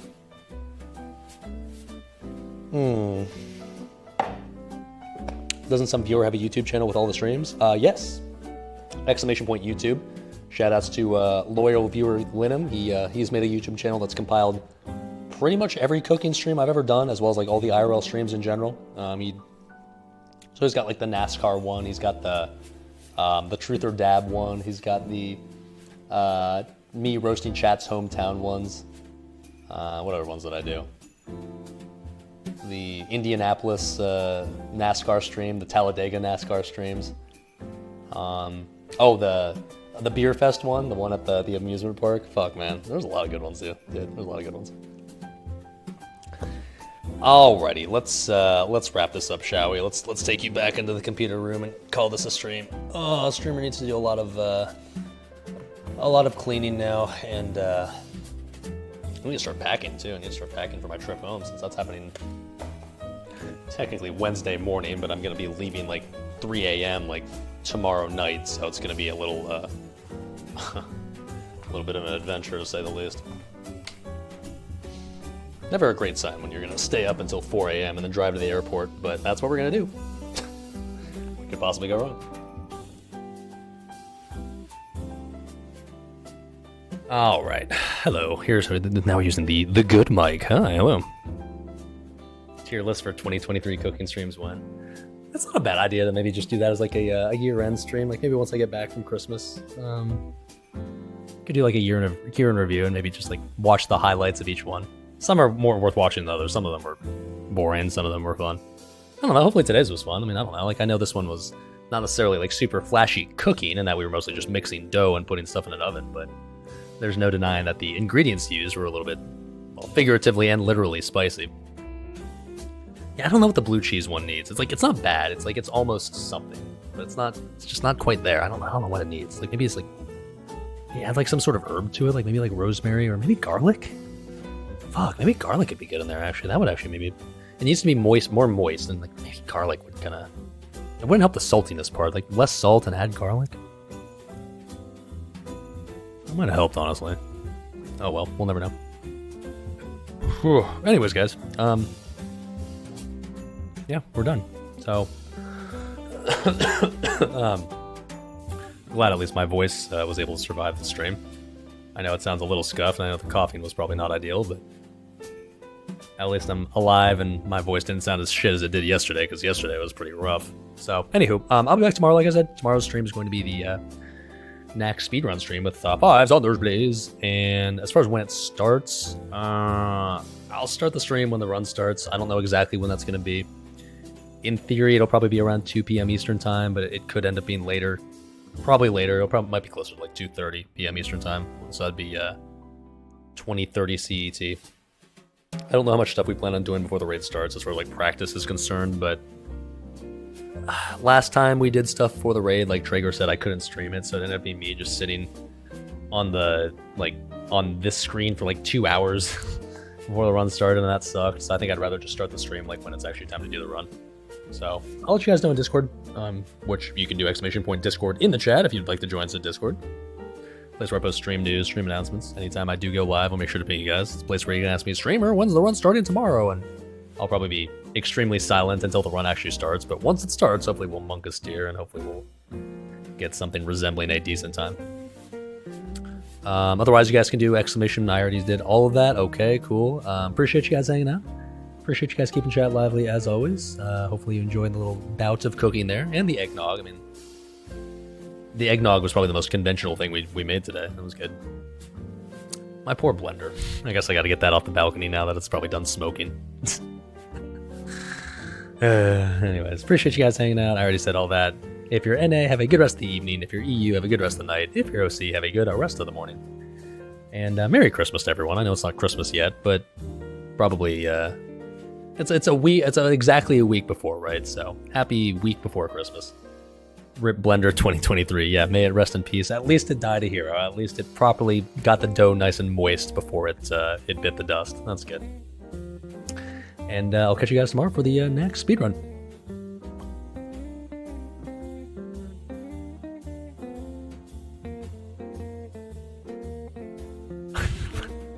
God damn it, Motel Guy. All right, buddy. Bye.